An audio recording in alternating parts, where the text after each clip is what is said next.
Hello everyone, it is Watchalong time, Watchalong day. Liverpool travel down to Brentford to the G-Tech Community Stadium. Thank you very much, Stan Club, for saying that before we went live. And thank you very much to Steve for pointing out that it was also once upon a time called Griffin Park. Different stadium, to be fair. Yeah. I'm in their ground more than that specific location. Although I don't know where it would be. Brentford is not a big place. I've been to Brentford quite a few times because that's where Sky is. Wembley ways. Yeah, but it's by Heathrow.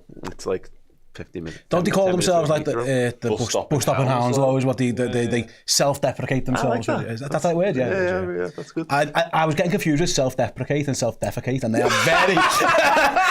don't do that. Yeah, they are very different things, and I thought, I got that one wrong there, but I got it right, and they made myself sound worse by Yeah. I've got experience of both. Let's hope they self-defecate themselves on the pitch today. Yes, Steve is with me over at the board, just checking out the options. It's Dan Club. Dan, how are you feeling? Yeah, boss. All good, thanks. Ready to go. Looking forward to this one. Hopefully we can put on a proper performance befitting of where we are in the league table, because I don't think we've done that for a little while, to be honest. Can I first clarify? I've got some chat about the jersey. Can I clarify before we do anything? People asking about the colour first and foremost, or do they know I am not an LA Rams fan. I am not an LA Rams fan. I lost a bet. So Quinn, congratulations.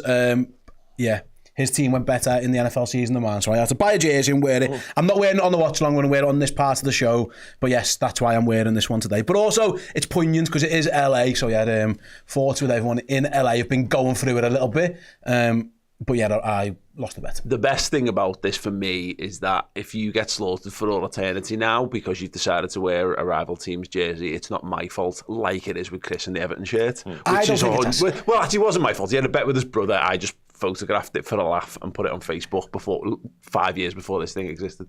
I would never have put a bet on that. What could have resulted in me wearing an Everton or a Man United shirt. I'm all right with the NFL. I love the NFL, I love the Green Bay Packers, but I wouldn't say it's as ride or die as Liverpool, for lack of a better phrase. So yeah, I'm all right with it. And listen, I don't chicken out when I make a bet.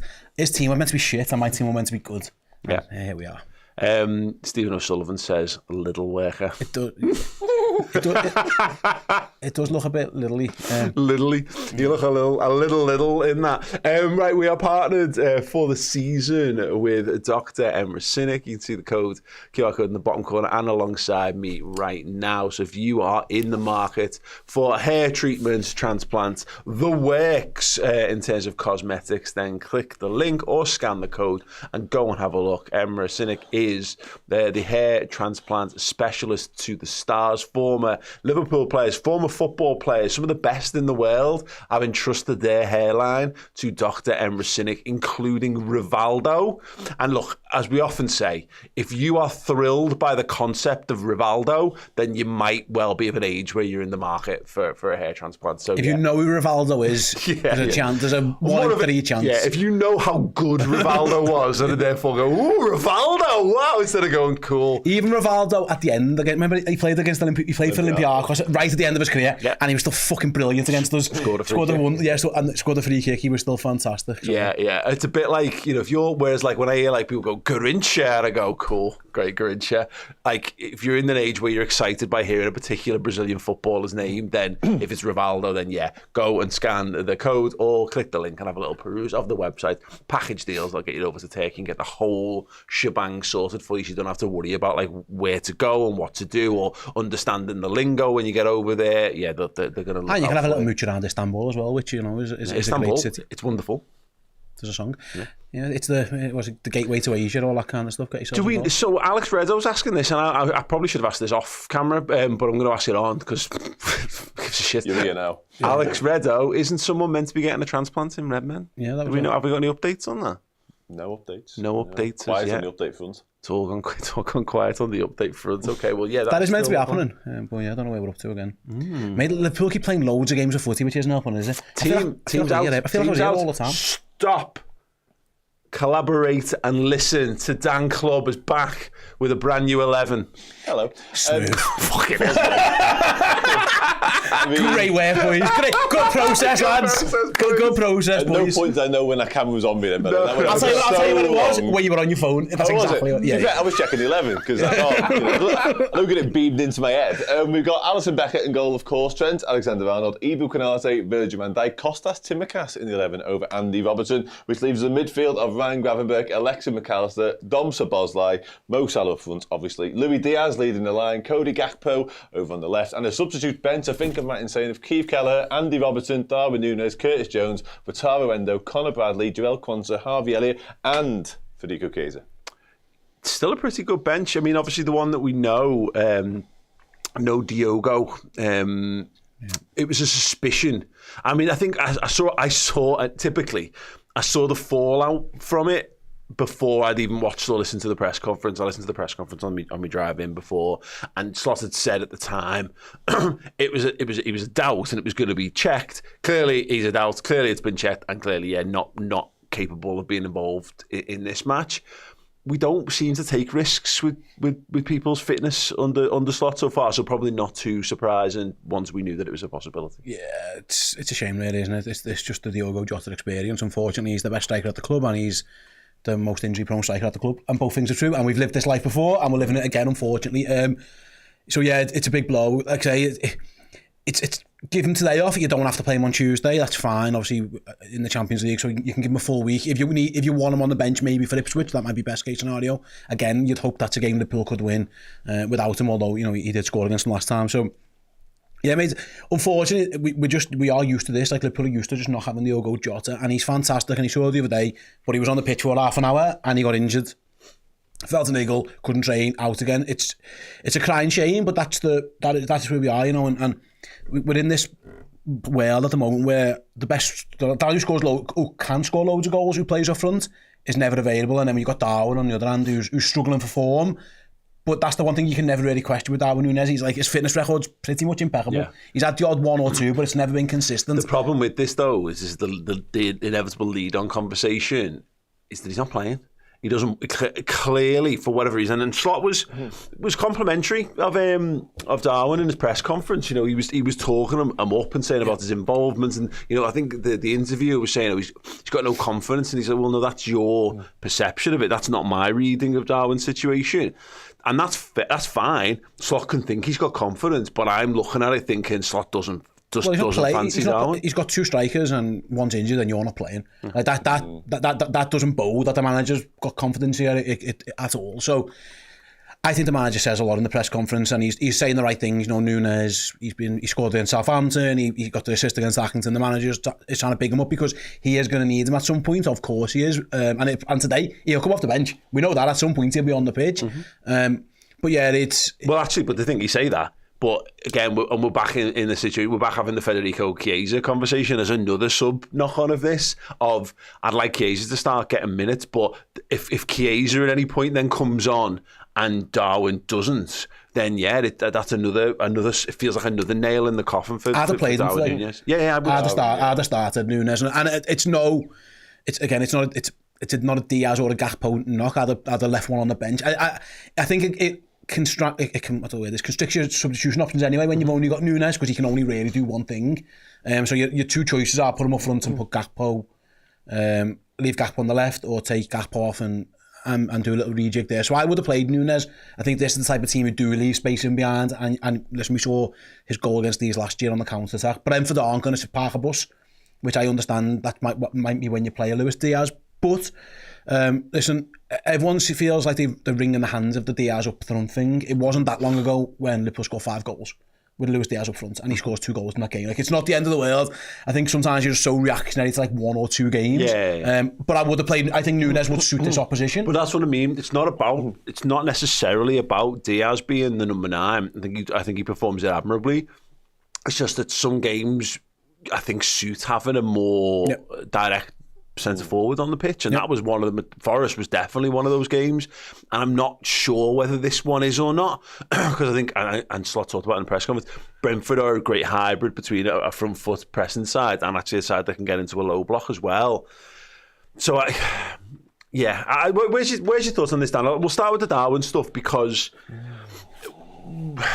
there's also something to be said for if Slot's not going to come out and say he's crap because there's a saleable asset there, and what he needs to do is, if you don't want to play, a part of your job is to convince the world that they're good enough to play for other football clubs, least of all your own. No, absolutely, yeah. And I think, as Steve touched on there, as things stand right now, the likelihood is that we will need to call on Darwin Nunez probably today and certainly between now and the end of the season. So you don't want to sort of throw him to the wolves and play into the narrative or feed into it that maybe Slot doesn't fancy him, maybe sort of the writing is on the wall when it comes to his career. Whether that be the case or not, outwardly, Arne Slot isn't going to show us that. That is what's going on really behind the scenes. And also, as mentioned, the Jota thing is so frustrating because obviously he comes on, scores in 20 seconds, has a really good cameo half an hour, and everybody, including myself, was like, well, it's just his shirt now, isn't it, for the foreseeable? And then, as is so often the case with Diogo Jota, he's now injured and isn't available. So one of Darwin's redeeming features is his availability, and that hasn't really come into question during his time at the football club. Lots of other things have, of course. So yeah, I think you do want to keep his confidence as high as possible. And again, as you touched on there, if there is going to be a sale of Darwin Nunez in the summer, in terms of his stock, in terms of where that's at right now, I think sales to sort of Central Europe will be really complicated. The Saudi thing is a different thing altogether. It's a different beast entirely. But if Darwin Nunez is looking to make the next step in his career, whatever that looks like, and that's in Europe, he's going to want to play and he's going to need to do something when he does, because I don't see the interest levels being there right now in that particular transfer. So yeah, it's a really complex issue. It's a really difficult one. I'm with Ste and yourself though, Paul. I would have played him today. I feel like the Diaz mini experiment and the non-conventional nine fingers worked in certain cases. Obviously the West Ham one by Leverkusen most definitely, but more recently I think we've seen the pitfalls in that. Nottingham Forest was definitely an example of that, because their centre-halves just went, okay, you wander over there, we'll just sit and wait. I think today was crying out for a more nine type, a bit more box occupation, because all too often there was nobody in the area. It was often Dom Szoboszlai getting in there. There was no out and out forward. So it's a complex one, it's a really difficult one, but what I will say to round off on this long point, the fact that Darwin Nunez is on the bench is not good for his future at all. I think as well, you can look at it both ways. Like the Nunez thing, the Diaz thing. People say Diaz hasn't worked recently, but it didn't work against a very good Nottingham Forest side. A little bit against Man United. But he's crap injected. Where I just don't think anyone really particularly played well. It has worked in games like, again, West Ham, it definitely worked, because it just, they were a mess. They left open spaces, and Luis Diaz, really did the number on them at Bournemouth and just scored. Bournemouth have just gone 3-1 up against Newcastle on the hour mark. I think... But organised defences, you've just said there's a really unorganised West Ham defence, therefore, could anybody exploited that? Yeah, no, maybe? Listen, again, I'm just saying, I don't think you should just throw the baby out the bathwater. I'll go back to it, I would have played Nunez, but this idea that... I think he plays Diaz in teams against defences he respects. Yeah. And that might be as simple as that. Yeah, I was just looking through Darwin's minutes so far this season. He's only played 3 full 90s in the Premier League for us. I think you can say that about most of the forwards, except Mo Salah, though. They all... They all, that's what I'm saying, he's got the interchangeability of all of them, especially when Jota was out. He was using a combination of Gakpo, Diaz and Nunez like sparingly, and Salah always plays. It's just the thing. So like the way he starts the season, he's on the bench against Ipswich, unused sub. He gets 18 minutes against Brentford last time out in the 2-0 win, 14 minutes against United, half an hour against Forest in the defeat.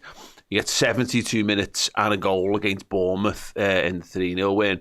He's ill, he's on the bench, unused sub. He gets 60 minutes against Chelsea, then gets the 90 against Arsenal. 77 Brighton and 65 Villa. That's when you're thinking, okay, well maybe there's, there might be a little bit of something in all this for Darwin. 90 against Southampton, then City back to the bench, back in for Newcastle, cool.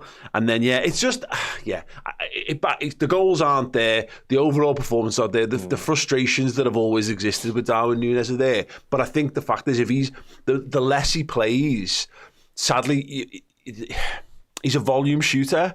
We don't shoot on volume anymore anyway. And also, he therefore needs to kind of play until he rides himself out of that storm. But I don't think Slot's got time for that. And that is also the thing, Dan, of Darwin Nunez isn't Arne Slot's player. I mean, he is, but he's not someone he's attached to. He's not someone he's got any reputation riding on. So we can look at them a bit more coldly. And I think we're seeing that with maybe a little bit with Harvey Elliott as well, a little bit with Chiesa, although technically he was brought in under Slot, where he's going to choose who he thinks is best, and everyone else has got to rise to that level. And Darwin hasn't, and clearly he feels that Diaz has. No, absolutely. I mean, it's absolutely spot on. Yeah, and as you touched upon there, really, he hasn't got much loyalty to any of these players. I think we will start to see that ruthless side to Arne Slot's approach come out more and more, especially when we get to the summer, where we've had a full year to look at them, assess them, and sort of see what works and what fits and what doesn't in this system. That's why it's such a fascinating summer that's coming up, because although we may end the season on a real high and end it with some decent amount of silverware as well to go with it, I still think the summer will be a really intriguing one by the amount of changes that we make and maybe the amount of players that come in. But that's a different topic for a different day, of course. And on the Darwin thing, it's ultimately what it boils down to with me with Darwin Nunez. He's been in the club for quite some time now. He's a hell of a lot of money to come through the door. Never really worked. There's been a lot of false dawns with him. Newcastle away on the telly now. That was one way I thought, okay, there's your line in the sand. There's your springboard. Kick on from there. Be the number 9 that we thought we brought into the football club. And it's never really materialised, never really come to fruition. And in this particular version of Liverpool Football Club and the way we play under Arne Slot, he clearly doesn't suit the system. He clearly doesn't do enough of the things the Slot wants his number 9 to do. We don't really know exactly what they all are yet, because he probably doesn't have the ideal player. However, for Darwin, he's not playing well enough to warrant a place in the team, and he's not even masking the fact that he doesn't do a lot of the stuff that Slot wants by scoring the goals. Yeah. Like if he was banging goals in, you could mend and make do with what was going on deeper, but he's not even doing that. And he's not just not doing that. I agree with the volume shooting thing, but let's have it right. Like, he's missed chances as well on the way. Like, he has. Keepers have made good saves, but also he has missed some relatively gilt-edged football chances when it comes to your number 9. So it's a really difficult one, but ultimately his form, whether it be in the goals and the output in the numbers or just in his all-round play, just doesn't stack up. Yeah, it's a real shame. But again, plenty of football still to be played. And if Liverpool sell him, then there'll be a good reason for it. And if they keep him, then they'll be equally that. And again, we'll have to kind of put it to bed, and it's up to Darwin to prove his worth. It's a bridge that's going to be crossed in the summer, isn't it? It's not a today thing. The interesting one to me is actually Costas in. The manager's made one change, and he's brought Costas Tsimikas in. Maybe set piece delivery as part of that. I've been saying for a few weeks, I think he should be starting. I think he's the most informed left back we've got. I think Andy Robbo's been having a struggle, and I know people point to the odd good performance, but I think it's been more not, I don't know if bad's the right way, but he's had fewer impressive performances than like the ones he struggled in. So I'm quite happy Costas is in. Again, it definitely gives you the threat off the set pieces as well, which is a bonus. But yeah, for the manager to only make one change, that doesn't feel like rotation. That feels like someone's been dropped. I don't know. It's always a terminology thing, but I don't think Andy Robbo is. He's had like a long rest there between Tuesday and today. It feels more like a dropping than a rotational thing. I made this point at the start of the season, and we hadn't had enough the games to really back it up on it. It was just a gut feeling, and that gut feeling was, I think Slot sees Tsimikas and Robertson as about the same level, and so therefore they're interchangeable, because we were seeing them rotated. Now, I caveated that at the time by saying there's a chance that this is just Robertson being brought back up to speed because he had the summer at the Euros. He's not then had the World Cup. Then had a recovery period. He was injured in pre-season, so we didn't have a proper pre-season under his belt. And it was then get him up to speed. Man City did that with a few of their players as well. He's up to speed now, and he still doesn't look quite at the level that we want him to be. And look, Costas is playing okay. It does speak to a wider issue I think we have at left back, because I don't think Costas has gotten up to Robertson's level. I think Costas has gotten as good as he can be, and I think Robertson's level has dropped. So I think Tsimikas has improved, but I don't think he's taken a huge leap forward and above Robertson. I don't think he ever will. No. So I think we need to go and buy a left back as a high priority in the summer, unless we sell one of them in this January transfer window. But yeah, good on to Tsimikas, deserves to be in the team. I think I agree a little bit, but I also think he's took to the Arne Slot version of a left back better than Andy Robertson took to the Arne Slot. I think it suits Costas. It's just you're more. Do you think? Yeah, I think he's more of a left back. I think he just has to just sit in. Andy Robertson's strength has always been up and down that line, get on. The assist. He hasn't had an assist this season because we just don't ask our fullbacks to do that. I think Costas is more happy to just sit in. I actually think he's a little bit better on the ball than Robertson in terms of technically. I think what he doesn't do as well is defend the back post. I think Robertson's exceptional at that, and that is something that you've got to do both with. So I think the way we play fullback suits Costas more. But I see your point. I don't think like long term he's the answer. And there's these links to Kirkers, and I wouldn't be surprised if that does happen. And yeah, I also see the point of like you're probably not going to have 3 senior left backs at the same time. That just isn't probably going to happen. So I'm glad he's playing Costas. That might come back and bite me in the arse. You'll probably see Robertson on Tuesday, and then we'll see how he goes going forward. But it feels like it might be Costas' share to lose for the time being. So good luck to him. Like I say, what he definitely does, Paul, and we saw that the other day. The corners are he's the best corner taker we've got by far, actually. So that could be something that we play on today, because Brentford, although they are very well organised, they do concede goals. And so there might be something in that as well. Yeah, no, it's a really interesting one. I agree. It goes back to it, is that I really think that Costas does deserve to be in this team on merit of his own performances, and Robertson's not grabbed the shirt, and he's never had to. But the problem is of course, is that I think we've seen players under pressure grab the shirt even tighter when challenges have come in. So Wijnaldum step up to the plate. Henderson really stepped up to the plate when we were spending big money to be on the midfield. Jamie Carragher used to do that every season. Liverpool kept buying right backs and centre backs every time, and every single time Jamie Carragher got himself back in the team. Like there is a mentality to it. But there is also a point though where sometimes your body's not quite right, and I think we're seeing that now, and maybe we're seeing it a little bit with Alisson as well. We didn't recognise it at the time with Fabinho, because you go, oh no, he'll be fine. Give him a couple of games off. He just needs a bit of rest. But sometimes, the overall level just drops a little bit. And I hope it's not. I really, and that's not to say that you need to throw them out the window now and boot them to the curb, because they're still more than good enough to get a tune out of. But that's why we're lucky that we've got someone like Tsimikas there. And you're right, watch Tsimikas have the absolute worst game of his life. Now that we've said this, but that's what you've got a squad for. Because you shouldn't have to flog people who aren't there to be flogged. Flog Van Dijk while he's there, and Salah, because they can clearly go again. But if someone can't, then there's no need to do it. It's interesting, mate, quick as well. Looking back to the attackers with no Jota, and again the manager. Bournemouth. They've hit the post. Nearly scored. That goal disallowed before, which I'm sure everyone knows by now. This is you might see a Chiesa today, because I think if the manager wants to make 2 subs up front, it's Chiesa or Elliott. Yeah. And Chiesa is the one who's supposedly, and we haven't seen it, able to play across all the front 3. So if for example he does want to bring on Nunez and Chiesa, there's a world where Chiesa goes and plays on the left. We just haven't seen the manager use him at all yet. Yeah. But when you haven't got Jota, we saw the other day a couple of times in recent weeks he's tried to make 2 attacking subs. And I wonder if we see that again today. I wouldn't mind it, because I would always leave Mo Salah on. I heard the arguments against Forest if he was having a stinker, but he nearly scored 2 goals right at the end. A worldy save and a clear off the line. So you keep Mo Salah on as much as you can. But I do wonder if there is a case now with no Jota, if Chiesa's fit, and again, big if, but like, it might be a nice opportunity to see him. I think this actually might be a game in an opposition that suits him a little bit as well. Well, the fucking reality is he's fit enough to be on the bench. Get on the pitch. Get him on the pitch. Yeah, see what he can do. We won't know, because this is the thing. We don't. There's been changes behind the scenes, the medical department and how the club is running in that regard. Jurgen Klopp clashed heads with Liverpool's fitness department time and time again in the last couple of years of being there. It feels a little bit more holistic this time around. But there will come a point where you've got no choice, and that might be today, because you're dead right. What do you? I mean, look, Darwin's there, so he's first sub, isn't he? Darwin should be, but. Again, well, maybe that will tell us more about Chiesa than it tells us about Darwin. If Darwin gets the nod and Chiesa once again doesn't come on the pitch, but only time will tell.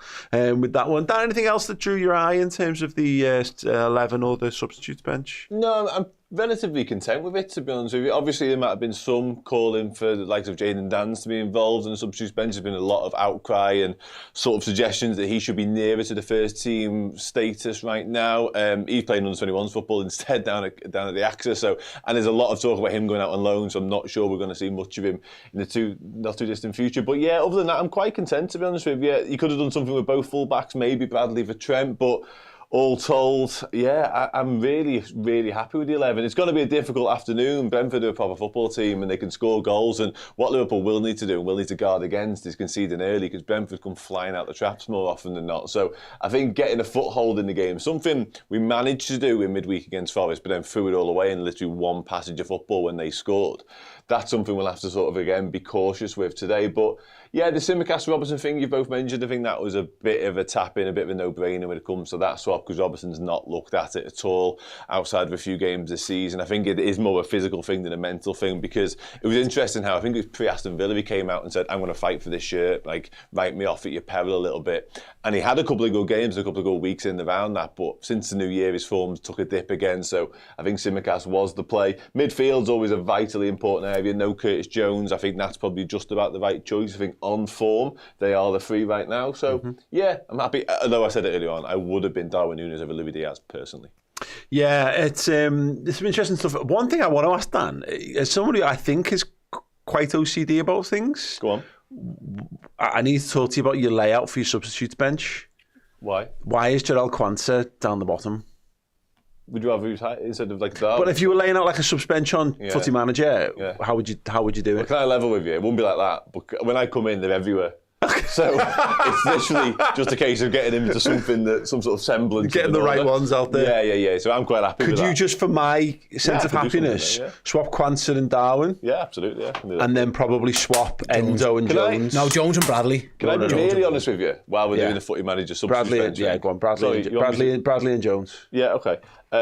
I never have a goalie on my bench in Footy Manager. Even in the modern...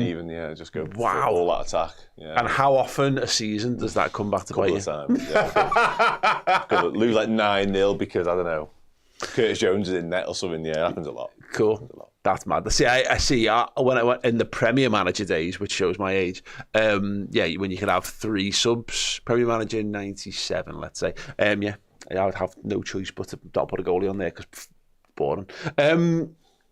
Cool, let's have a look at the Brentford team. Then they've got, and because once again I've made the same mistake of using this website and this layout, they've got Fleck. Oh mate, come on, can you not... Kalu. Why didn't you just bring the friggin' tweet up? Sepp van den Berg, I know that one. Big Sepp. Cole, Rowe. They're all very science fiction-y names they've got, these guys in here, which is really pleasing to see. I'm gonna go and find a better way of presenting this one, so we can let's take that off. Sepp van den Berg, Dan. Yes, I know. Good to see Sepp van den Berg involved, and hopefully he has an absolute stinker. But yeah, it's. Yeah, there's a potential sub-story there, a little undercurrent of him having some sort of impact in this game, which I'd rather not happen. Yeah, not for me, thanks. Likewise, Fabio Carvalho from the bench, he can remain very quiet this afternoon if he so wishes. It's nice, ultimately. He never really happened for him as a Liverpool player. A couple of decent loan spells, particularly one in Germany, but I don't think it was ever going to be the answer. He had quite an interesting summer, actually, because I think he impressed 1 or 2 during pre-season, and some of the conversations were, will he stick around and be the additional choice of centre-back? Obviously, we knew Joel Matip was no longer at the football club, but I think he was just desperate to go out and play football and make himself a real mainstay in a team somewhere. It never quite happened at Brentford to begin with, to be honest. It's actually the absolute shitload of injuries we've had in recent weeks, and they've been a bit plagued defensively in particular to give him this opportunity. But I did the Oppo preview for us over on the website this week, and the feedback around Sepp in particular was that he's actually taken the opportunity and been quite impressive recently. So yeah, credit to him, but as you've touched on there, absolute howler today, please, Sepp. It's interesting that they're playing Keane Lewis Potter as like a left back, and then obviously Yarmouk in front of him. Maybe try and double up on Mo Salah, but that might be something Liverpool try to exploit. I like Keane Lewis Potter, I think he's a good player, but I think his skills come as an attacking player rather than a defender. They found a home for him there, seemingly recently. Yeah, I think they just wanted to get him in the team because he's a good player, and they found somewhere where he does fit. But like I say, I think more of his strengths come as an attacking player. I really like Norgard and Damsgaard as like a duo. You know, Norgard just keeps the back door closed, nice and tidy, and then Damsgaard, loads of assists. You look at, and then obviously Buemo and Visa up front, they've definitely got a goal threat, and a lot of that comes via Damsgaard. I think he's the key in terms of he's the supply line, and if you can stop him, then that's a job for Ryan Gravenberch, maybe Alexis McAllister to get in and around him, because he's like the supply to those front 2, who by the way both score loads of goals. Yeah, like Visa and Buemo score a lot of goals between them. I think Buemo they are 5th highest scorer in the league or something. Like, he's having a really good season. They are low key, very very good FPL picks, the pair of them. Oh, and Buemo's been in my team pretty much from day dot. Yeah, he's been fantastic. I think these have got some really good players. I think Janelt's a good player. They've got a lot of them in their team. But I always think with Brentford, if Liverpool play their best, Liverpool will beat Brentford. But the second you're a little bit off it, Brentford are that type of team who can smell blood and they do everything generally right. You and remember that game a couple of seasons ago where they just decided to put 3 men on the back post on Trent and start sticking balls over in his general area and overloading them. They're not afraid to do mad things in football matches to try and get advantage. He's a bit like a mad scientist, isn't he? Yeah, I respect Brentford, but I'm not sure I like them. If that makes sense, because I sometimes you just need teams that are like that to just be fucking garbage. I just need some fodder. You don't like them as an opposition? Yeah, that's what I mean. Exactly that. So what I've learned is I was too zoomed in on the graphics, so I've zoomed out and let's go through their 11. Flecken in goal. Lewis P at left back, Vandenberg, Collins, Reslov, Yarmaluk, Norgard, Janelt, Damsgaard, and then, as mentioned, Wissa and Mbeumo up I think front. He's so good, him. He is really good. Mbeumo, he's fantastic. Would you do it? Would you go for him now? Yeah, I think he'd play for us. Maybe not start every game, but I think he'd be a good squad option. But AFCON probs. Yeah, you get those issues as well. I think there's a last. Just looking at him, I didn't realise this. He's 25, so he turns 26 on the 7th of August.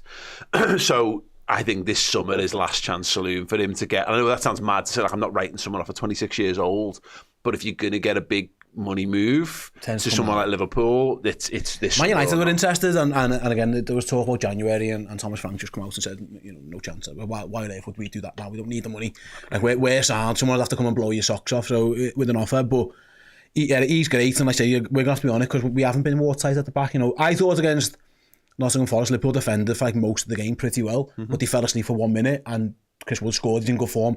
You can say the exact same about him. Like he doesn't need tons of chances. He's a very confident player, and he tends to find the corner. That's what I've noticed with him. He's one-on-one, or like every time he kicks the ball, it tends to nestle right into the side net, and he's really got that about him. And then Visa, like he's hit Liverpool in the past as well. Yeah. So they have definitely got a goal threat. But I would say, listen, if you look at Collins, Vandenberg, Lewis Potter, Roslev back four, it isn't one that like puts the shits up yet. You feel like you could get some out of them as well. But yeah, it's interesting. I remember the Darwin goal we scored off our corner. Yeah. And Brentford do that. Like they put everyone forwards. They do take chances. They are not here to draw today. If they draw, they'll take a draw. But at home, they're trying to win the game, and that can lead to opportunities. But like I say, you've got the Van Dijk, Alisson, Konate are going to have to be on it, because there will be times when Liverpool are put under a bit of pressure, because that's just the way Thomas Frank sets his team up. They play in like moments. Yeah. It's like something's gone wrong. There's a bouncing ball. We go. Yeah. And before you know it, you're on the back foot. So you've got to be switched on. It's funny because they have got. That's what I mean. But I don't like them to play against, because they've got all the hallmarks of like a really horrible, physical, dirty, old school, first division football team, but they also high press. They also play out from the back. They've got some really, really talented players in there. That's what I say. When I say I respect them so much, because again, you've got a guy coming in, and you see these like jobs for the boys, English or British managers on constant rotation, getting the same job, just doing or just taking the shit version of what Thomas Frank's doing, and somehow keeping teams in divisions and keeping their own reputation, their own feathering their own nest, so to speak. I mean, fucking Moyes has just got the Everton job again. Like, well, Thomas Frank wasn't going there, was he? Fucking hell. No, but yeah, I mean, and it probably speaks to where Everton are at. Again, give Moyes a year and a half. I thought Man United should have hired him. And listen, I like Amorim, and I think he's a good coach as well. I think Man United should have hired Thomas Frank, because he's really good at working with what he's got, and what Man United got is a load of shite, and he'd have made them all right whilst trying to get to an overall idea. I think he's very much like, he hasn't got a style. He looks at what he's got available and goes, what's the best way to win with this group of lads I've got now? Brentford have evolved since Ivan Toney left. They're a different team. Mm-hmm. He's really good at just putting it on paper, and he's really good at, he has specific game plans for specific oppositions. I remember that goal he scored against Man City when it was one long ball at the pitch, and he said, I'd noticed that their centre-half split on goal kick, so we just kicked it straight down the pitch, and we scored. And he done it to Liverpool. We noticed that Liverpool don't have two at the back post all the time, so we just stuck 3 fellas on Trent. They are really good at being game plan specific. They test you. they test your intelligence and your ability to react to situations as well, which not many teams do. They're a big threat. They're very data orientated, aren't they? The football club, and that sort of bleeds into the tactics and the Was systems. Billy the Bee talking to you about that by any chance? Because I'm not sure he did. Because I wasn't aware of this at Brentford, but I've known him for years now. Yeah. And they were Mark Warburton was there, wasn't he? Yes, he was one of the and they were very, very. That was like the central. It stems from the owners. Yeah. It stems from the owners. They got rid of the reserve, didn't they, in the youth teams and stuff. They got Brentford B, didn't they? And said, I think over in Midtjylland, that was his initial club that he owned, and he's obviously took over Brentford as well. And as you said there, they identify weaknesses in opposition, and Thomas Frank buys into that completely. So it's a bit of a marriage made in heaven, to be honest, when it comes to him and them. But I'm with you on sort of his stock and his calibre as a manager. It's interesting that it never really amounted to anything, but he was in the round, some conversations, perhaps even in this office, when it came to Jurgen Klopp's success, and now we're all over the moon with Arne Slot. But he was never sort of dismissed that hand, and that's how highly a lot of people think about him. Yeah, just really good stuff, and hopefully he's crying this afternoon. Yes, a little update in terms of what's going on with the league. Obviously, we mentioned it before, Brentford, good side, but down in 11th. But just with this game going on, as we're doing this, Newcastle just had a shot blocked on the edge of the 6-yard box. Bournemouth beating them 2-1. It's mad how congested that little part of the league is. Newcastle could do with not winning a game of football, I think, just for just to kind of shake things up in that top 4 thing a little bit. But like Bournemouth will only be a point behind Newcastle if this game stays the way it is. I've said for a while, mate, the middle class of the Premier League is really strong, and I include Brentford in that. Yeah. I would say everyone from like 6th to like 10th, 11th even, I understand Man United are in that. But look at the bottom half of the table, Steve. Yeah. I've got Brentford are 11th, and Brentford are more than capable of being anyone in this league. Yeah. United are below them. We can have a little laugh at United, but still, it's Manchester United. Manchester United. United. West Ham, great players. Tottenham Hotspur down in 14th, and then obviously you've got loads of dross underneath that. But the gap's there. It's Palace. Yeah. Palace to Everton's where the real drop-off comes in quality. Everyone 15th upwards can give anyone a game, and you're seeing that in the Premier League. And teams are trying to win games, and Arne Slot got a little bit of stick for it, didn't he? He was like, everyone spends money. And it was a bit like, everyone's got good players now. Yeah. The Premier League, like, team, you'd rather play for a Bournemouth perhaps than like a 4th place in Italy, because we can pay you more wages and stuff like that. So that's what it's at. Like, and good managers want to work here. Iriola's a good manager. Thomas Frank's a good manager. So I think Brentford are very much in that mould of, if you play well, you'll beat them. But if you're 80%, they are more than capable of causing more than issues. Man City saw it the other day. Man City were 2-0 up and cruising. Phil Foden always scores against them. He's like the Brentford boogeyman. And yet 80 minutes and it's 2-2. They are very, very well drilled, and they're very is it mentally resilient, I think. Like they're a good team, but like I say, so we're great. Like we're top of the league and top of everything. Like we just need to play like it. Yeah. Just lastly, John Summy says, Steve, are we best friends? I'm a Rams fan as well. No, at the start of the stream, Steve lost a bet. So basically what he's saying is the only people who should support the Rams are people who lose bets. No, that's not what I said at all. I've got no idea what that is. Yeah. I like Rams good. Well, they're in the playoffs, so yes. Is that good? Playoffs is shit. Playoffs is for teams in the Championship. They won a Super Bowl a couple of years ago, so yes, they're good. Okay, cool. They've probably got the best coach / manager. Awesome. Right, me and Steve are going to step out for a minute. Dan is going to step into the hot seat to get some of your reactions to the team and whatever. Feel free to use the chat, and Dan will get through some of the best comments while he can. But before that, here's Arne Slot talking about this game. Obviously, we're looking at the title race and see the gap is 4 points at the moment. We look at the game against Brentford as an opportunity to put pressure on Arsenal now because they play after you. So how do you see it? Does it come into the thinking now that you can ask the question of Arsenal and then they have to respond? No, I don't look at it that way. I didn't even know that they were playing later than us. I only look at the opponent we have to face, and I know that's a tough one. Brentford was my first Premier League game, I think. And then I already thought, like, oh, if this is going to be the resistance we get every week, then it's going to be then this is a more difficult league than the Eredivisie, which I knew before I came, but it was proven that day as well. And they've had a very good season till now. Had a 2-2 against City, great game. Both teams creating a lot of chances. And their manager has done a fantastic job for so many years now. You can see that it's a team that has worked together with their manager for a long time. So So that's my only focus, and not on when does Arsenal play or when does Chelsea play or when do all the others play. We only focus on ourselves and the team we have to face. And when the advantage at the top of the table has narrowed the way it has, how does that impact the squad mentally, if at all? I don't think we are as much as the media thinking about the league table every second of the day. We are trying to get the best out of the players, and with we, I mean my staff, and the players trying to get the best out of themselves every single day. And these players know how long the season still is and how many games they have to be in the best possible form to win something in the end of the season, which is not something that happens every single season. So we are not so focused on the league table as other people are. We are focused on getting a good training session today and getting a good game tomorrow. And as a result of that, we are hoping for a result. But the only way to get a result is to work on a daily basis in the best possible way. Hello, everybody. Welcome back to the Redmen TV and your matchday live stream ahead of Brentford against Liverpool down at the G-Tech Community Stadium. The Reds looking to cement our place at the top of the Premier League. That's the plan.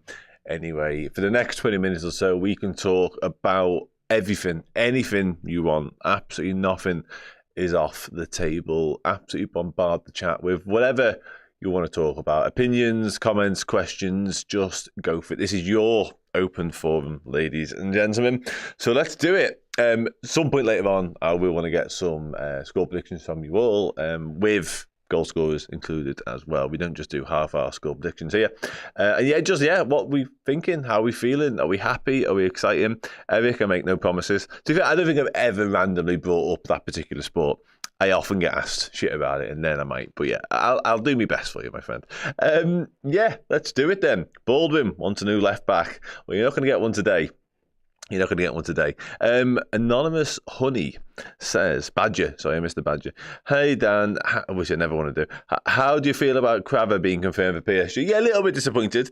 Particularly when Diogo Jota is out, particularly when it was at such a low fee, and I do that in inverted commas for anyone who missed that, because I feel like 70 million euros was attainable for Liverpool, and we've seen that there's a much wider conversation to be had around Liverpool's transfer business, lack of transfer business, the contracts, the recruitment, etc., FSG, all that stuff. That's definitely a conversation, 100%.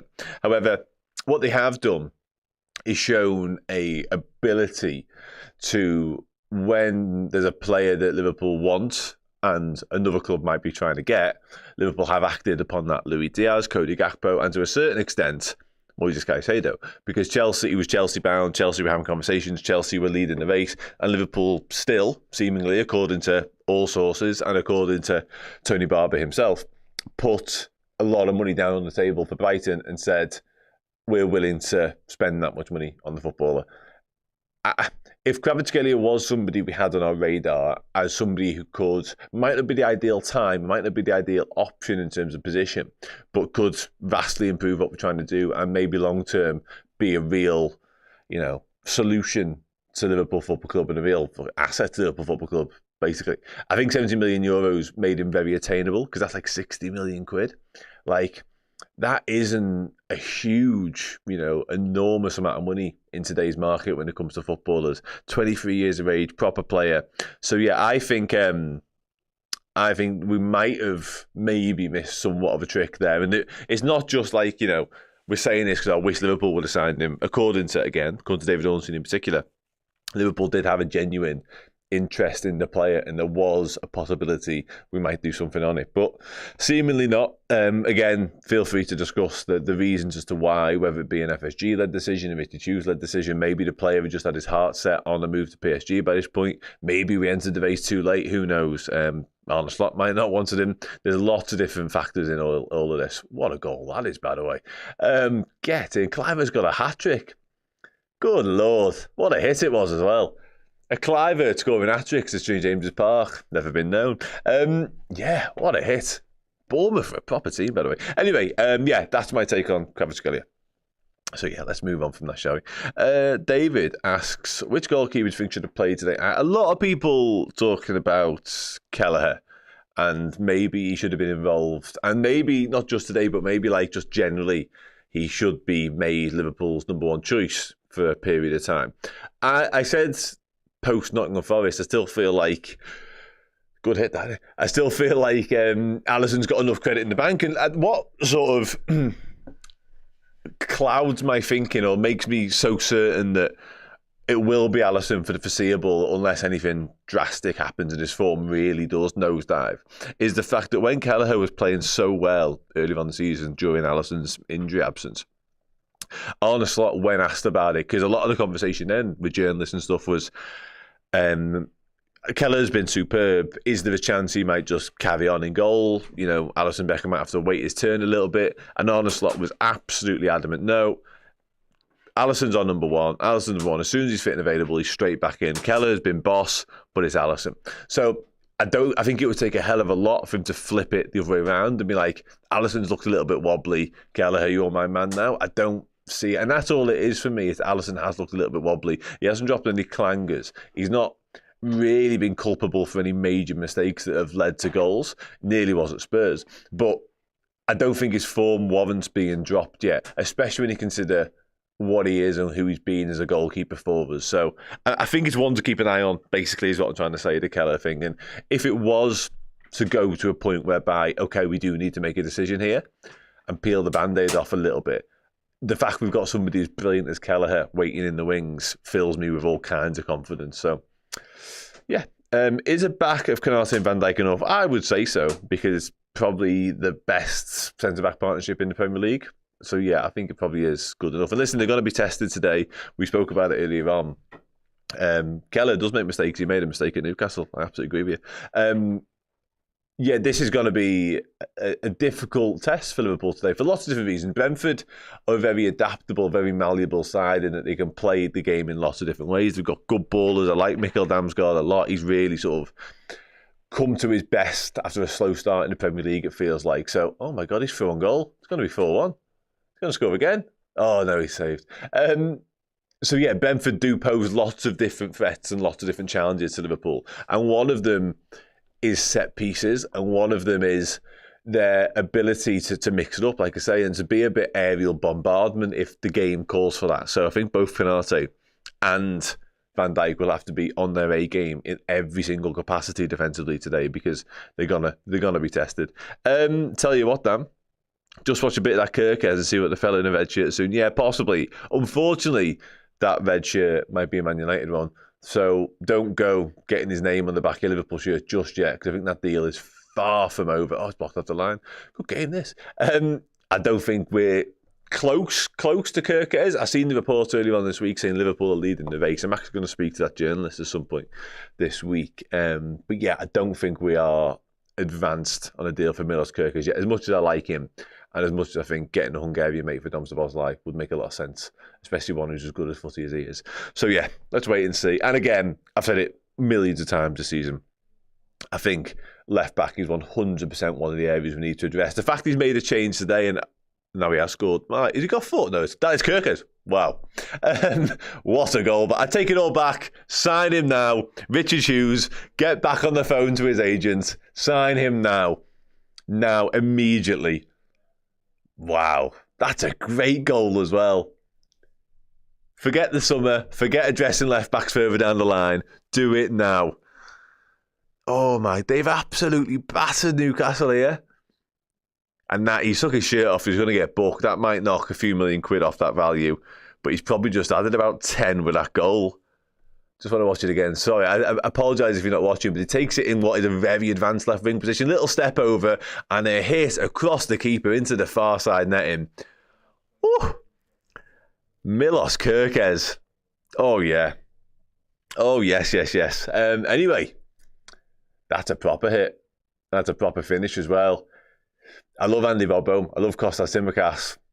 But I haven't seen him do anything like that. Not in an attacking sense. They've both been exceptional when it comes to, well, Robertson in particular has been exceptional when it comes to defensively and assist numbers down the years.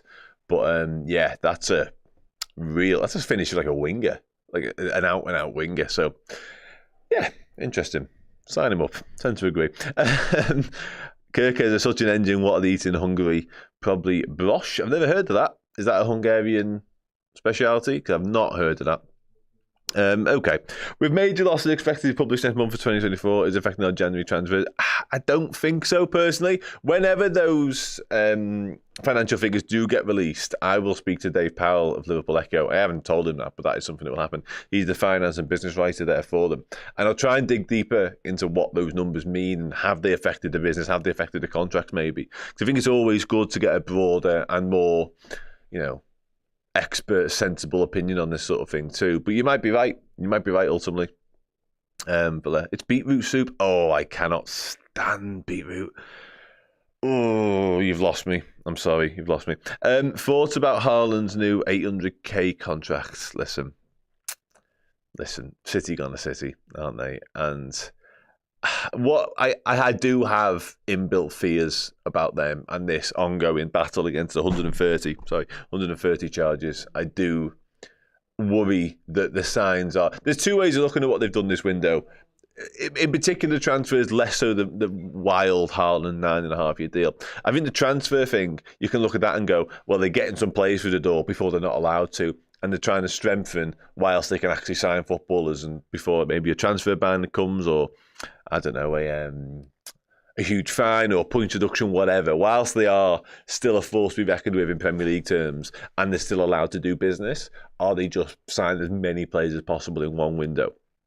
But then you look at the Haaland contract and go, actually, are they certain, or have they got growing in confidence that they're not going to get that big a punishment? I seen some reports yesterday saying it might just be just a fine, which, what is the point? Like, what? It's like giving a footballer who's like, I don't know, been banned from driving, like a 500 quid fine. Like, what is the point? It's got to be in proportion to what they're able to do. And what number hurts Man City in terms of financially?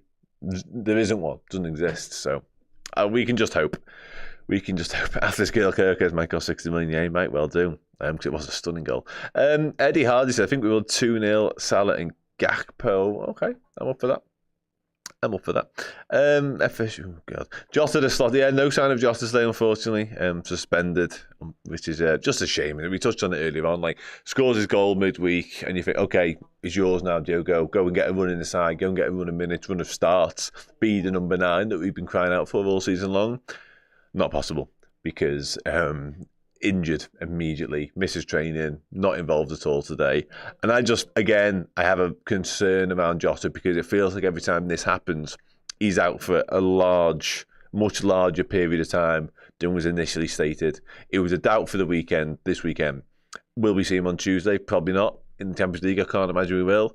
Ipswich, your guess is as good as mine. We haven't actually had any solid word, as far as I've seen, on what he's actually done and what this particular injury is. So we might find out more later on today when Arne Slot faces the media tonight. But we'll have to wait and see.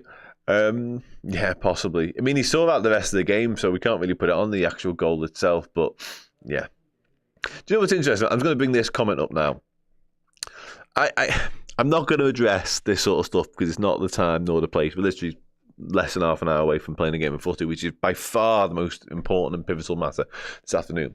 However, are we absolutely certain that it is them that are saying, no, you can't have him? Like, are we absolutely, categorically, hand on heart, certain? And, for those who can't hear at the back, like, I want Liverpool to sign footballers. Like, 100% do. I think it would help us this window for the rest of the season and in the summer. I think there's a big lots of changes coming in the summer, personally, ins and outs. But are we genuinely sitting here saying we know factually that Richard Hughes and Arne Slot are going to John Henry, Mike Gordon, whoever it may be, and saying we want this footballer, and they're going, sorry, can't do it? Like, is that definitely what's going on? Like, because if it is, and you know that for certain, then I hold my hands up and I'm a liar. But yeah, can we ban Chris? Sorry, in the chat, just quickly. Chris with a K, just there. Can we get rid of him, please? That'd be because, get rid of him immediately, because that is just an absolute, Anyway, let's try and move on from that.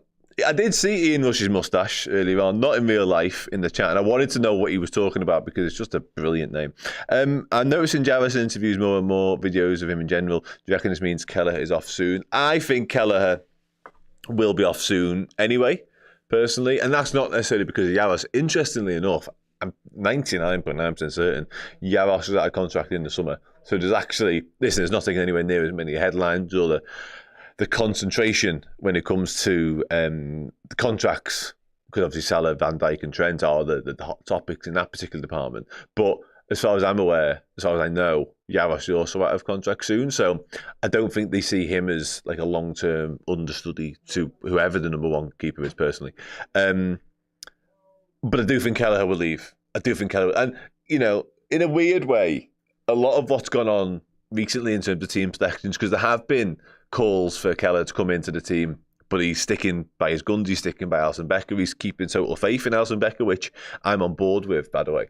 But if you are keeping Kelleher, this is just another example of him watching performances, seeing Liverpool not be quite as brilliant at the back, seeing Alisson Becker not quite be at his brilliant best either.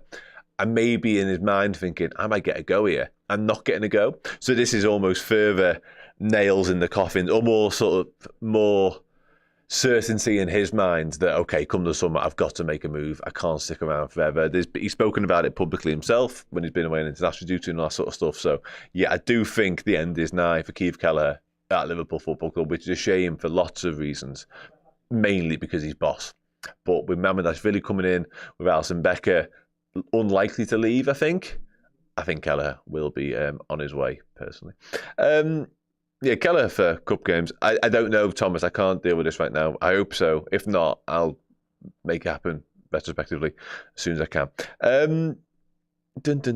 Yeah, I think seems Klopp had more. Do you think?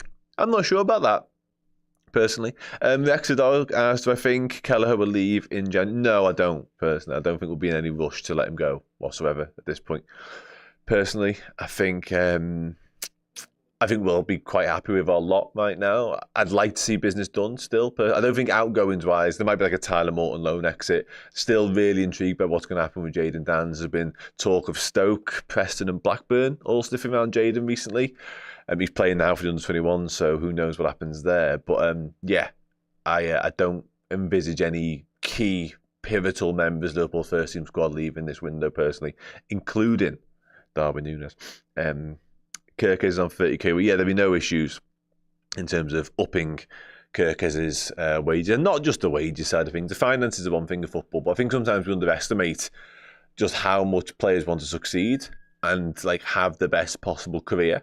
Like, the money is one thing, but for a lot of footballers, not all, a lot of footballers, what comes first is title ambitions, trophy aspirations, playing in Europe, playing in Champions League, you know, making the most out of their ability and having a best possible career, which also incorporates playing as much footy as possible. Because I've always taken umbrage, and people will know this who've watched me previously, with players who were just happy with their lot sat on the bench. I've never really understood that, because in my own sporting life, I wouldn't be happy with a bit part role anywhere, really. But yeah, takes all sorts. So let's start getting some score predictions in, shall we, before we begin to wrap up this particular part of the show, when Ste and Paul will head back in for the watch-along itself. Sam, what do we think? Score predictions and goal scorers, as ever, please, ladies and gentlemen. We've gone 4-2 from Christopher Wren, 3-1 from JD's footage. Have you changed your name, JD? Is it still you? Hi, mate. Hope you're okay, regardless. 3-1 Liverpool, says Big Country. Alex Reddo says 2-1. G-Man is going for a 3-1. Somebody a moment ago asked my thoughts on Josh's injury situation. I didn't get a chance to put it up on the screen, but frustrating, unsurprising. I've said this before, and I'll say it again about Liverpool, about the centre-forward stuff in particular. There is a world wherein, come the summer, both of Jota, and I don't really love talking about this again 20 minutes before a game, but I do feel like Nunez needed a real upturn in form and performances between now and the end of the season. And I think Jota needed a real clean bill of health between now and the end of the season. I'm not sure either are going to happen, and I think if neither happen, there is a chance that Arne Slot, who somebody a moment ago spoke about how ruthless is he, I think there's a chance that he and Richard Hughes, a little bit of Michael Edwards, look at it and go, we can get an upgrade on Jota in terms of his availability and in terms of his ability to play lots of games a season, and we get an upgrade on Darwin Nunez in terms of what he brings to the table, in terms of, again, his overall play and his goal-scoring attributes and all that sort of stuff. So I do think there's a chance you could cash in on both of them. Let's say you got 50 million each. That's 100 million in the coffers. That's 100 million towards whoever you deem to be the answer in the striker position, which is a lot. It's a lot of money. We'd need an understudy. May well be Ste and Dan's. Who knows? The next few months will decide where Ste and Dan's at, I think. But yeah, that's the way I'd look at it. I'd love nothing more than Jota to be fit, available, boss, because he is. When he's fit and on form, he's our best finisher. I've said that for a long time. But just can't keep him fit. Darwin Nunez, I'd love nothing more than him to shut us all up and just go on a brilliant run and fire us to the league title and possibly Champions League glory as well. Not sure that's going to happen either. So yeah, James Pond, real name, got a feeling that Gakpo will score today. Let's hope so. I like Ste and Dan's a lot, I really do. I think there is 100% a long-term future in and around the Liverpool first team for him. Again, does it come as soon as this summer? Maybe. For what it's worth, Dave, how are you, my mate? Hope you're good. For what it's worth, I think Liverpool will win. John Duran, okay. Don't get how we win, just win, assuming Reds. Can't afford the league to go 2 points and it gets scary. Yeah, well, obviously Villa, Arsenal, post our game tonight will be hugely significant regardless of the result. But you're absolutely spot on. We need to win. And I've been waiting and sort of crying out for this Liverpool team to put in a performance that shows me and proves to me that we are the real deal and we are capable. I think Liverpool are a very good team. I don't think we're a great team yet, but I think a very good team, and this team could well win this Premier League, because it's not a Premier League that's going to require 90 plus points. It's not a Premier League that's going to need you to go on a 15-game winning run to win it, because Arsenal, listen, they might prove me wrong again and they might go on a mad run and I look foolish. City are so far behind, they'll have to do something insane to even be in a conversation. Nottingham Forest are Nottingham Forest until they're not, of course. But what I'm trying to say is I think there's lots of flaws in this team right now. We're far from the finished article, which is actually quite exciting in a way. But yeah, I am still expecting and waiting on. And a day like today is exactly what I'm talking about, because I think Forest was this in the week. A lot of trepidation, a lot of concern around Liverpool right now. And the team who we're coming up against at home, good side, well organised, well drilled, will pose a lot of problems. But then Liverpool go out there and put on a masterclass, put on a display that makes us all relax and go, actually, do you know what? We've got this. The game I always hark back to, and I did it earlier on the week, so I don't want to curse us again, is Leicester City away in the year we won the league, and it was Boxing Day, and we'd just been away in the Club World Cup. That had absolutely ruined us, seemingly, from the outside world looking in. Leicester City were flying. We went to the King Power and just battered them. Like, they barely had a kick at the ball. I want us to do something similar to that. Not just because I like watching Liverpool be boss and win games, but it would be a statement victory. That's what I'm looking for. It doesn't need to be that, because ultimately, if we just win games, sound. But I think it would just take the edge off some of the concern around the Reds right now. That's my take. I started that rant by giving a score prediction. I'll say Liverpool 2, Brentford 1.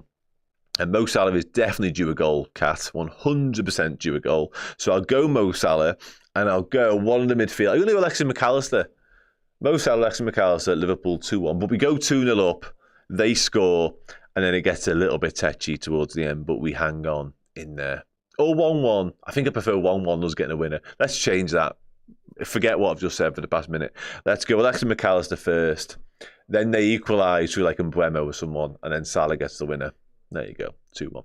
2-0 says Real Revolution Records. Hope you are well, my friend. Lots of people just saying the word Diaz. I'm not quite sure why. Conceding first is absolutely a point. We mentioned it earlier on. One of Brentford's go-to plays this season. They've got a lot of them. Again, they're very data-orientated. They identified weaknesses in the teams. The set pieces of a threat. Good side. Good players. Wissa, just mentioned, and Mbeumo. Mikkel Damsgaard I quite like as well. Although if there's one man that could do with going to Dr. Cynic, our sponsors for the season, it's very much Mikkel Damsgaard. He is struggling up there, and he's only 27. Yeah, he's in a world of pain. And listen, I've kind of been there myself in the past, but you are, clinging on. The wing-backs are flying up. Absolutely flying. Ryan Higgins says 3-2 to the Reds, Sobbo, brace and a Salah goal. Rayoni says 2-0 to the Reds. Let's get back to a 2-0 team. You know, it's funny that the 2-0 thing has been forgotten about a little bit, hasn't it? Because we made such a habit of it early season. It was like, oh, this is sound. We just beat teams 2-0 now. It's all very comfortable. But it feels like it's been a while. Like, it probably happened like a week ago. But in my mind, it's been months since we beat anybody 2-0 and it was comfortable. It's true, though, isn't it? He was struggling, man. He is struggling. Good player, though. I don't want to, tear him through too much because he's probably have an absolute worldie and just ping us around the park for an hour and a half. But, yeah, his things aren't looking good up top. I feel we'll either batter them 4-0 or squeak a 2-1 Salah double. Listen, I'd bite your hand off at a 4-0, but I also would shake your hands on the 2-1. Hello, my mate. Hope you're good. 3-0 to the Reds. Mo Sobber and Federico Chiesa from the bench. Okay. We're due a good team, but this I like. This I like a lot. This is right up my street. And ultimately, again, I said it a moment ago, it doesn't matter how we win as long as we win, especially playing just before Arsenal. Absolutely. This way I would take as well, Andy. Of course I would. But there is that little, nagging thought at the back of my mind thinking, because I'm a little bit worried about our form of late, let's put it like that. So I would like to see a proper performance and a proper team performance that you can hang your hat on and go, okay, we've been a bit dodgy for a little while now, but that's the reason there's a good chance this team is set up and destined for glory. That's what I'm after. And there it is. Took a while, but we finally got there. Gomez to score. 3-2 us and a late winner from Maka. Okay. Oh, I don't know about late winners. Mo Salah scores a hat-trick. I had a dream about it last night, and I never dream about Liverpool. Well, you're on your own, Maka, in terms of never dream about Liverpool, because I think a lot of us do that a lot of the time. Will Ali pull a world? He might silence some haters. Yeah, he might well silence some critics if he does. And I think he's going to be called upon, to be honest. Often, Alisson Becker could pull out a deck chair in certain games, but one thing we do know about Brentford is they will have a go, and they will find ways to manufacture opportunities and moments in the game, because that's just kind of what they do. And they're very effective at it as well. So, yeah. Catholic Zach says 3-1 Chiesa goal. Back in Chiesa. I've banged on this drum a few times this month, this year. I think Chiesa, he would go a long way to paying back some of that 12 million, which of course is buttons in today's market. If he did just come up with the goods on a big occasion once, like, I think a lot of the unrest towards that transfer would be quelled if he just scored a winner against someone, because it might well, mean that we win the league and then maybe not, you know what I mean? Diane, we beat Brentford 4-1 with birth last year. It's possible this time again. We're going 2-1 towards you, and we've run a 2-1. I hope Alisson is quiet. Likewise, Kat, because that means it's been a very straightforward afternoon for the Reds. Okay. Wonderful. I'm going to wrap up now because some gentlemen have just come into my eye line on the side. So I will love you and leave you all until later on when I will be back. But I will love you and leave you all with more of me speaking to Billy Grant from Besotted Brentford podcast. And I asked him how Brentford might go about this one. Take it easy. See you in a bit.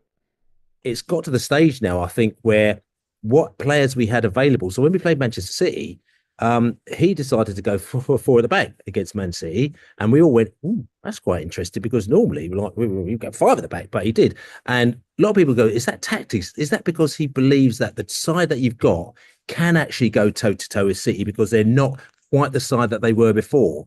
Or is it just down to personnel and the fact that you can only go four at the back because you've only got four defenders, like, in effect? And we think that a lot of it was down to personnel, but I think there was a little bit of also, actually, tell you something, let's take it to this team, actually, and we did, and we really did in that game. Whether or not we will do against you lot is a question, but then afterwards, our question is, if we went five at the back, who exactly would we play? Because Ethan Pinnock is out, Ayer is out. We've got, and these are both defenders as well, sort of big defenders that we've got. So it is a little bit of a struggle, but and we know what Liverpool could be like. You guys, you're top of the league. When I came down to or up to Anfield at the beginning of the season, it was the first away game of the season. So you don't know what the barometers are. You just know that Liverpool are Liverpool. You beat us, and I thought you beat us, good and proper. And when we went away, we thought, that Liverpool team is they were quite good, actually. In retrospect, we about 2 months later, we went, actually, that result against Liverpool was quite good. I think we only got beaten 2-0. I think it was 2-0, wasn't it? I think we only got beaten 2-0. That's quite good because they go around smashing everybody like left, right and centre. So I think, the approach to you during this game, I don't think that we're going to go gung-ho. We are very gung-ho. I call it Kevin Keegan-esque, actually, to use a Liverpool phrase. Nice. The style of football that we've been playing at home. I mean, we're scoring 5 goals, 4 goals, 3 goals. It's bonkers, the football we play. But I think that, if we go totally Kevin Keegan-esque against you, we're going to get absolutely picked off and absolutely smashed to pieces. So I think, we'll do what we do, but we'll be a little bit more conservative. Hey, welcome back. Big thanks to Billy the Bee for taking the time. Known Billy a long old time. Brilliant guy, brilliant fella, great talker. If you want to check out that full video, then you can do. But really, just stick with us, and hopefully, we'll win. And that'll be great, and everyone will feel much better about life and everything. I've noticed a general trend over the years, Ste, and it is that when Liverpool have good seasons, people still lose their heads during those seasons, but they tend to lose them in things that in years gone by would have made me piss myself laughing. So 2008, 2009, I remember we drew at home with Wigan in 2000. It was in the late 2008, and they got booed off the pitch. When we won the Champions League in 2018-19, we drew a couple of games back-to-back in October, one Champions League and one Premier League. And the comments were filled with oh, well, that's it. Liverpool have blown the whole season and what have you. And then similarly, it happens again. My point here is... We wrote the book, didn't you? How the Internet Reacted. How the Internet Reacted. I've done 2 How the Internet Reacted to Liverpool's successful season books, and I can plot how comments go just loosely based on stuff. But yeah, what I've found this season again, it feels like there's a lot of high emotions around stuff. While the transfer window's open, that will be a central focus of it all, and it would be great if Liverpool could just go and add to the squad. I think that would actually boost the squad, and I think it would boost morale. It would boost everyone on and off the pitch. That would be great if they could do that. But on the pitch, it feels like we're not really appreciating where we are in the league, because I think in a lot of people's minds it can go away really quickly, and it can. We've seen it happen. Yeah, and that's why today's really, really important. And it sounds obvious to say, win every game, of course. This will be a really, really tough game for Liverpool, but they just need to find a way to put 3 points on the board here, because we need to just get back to the habit of winning football matches again, because draws are fine, but draws are the reason why Arsenal aren't top of the league. So we need to cut that out of our game pretty soon. No, absolutely. It's a big game. It's another big game. Every game, it's a big game. This is the joys of it. I've had seasons when Liverpool have been 8th. And being, and it's been kind of, what's the point? This is what you're in it for. So yeah, I'm looking forward to it. Say, every Premier League away game is a tough challenge for the most part, because they're all unique in their ways. Even though we went to the worst team in the league by a mile, and had to come from behind to beat them twice. Premier League games are hard to win. They're not easy. When you do batter someone, it's a nice surprise. When you go and batter West Ham, it's fantastic, but it just doesn't really. Man United away, we battered them. It looked like it was going to be tough, and it wasn't. That's a nice surprise.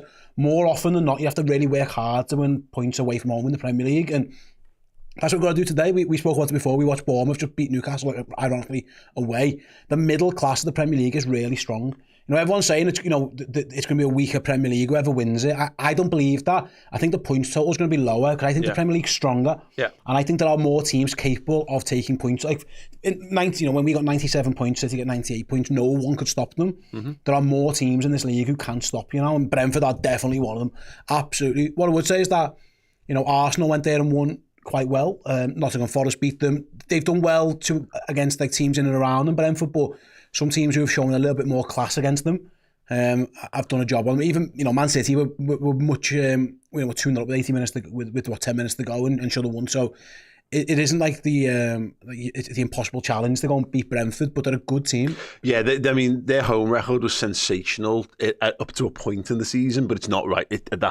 They've started to show cracks in that. A bit of that was fixture related. And listen, fair play to them. The Brentford, with all due respect, they are punching above their weight a little bit, and they're doing great, and they're a good team.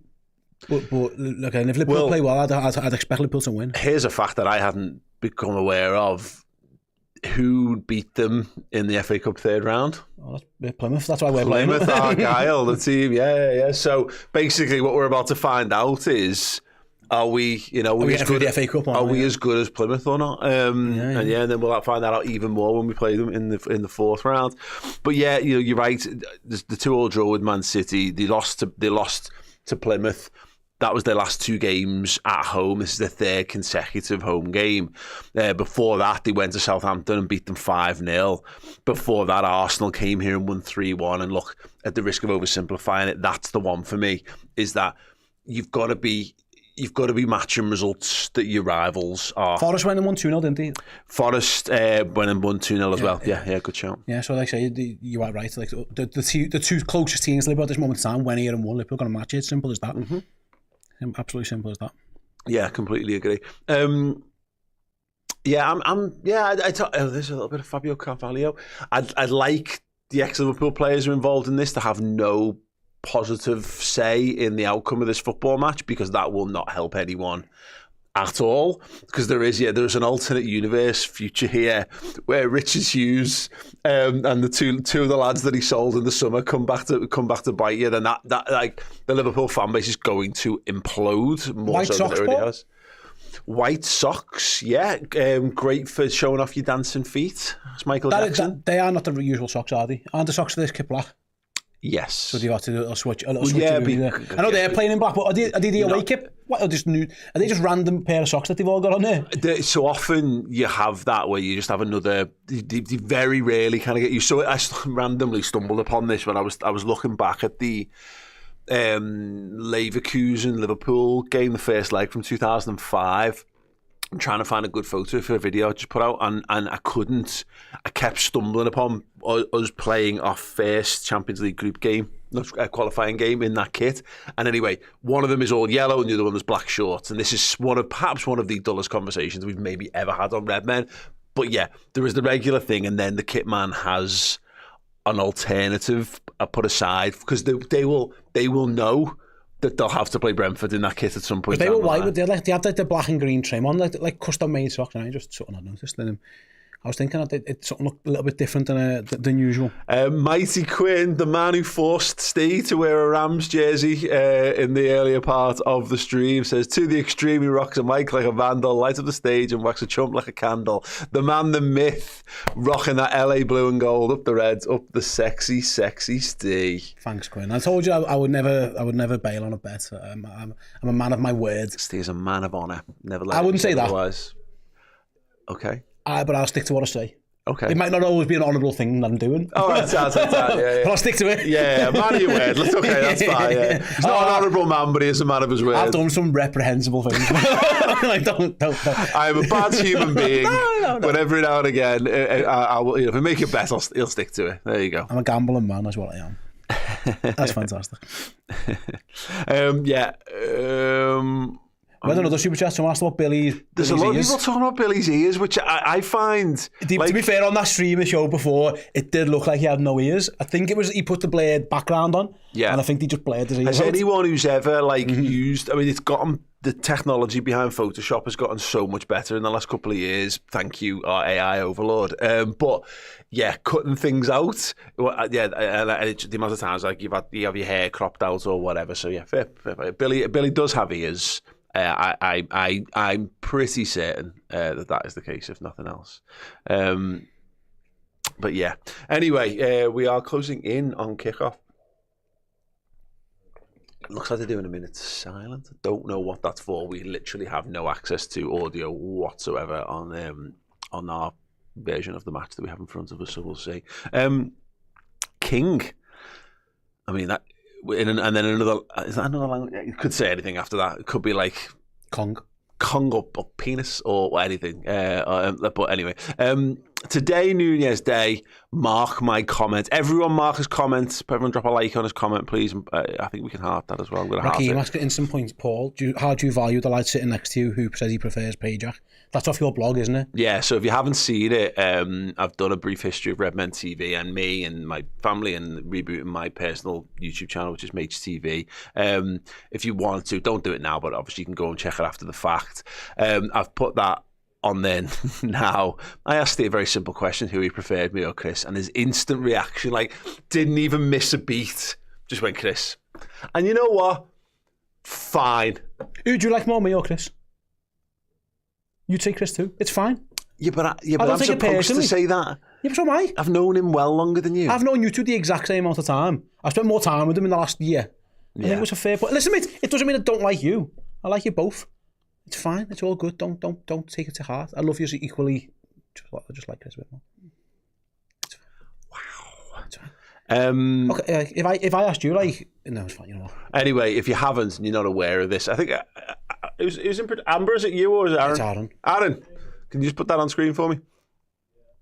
Thanks, mate. Yeah, you can head over to youtube.com/MageTV. I've got a couple of videos. So I'm starting to do some weekly vlogs, which is just like behind the scenes of Redmen and some of the other podcasts that I'm doing and what have you. So last week's one is there. I'm editing this week's one because it's currently this week. And then, there's one called A Brief History of Redmen TV.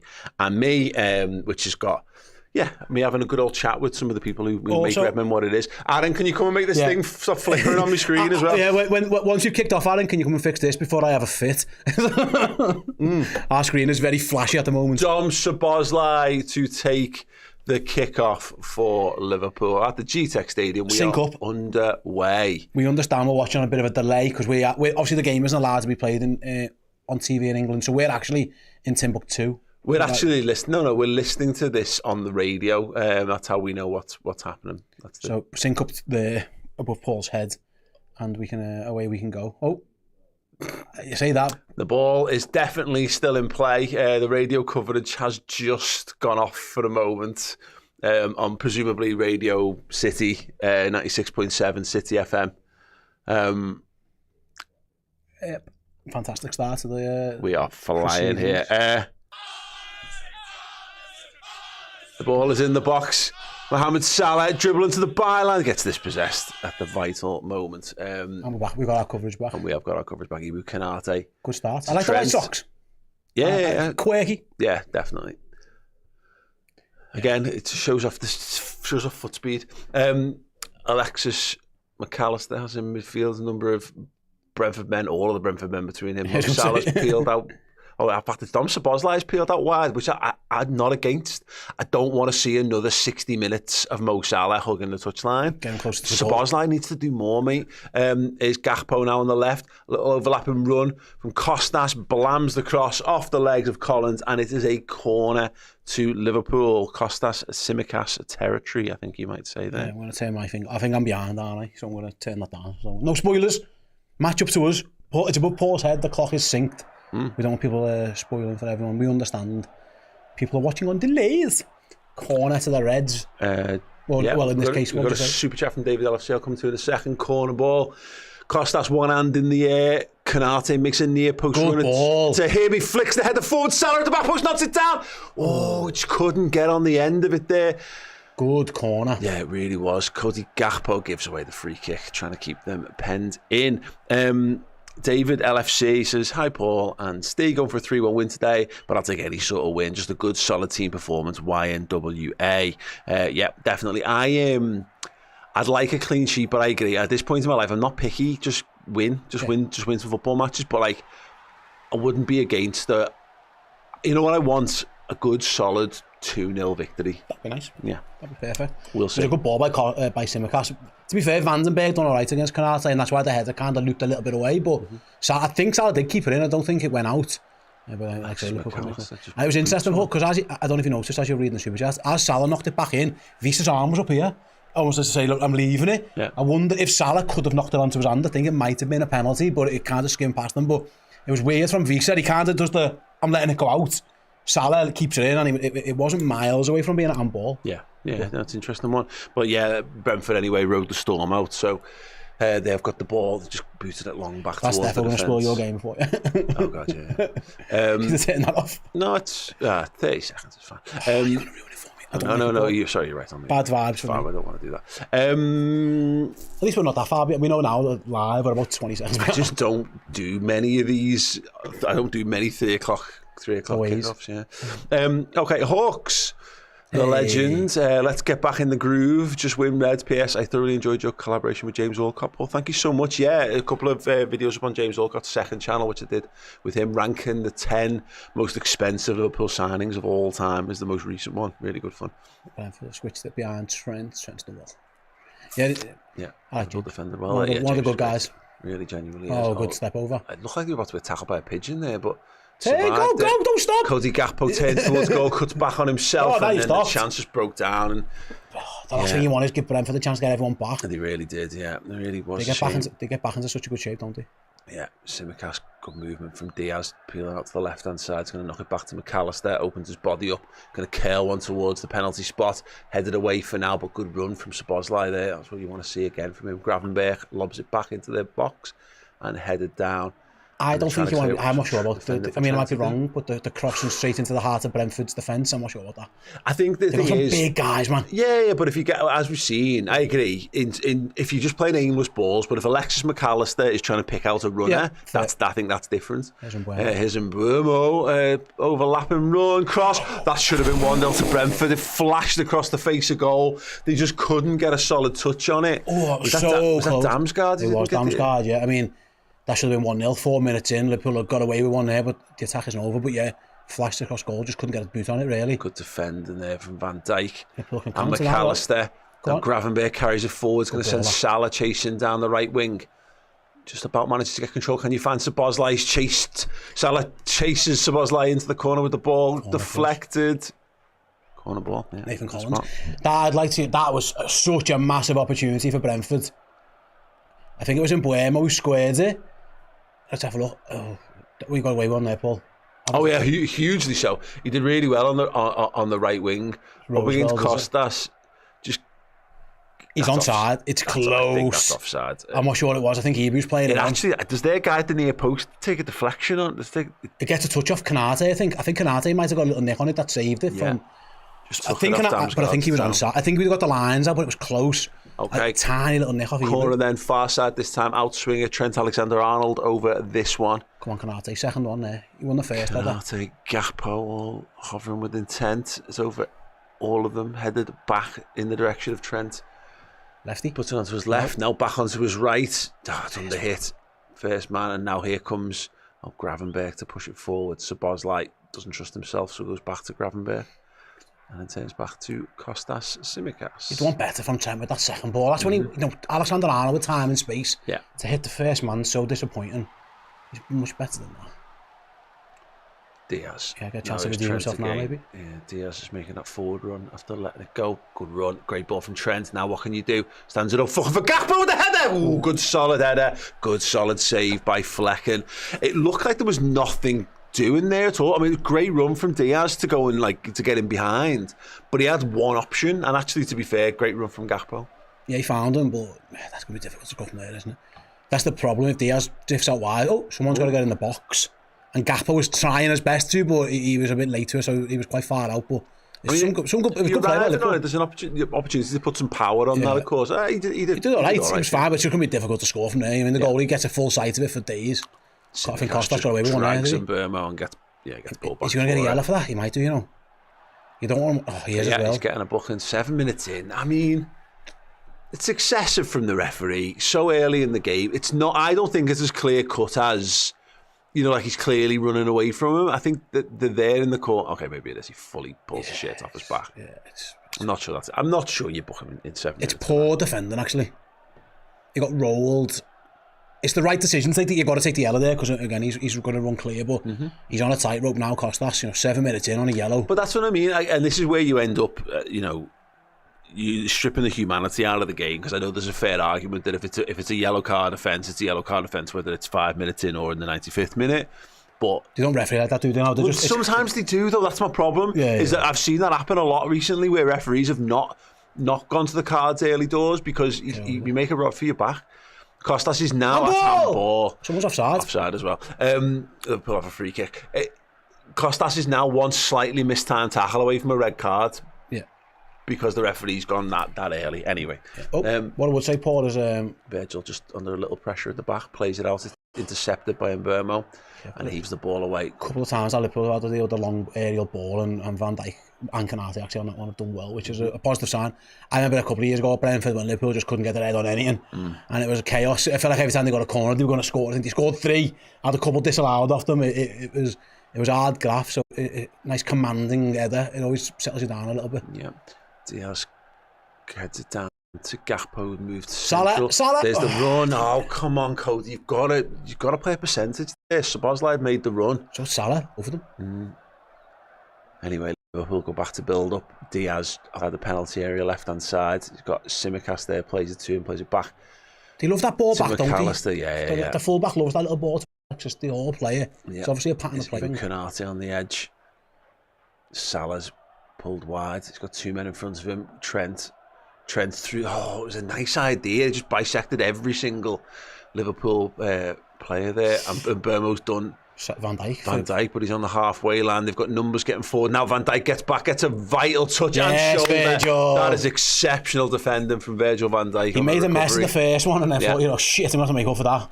He's a big, strong boy in Buemo, though. Not many players can go shoulder to shoulder with Virgil and give him a little battle, but he did. I'm going to catch up on the super chats in a second. Everyone has a ton there, which I've been a bit lost in the game. But one actually from Ade Olapido. Hey, what a guy! This is just bloody win. Yeah, totally agree. Couldn't agree more.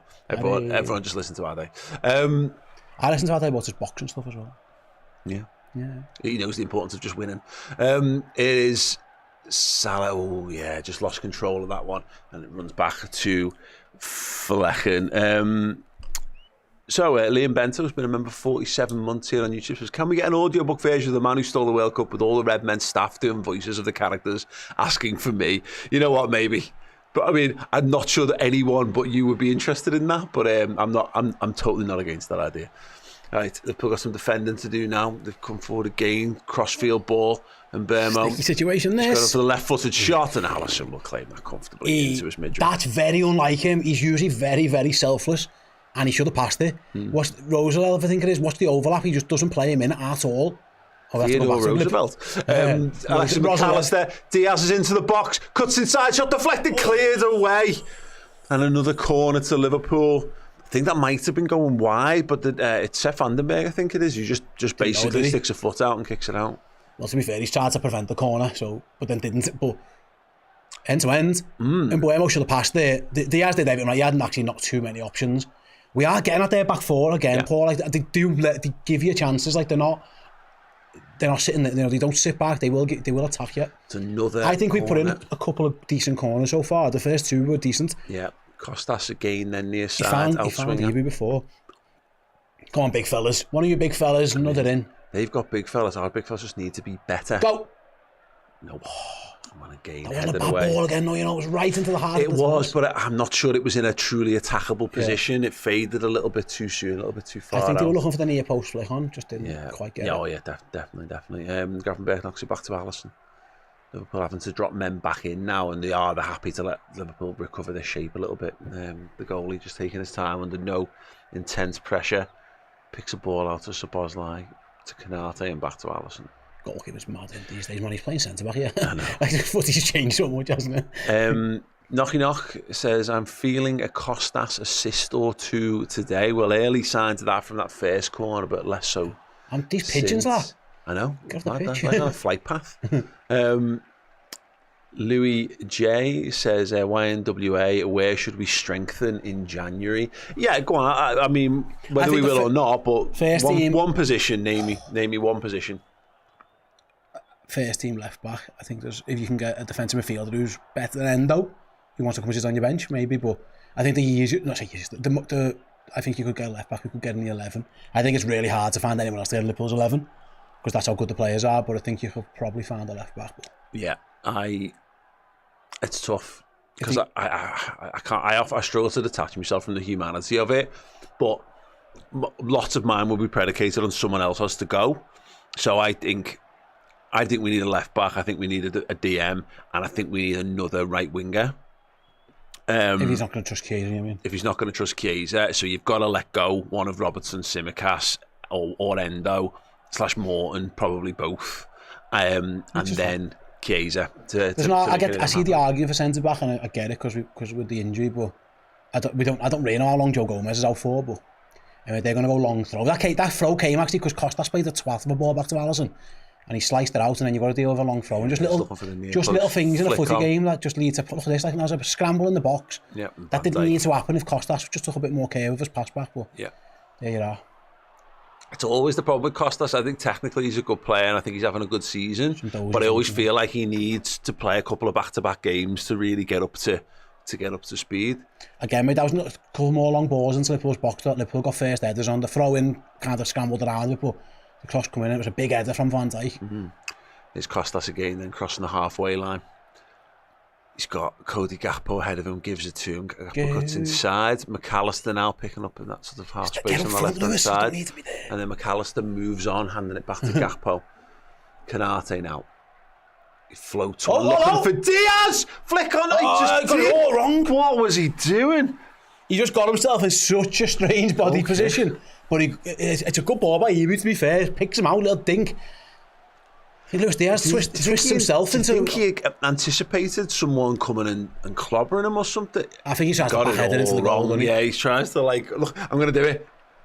What could he have done? Let's have a little look. I mean, not this, but he just misses it. It's just simple as that. He just misses it, just hits his shoulder. Yeah. He tries to just flick it back across goal. I thought he tried to back headed it. I think he thought about the volley, and then just got his body shaped. He tried to flick it round the corner, and he just hits the shoulder. He got himself in a very strange position. But again, another chance where Liverpool get the ball into their box. Yes, big fella. Headers. Good defending there from Brentford, and it's cleared to Mbermo inside their half. He's got two men around. A ball. Yeah. Well done, Liverpool win it. Charlotte Weir says, is Robbo dropped or injured? Well, he's on the bench, isn't he, Robertson? Dropped or rotated is one of the other rotated is the diplomatic way of putting it, I'd say. He'll get on in this game, I tell you. The manager's not going to let Tsimikas play 83 minutes on a yellow. Rebellion Rob says, don't read this out just for the wages fund. Put it on. If you're gonna create the wages fund, do it on Liverpool's YouTube channel, unfortunately. Unless you talk about Steve's wages fund, which is fair as well, to be fair. John Henry pays my wages, I'm fine. God, I wish he did. So do I. Yeah, I'd live in a much nicer house if that was the case. Canate. Salah's been quiet, Danny. It's the one thing you'd say. We've seen a lot of Gakpo. Well, more Diaz, a bit of Gakpo. We haven't seen anything really. Yeah, we're not really building up. We're engineering. Down the left, yeah. Trent in position. Chance here though. Szoboszlai tries to go past his man. He actually it was the wrong thing to do there. Counter attack, get running verge. A long ball over the top. Alisson comes out, judges the bounce beautifully, and then just comfortably knocks the ball forwards to Tsimikas. Good goalkeeper, not back to that. Yeah, that's exactly what you need in that situation. Go on, Costa. There's a little bit into basketball, isn't it? If no one scored any points in basketball, Gakpo tries to feed Tsimikas. It's overhit. It's well defended, and it's a goal kick to Brentford. Raj Desi says, would love to see Nunez come on and score today. Any of them, if I'm honest. Any Liverpool player can happily score, but I agree just in terms of the meaning He's getting behind out of time, and he bless him. Yeah. Everyone has those players that do your head in, and that's always been the case, and there'll always be people who take it too far. In that, it's so much more public. Fine. It's more public these days than ever. Yeah. As long as he's a Liverpool player, then because nobody's not going to celebrate his goal, and that's the thing that gets me most is like the amount of criticism and horrible shit that comes out, and those people still then get to enjoy it when they do the good things as well. Unearned. Criticism's fine. Don't abuse, and sometimes it goes over the top, hyperbole. Yeah, exactly. They find the Szoboszlai space a lot. Yeah. Which they need to. We said this in midweek when we got better against Forest second half. We were using him to build play around, and we've started quite well doing that. They're just in a good shape though. Look at them. Mbeumo goes out to the left, he becomes like a back five almost. That's a good ball by McAllister. And here's Gravenberch goes for goal! Great save from Flecken. Diving to his right. We saw it against Forest, too many wild pot shots. I'm not against that. They tested the goalkeeper. Yeah, it was a little ball around the corner from Alexis. Is genius. Watch this. Have a little bit of that. First time, touch and shot from Gravenberch. Does everything right. It's a really good save. Really good save. Look at that. Big hand. Fair play, good. But like I said, go for Liverpool's two midfielders linking up.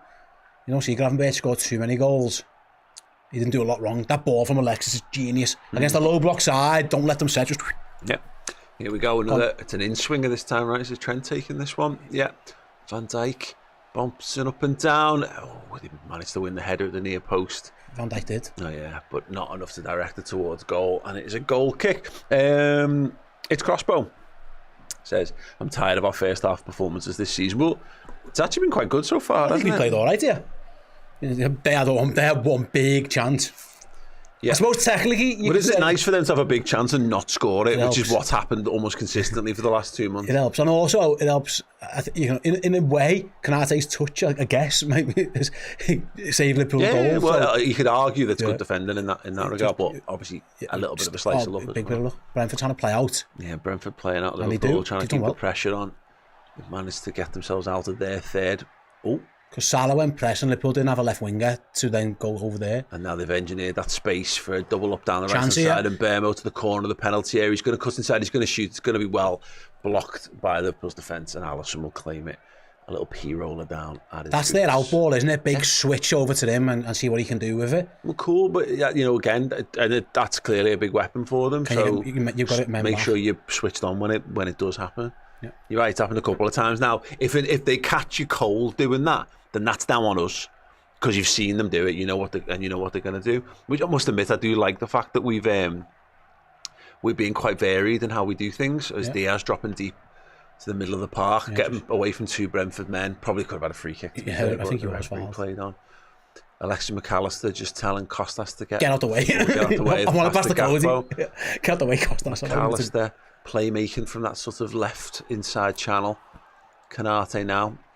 He's going to go for goal. Stupid. Yeah, that's exactly what I'm talking about. What the fuck are you doing from that? There's a ball on. I don't mind mixing things up every now and again, but just keep it going. Engineering shots from distance. Engineering shots from distance is fine. I don't think Ibu Konate side footers from 35 yards. If you could score regularly and easily like that, Gerrard's goal return would have gotten more in the last 5 years of his career, because he gave up on the laces and went for the curlers instead and got nowhere near the goal return. It's that had all the hallmarks of someone who didn't know how he was going to strike that ball until the moment it made contact with his foot. Yeah.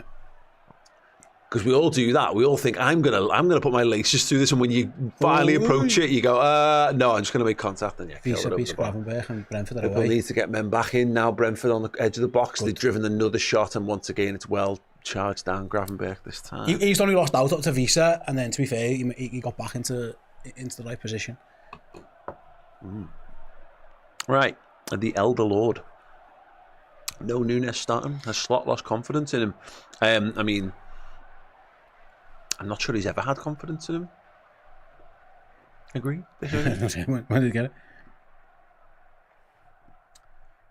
He's certainly never been. By the way, Aaron's just messaged me, producer Aaron, saying apparently there's issues with people getting adverts saved on YouTube during the game. We've got it turned off, so it's very much a YouTube issue. Apologies. It isn't us. They're definitely turned off. It's just obviously YouTube's having a bit of a moment, so maybe refresh your streams and they might stop happening or something, but it isn't us. All I can do is apologise for the multi-billion pound corporation who hosts these things. It ain't us. I can apologise. Collins says, not a fan of this ref. He's made some abhorrent calls recently. We've got to be airtight today. That's it. I keep saying this. If referees are going to be crap, and you've just got to win games in as straightforward a manner as possible. You do occasionally get random decisions go your way, but you don't rely on the referee to bail you out. Free kick to these, by the way, dangerous position. Left hand side, 40 odd yards from goal, 45, maybe not 40, maybe 35. You've got to think, it looked like Mbeumo, but I'd imagine Damsgaard in swinger. No, Mbeumo, I was wrong. Curler to the back post. Actually, it was headed more toward the near post or front end of the 6 yard box. Not a great header goal, They He is good in the air, but I mean, that's so difficult to score from there. Was he offside? No, he wasn't. Norgard made a good run. It's a difficult chance to score from that, to be fair. If he scores from there, mate, he's done really well. Yeah. But what I would say is that he wasn't particularly amazingly marked. I think it was Gakpo we lost. He's a good player, Norgard. Momongo Gaming says, if you're enjoying this stream, let's hit 1.5k likes before half time. YNWA, yeah, please do. If you haven't clicked that like button just yet, much appreciated. Go over and well click done, it. Costas. Costas somehow keeps the ball. Oh, he did. That was an out. Out of play. Well, maybe he hasn't. But again, he can't argue. He's on a yellow card. It looked like he kept that in. Little flick on from Gakpo, but yeah, Arne Slot agrees with me. That ball was not out. Yeah, he's fuming. He looks like a... Oh, fuck off, that's not a foul! Collins is right, this fucking ref. Yeah. Be careful there, that's a no man's land that you've gone into. Yeah, Trent just ran into for the middle no of the pitch. reason. Got nowhere near it, and he's just jogging back as well. Although Szoboszlai has gone over there and covered the right back. Good defending from him. Well passed on. Trent just went for the ball, he was never going to win. Yeah. Oh. Diaz has somehow managed to come away with it. What can you do, mate? Can you gain some yards? In fact, he's going to knock and rush down the line. Van der Beek got pace on him. Yeah, he has. Which is mad, because I don't know when that happened, but... and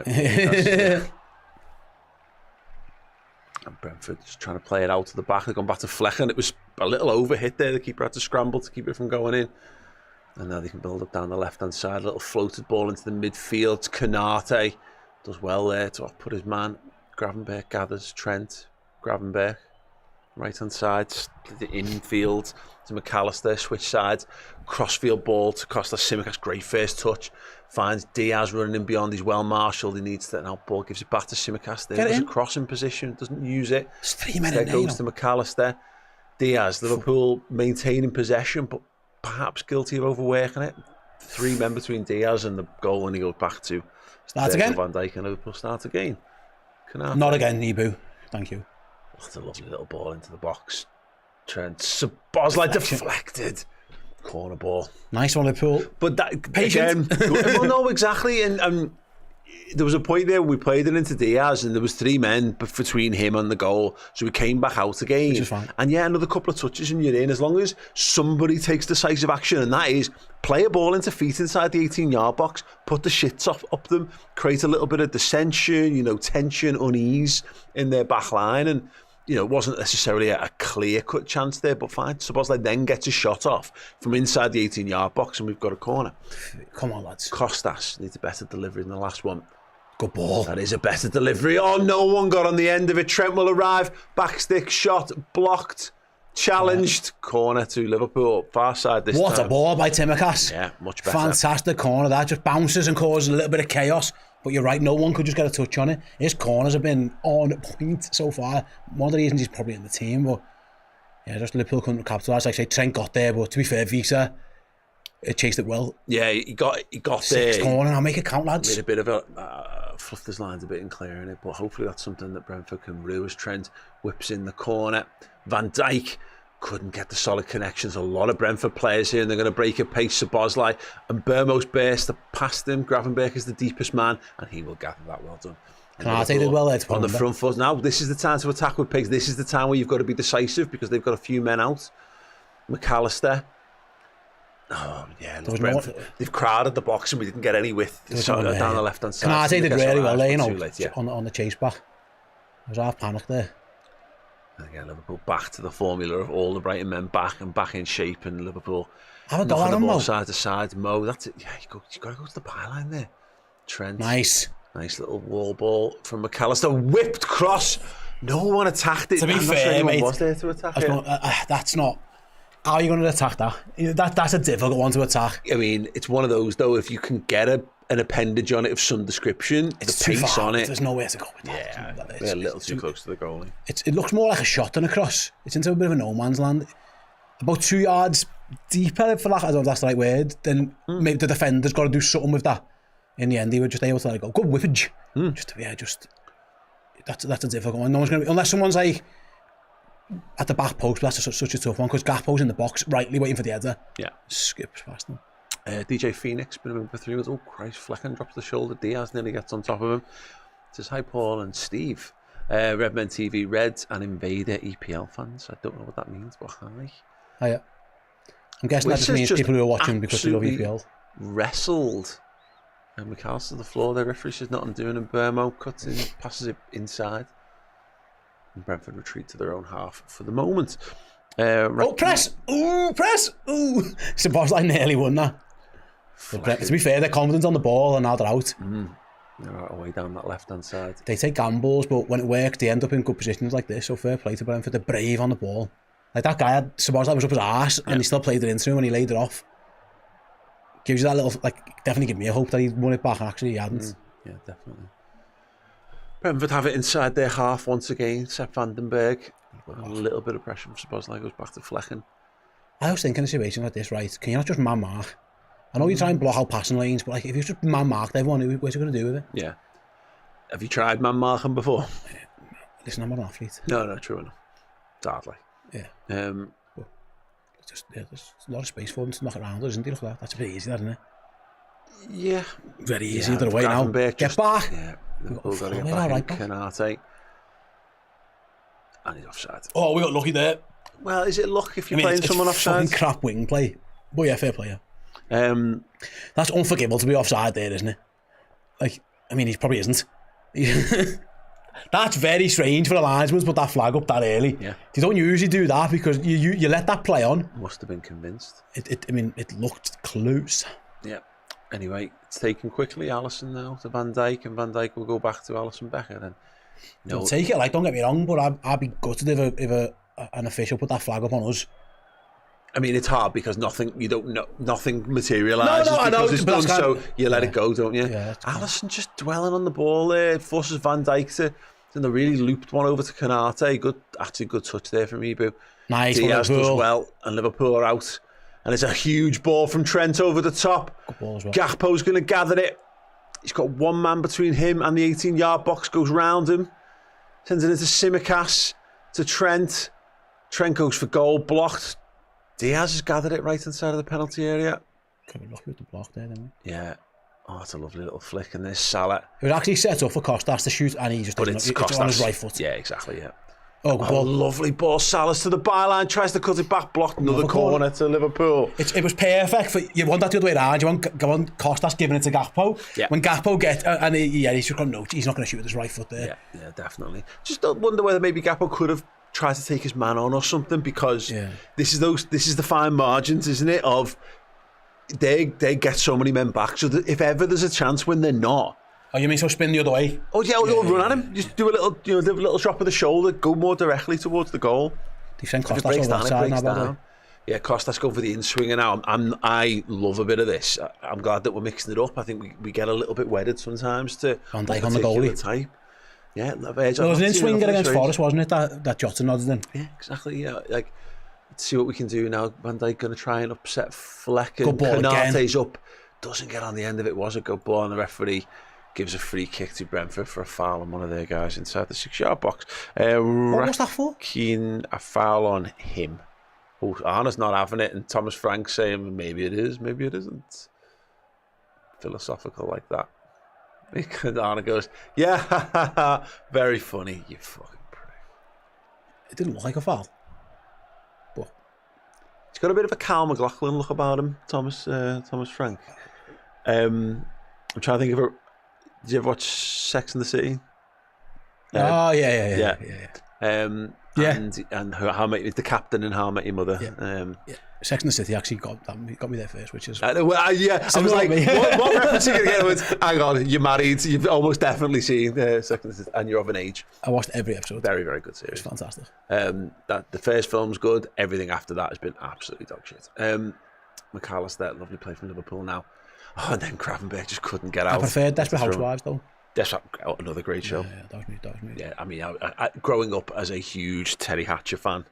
I was just Eva Longoria. Well, everyone was into Eva Longoria, but Terry Hatcher, Lois Lane, mate. You know, I get it from your point of view. Come on. I get it. I don't understand it, but I get it. We're splitting hairs. Oh, yeah. Everyone wins. Szoboszlai's cut one out. Give him the ball. Brentford just living dangerously at the minute. He's waiting for an overlap. There you go. Trent doesn't find it, goes inside instead to McAllister. McAllister to Diaz. Diaz dancing. Finds Gakpo. Cut inside and shoot. Cut inside and shoot. Box. It's the shot. He does cut inside. No, he throws it to the back post. To Salah, knocks it down to Szoboszlai. Penalty! He got fouled. Corner. Is it not a penalty? I think he had the shot. I think he got the shot away. He's not complaining, so maybe... I thought he was just wiped out. Salah did really well here. Let me see the Great replay. intelligence to knock it down. Is that not a foul? Oh. Is that not a foul? I mean, maybe the block comes off and so maybe not, but I just thought he'd been cleaned out, to be fair. Szoboszlai didn't appeal for nothing, so maybe not. Good work on Liverpool. Corner again. What a move. See what we're going to do this. It looks like we're back to the outswinger. Just judging on Van Dijk's position. Yeah. And here's Ibu Konate. Oh, again, just beaten at that vital moment in the game. Time. Yeah, Brentford trying to get out.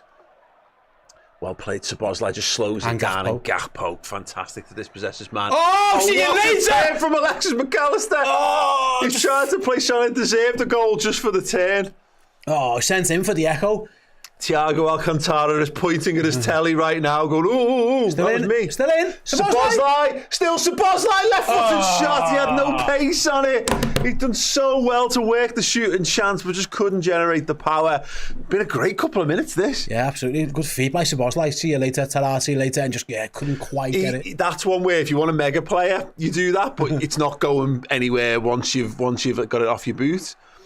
You're hoping maybe for someone, he's a bit off balance. Someone he scuffs it a bit, doesn't he? There's Alexis turn and then fired it into Salah. Salah just couldn't take it under control.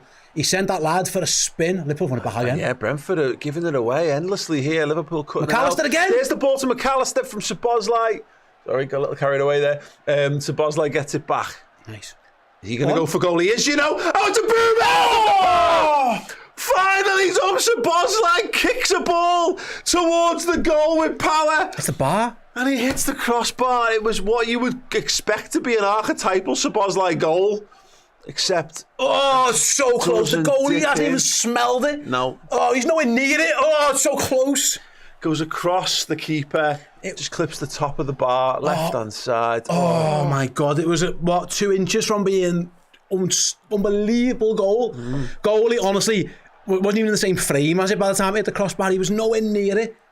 It was like Ronaldo-esque, the little up and down dip on it, but yeah, didn't get it. That was it. Good few minutes for Liverpool, though. Very, very good. And a nervy few for Brentford. He did it again. Salah's nearly dispossessed them on the edge of the box. The Liverpool press seems like they finally figured Brentford out in the last couple of minutes. The amount of times we've swallowed them up when they're trying to play out from the back.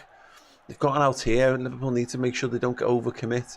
Get too excited. On verge. They've gone long to Van Dijk. Van Dijk's dealt with that wonderfully. Yeah, he has. And so was Alisson. And Alisson just sent him Burmo really slowly for the echo. That turn from Alexis, man. See you later, alligator. But yeah, just Salah couldn't touch it. And a few minutes after, Szoboszlai 2 efforts. The second one was much harder than the first one. Yeah.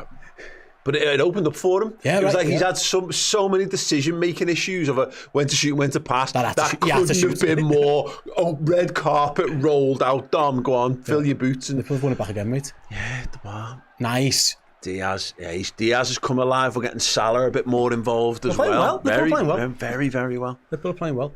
Alexis is the key to it. Yeah. Actually, through the centre of the park. Yeah, exactly. Szoboszlai dances past his man, gets fouled, free kick, and grabs. Would you shoot? Yeah. Let's Szoboszlai. Liverpool too late. Short. Never mind. McAllister takes it quickly. Gakpo now. Demand it. Cut inside. Yeah, of course he cuts inside. Outside of the boot from McAllister, dealt with for now. Back to him. Ambitious. Yeah. That's a man who's just done a couple of good things for on his onions, isn't it? 100%. Have a go with that. Salah this is what you're talking about. Salah rolls his man. He's into the box, right-footed shot deflected, and the goalie will claim it. But that's more of that. We're dangerous when we do that. Trust Salah. Get Salah inside the 18-yard box and kick it to him. Pin him, and man. see what he can do. He's so strong, isn't he? Yeah, he really is.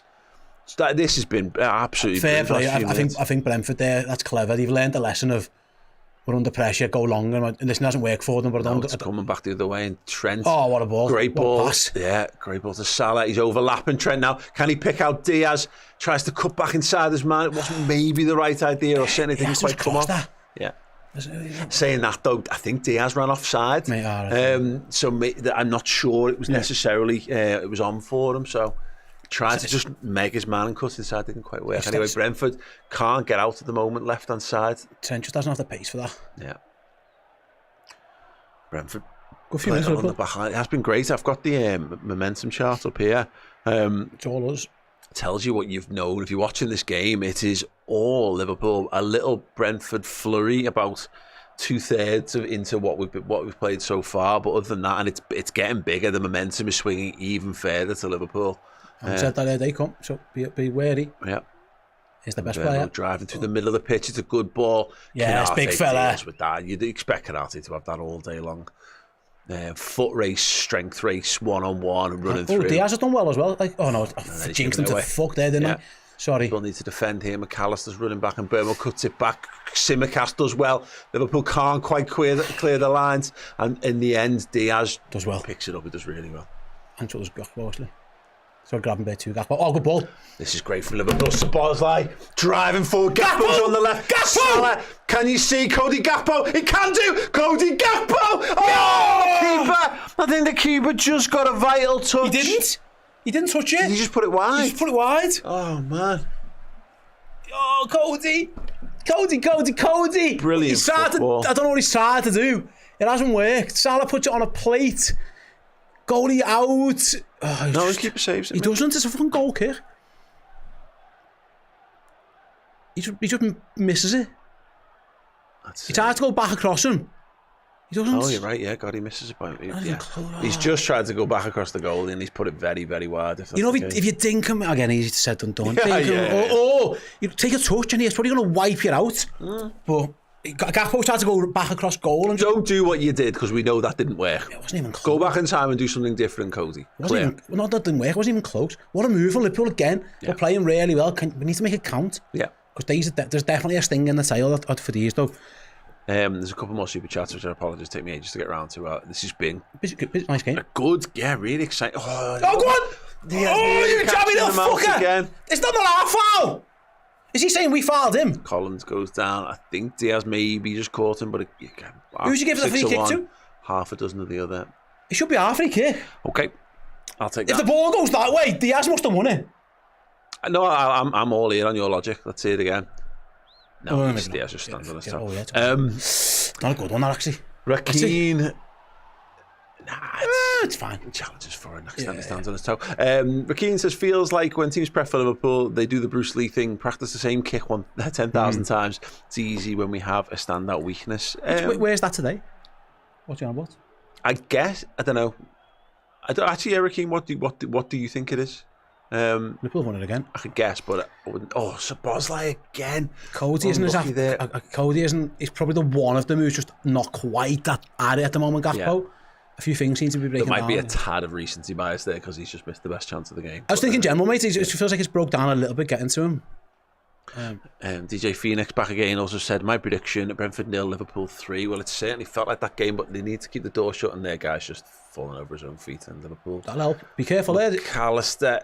Played himself into all kinds of trouble. He got fouled, didn't he? And he did get fouled. And Liverpool take it quick, and the referee's not having that because it's Liverpool. Damsgaard fouled. I think Alexis got away with one there, though. It's a bit like the Tottenham goal when he kind of dilly-dallied. Oh, my God. Oh, see you later. Oh, my God. Ryan Gravenberch. Yeah, Ryan Gravenberch. Again, everyone's gone full Thiago Alcantara in midfield today. Oh, Cody, the ball was there. It had to go to Simicast, that, didn't it? Yeah, Canate, they've come the other way. Canate to Salah.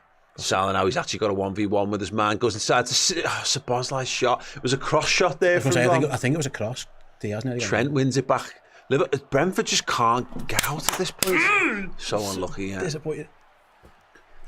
Brentford again. We'll have that. Up, and again, it's Liverpool first through everything. Trent, who can you pick out? Picks out Diaz, first time shot, deflected again, /scuffed and into Flecken's arms.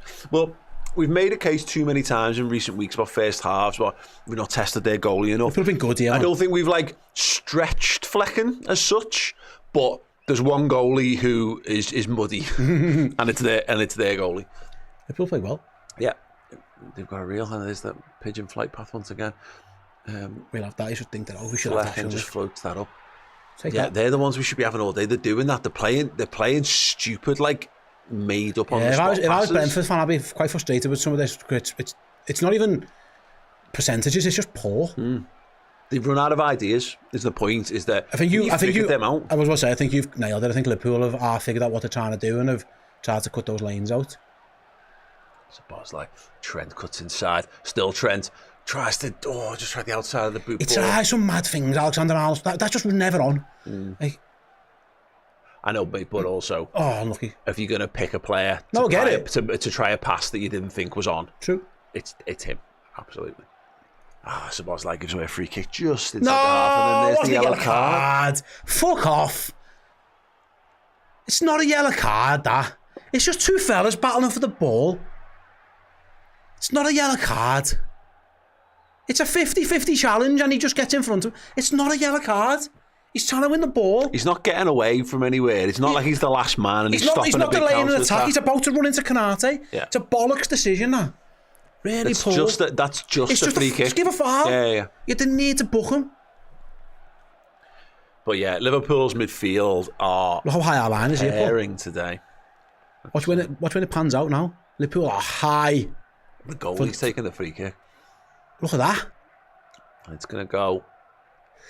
Oh, they've managed to get the flick on. They've gone for a volley. It's ended up in the back of the net, but it is offside. I think he gave a foul. Or a free kick. Let's hope it's a free kick.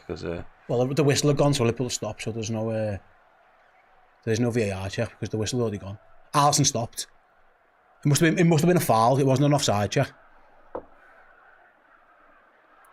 Okay. It isn't one of those where you can go back and check it. Ali had stopped, literally. Good finish from Van der Beek, like. Yeah, let's hope that's his moment. Liverpool had stopped. Konate crosses the halfway line. Little blip for Liverpool. Just hope we can continue this momentum. We could really do with going 1-0 up here. Well, we're on top, aren't we? To put the, for all the dominance that we've had, actually it would be deserved if we could. Yeah, 100%. And it would set us up really nicely for the second half. Yeah, no question. Szoboszlai. Tsimikas is making a mad internal run there. Back to Konate instead. Now over to Salah. Salah up against his man. Dancing, jinking, corner. That's 30 seconds of the half. Well, yeah, they're probably not going to be too much in terms of stoppage time. Doesn't be any, really. A couple of minutes maybe at most. Come on, Reds, or whatever this colour kit is we're wearing today. Yeah, I think you've just got to go with the fact that it's the nickname. Yeah. Big fellas, Liverpool's delivery has been pretty good. We've had a lot of corners here, and I'd say probably only 2 of them have been really threatening. There's another in-swinger from Costas. It's deep. Goalies. And the goalie will be challenged by his own man. He got it at the second bite. It's actually really good goalkeeping from Flecken there. He was all over the place for a sec. I think he ran into Vandenberg and just dropped it, but he was quick up. And Liverpool didn't have anyone to capitalise. It wasn't a foul. He jumped into his own defender. 1 minute stoppage time, like I said, there wasn't much. And the thing is that Brentford will be able to adapt things at half time, so what we've learned might not be true in the second half. Last 30 seconds to see if Liverpool can end the half on a real high. Diaz's pass is blocked and cleared for now. Wissa gets on it on the counter attack. Gravenberg wins it back. Brilliant. Nice. Well done. Go on. All 3 of our midfield. What a pass that is! Excellent so far. And here's McAllister, possibly the best of them. Trent. Salah, this is it. Last few seconds. Can Liverpool get the goal? Drops to McAllister. Curler defends Szoboszlai in the face. And that will be the half. How's your luck? I think that's goal on target, and it's Szoboszlai in the face. Cleaned them out. Yeah, and it's half time, 0-0. We've been good there, I think, for most of that. No really goal, good. Which is obviously the crucial part, and Brentford will be thinking, all right, fair enough, but I think we've been a dominant team there. But tonight, St. Paul looks so bored. You know what it is? I think it's been a really exciting half of football. I think it really, really has. We've literally got no audio on the game, and as much as we normally have it quiet, it gives you a little bit of a sense of attachment to what it is. So it's I feel weirdly more detached than normal from the footy. On that we've been good. We've been excellent, and I think it's borne out in the stats because it's borne out in the eyeball test as well. The momentum chart just continues to show what I showed you guys about 5 or 6 minutes ago. All Liverpool. Little Brentford flurry in the middle, But the Reds have been thoroughly on top in this game, and actually not in a sterile way, because I thought at times at Forest, particularly in the first half, we were doing okay-ish things, but we were one more pass away from really being dangerous, and we were taking a few too many, again, stupid speculative shots. We've kept up a little bit more of the shooting, but it's been part of a rich, varied approach to how you're going to attack. And as that game's worn on, the half worn on, we've really figured out how Brentford are passing out from the back. And I haven't noticed that a lot this season. It was a big facet of how the best Jurgen Klopp Liverpool sides played, was that you could see there were hallmarks of a Liverpool are wrapping their head around you, and it is defenders getting caught in possession and goalkeepers starting to either kick the ball out of play or they start to go long and actually stay in that final probably 10, 15 minutes even of that half. We saw all of those things. Yeah, absolutely. And Liverpool, what I would say is, like, the only disappointment is that we've had some big chances. Gakpo's a big chance. I think Diaz could have done better with his head where he got wrong. We've hit the bar. So I like to say the only thing that's really been missing is the goal. Like, say, worth mentioning, 4 or 5 minutes in, it could have been one down. You know, when Buemo caused a little bit of issues down the right and the overlapping in the cross box. But other than that, mate, it's been constantly. Well, we said it was something Slot referenced in his pre-match press conference the other day. Is he's saying we've conceded goals, and he's like, yeah, but actually, I think we're defending largely how we've always defended. It's just that almost the other teams are in a bit of a hot streak of getting one chance and sticking it away. And that one there, we're just watching a replay of it now.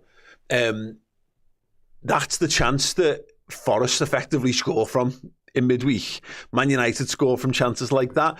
I think we've defended really, really well. And it's nice, I said at the time, for a change that we haven't just had one goal against us and all of a sudden you're 1-0 down.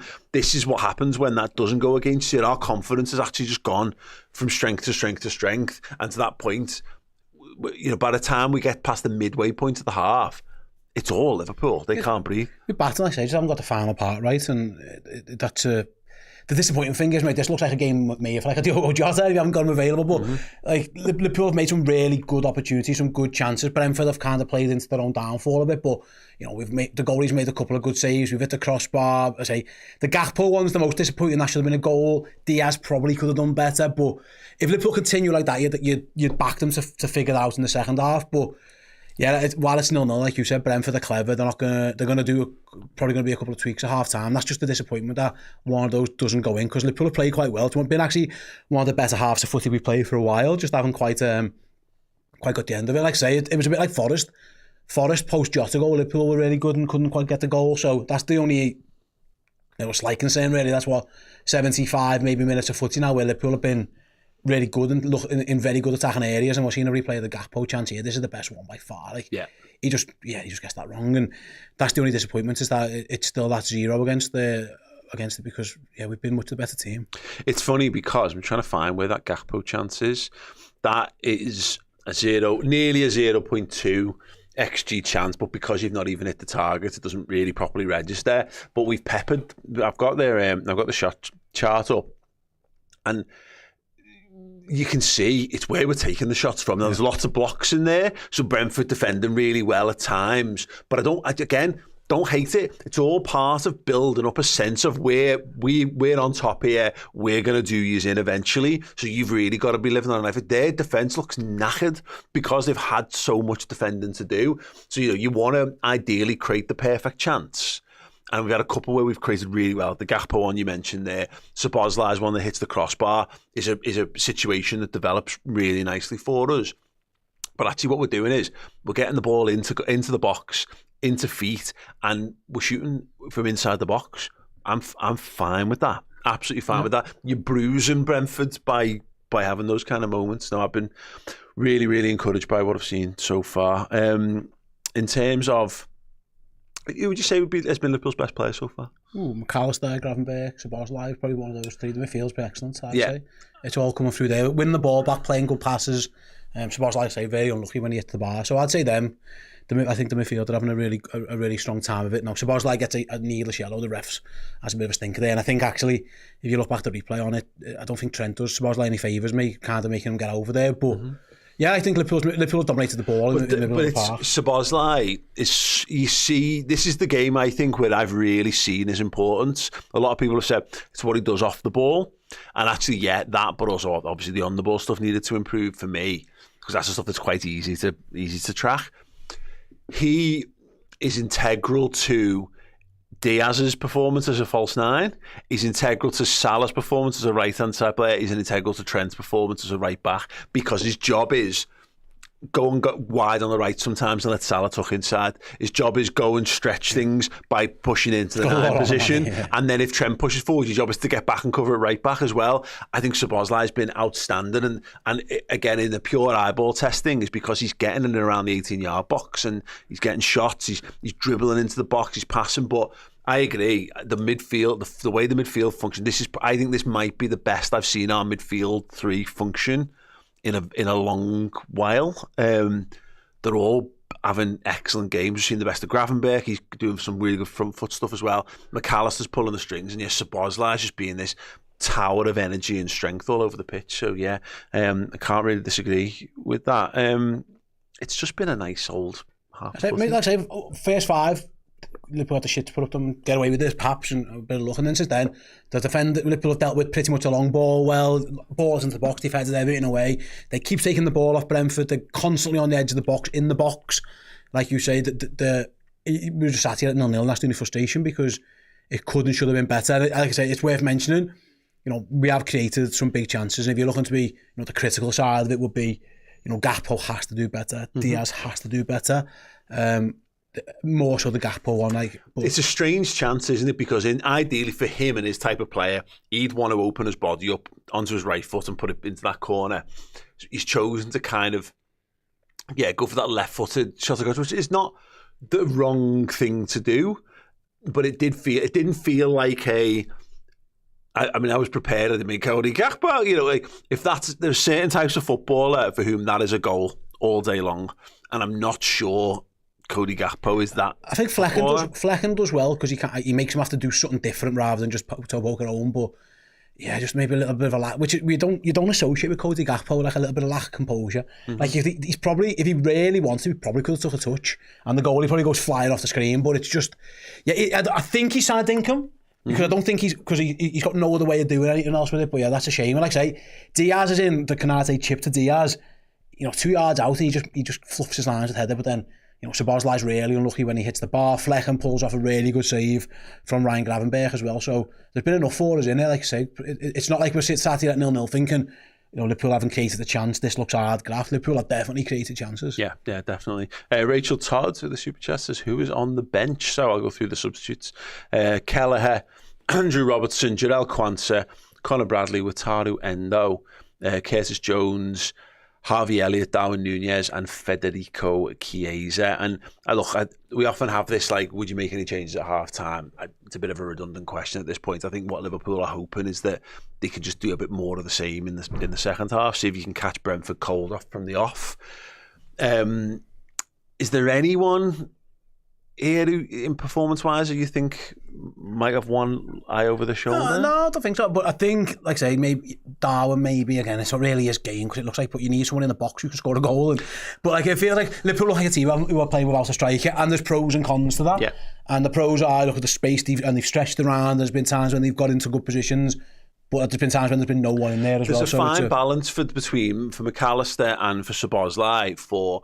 We're just going to work it down the wings, nothing's on, we're going to play it back, and then you're one of the guys who are part of that link in the chain where we're passing it around the edge of their box, and we've worked it wide, someone get in the box so you can cross it. And sometimes we struggle to find that right, and that's an instinct thing. I think it's more Szoboszlai's instinct than McAllister, but then I've seen McAllister get into the box and score a couple of really good headers, or add a couple more good chances like that as well. So yeah, the number 9 thing might be something you change, but then it becomes a question of, are we going to shift back to that formation that we did against Forest, or was that a pure break glass thing where it might give us an extra body? Yeah, I don't know, man, because I think that's difficult against the Ears. I think you'd be wary of doing that.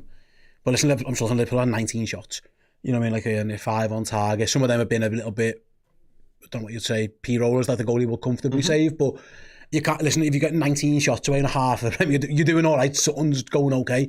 Only I'd say a couple of those. The Canate one's a real speculative one. Mm-hmm. The rest of them have been fairly decent opportunities, decent efforts to strike a ball, whether they've been blocked, saved, just wide or whatever. So, yeah, I wouldn't be looking to change anything right now. Obviously, Brentford might adapt, and you might have to then readapt to that. But yeah, I think what's working at the moment in time is working.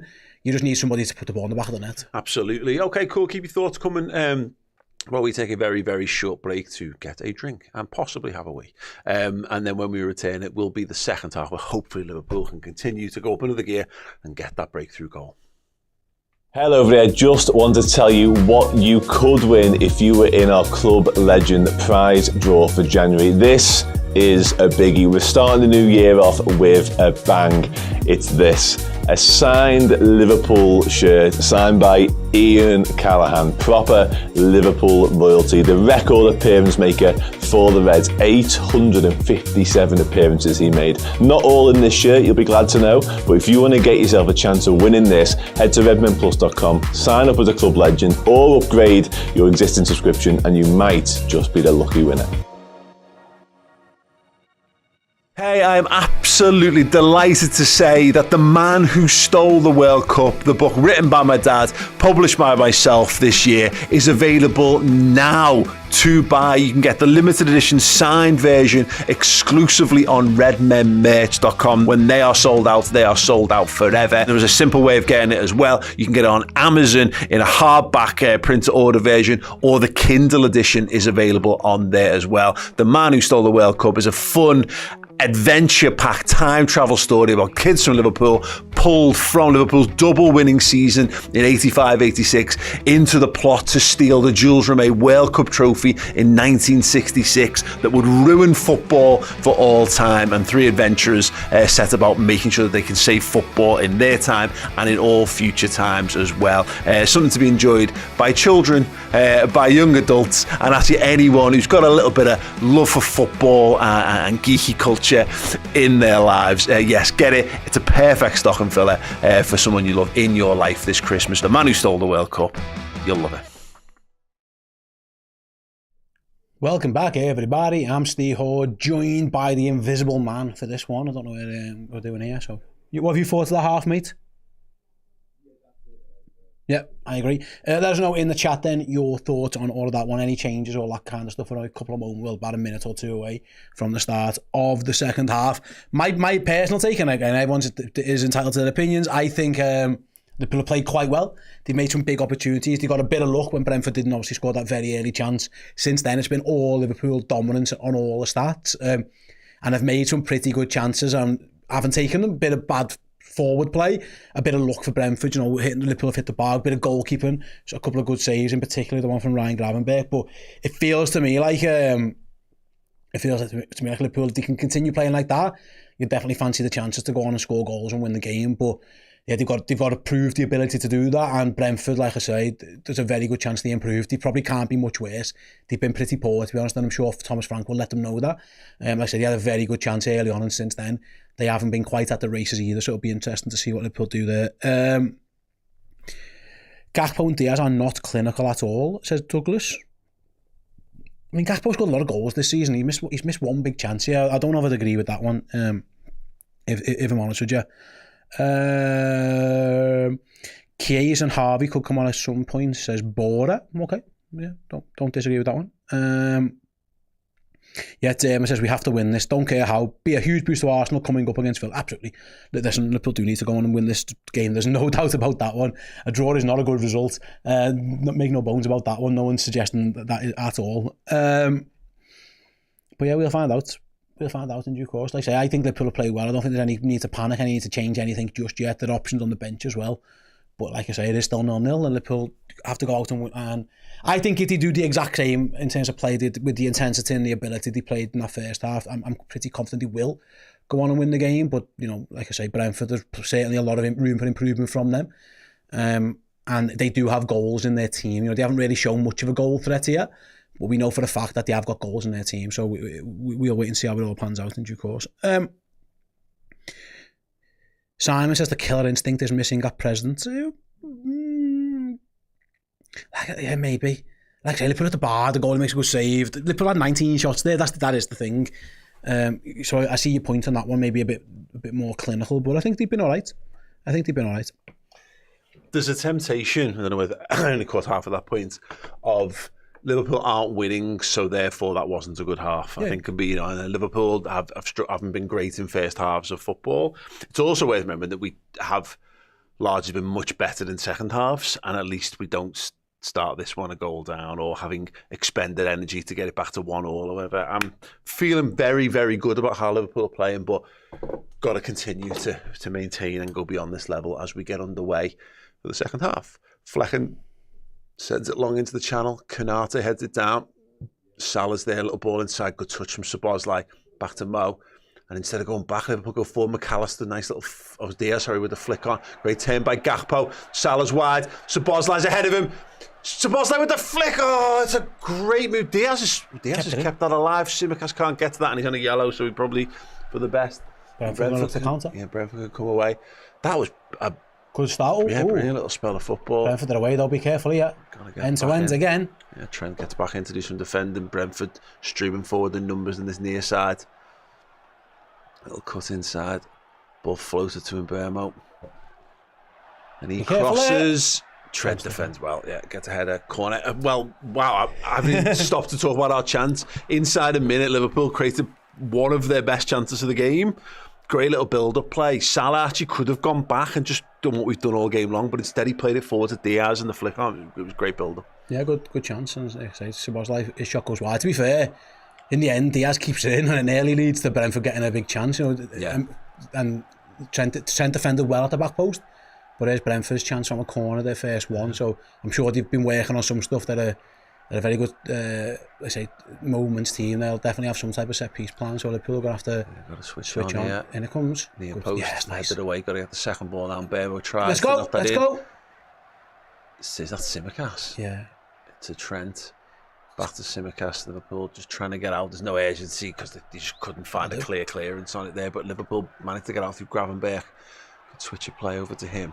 Coming down that left hand side. Right foot. Yeah, I know. There's Diaz. Diaz has got Gravenberch inside. Just overhits it. Goes to McAllister, but Trent is free.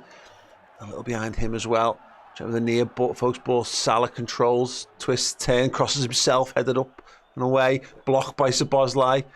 Brentford trying to clear the lines, and Mbeumo brings it down. Konate.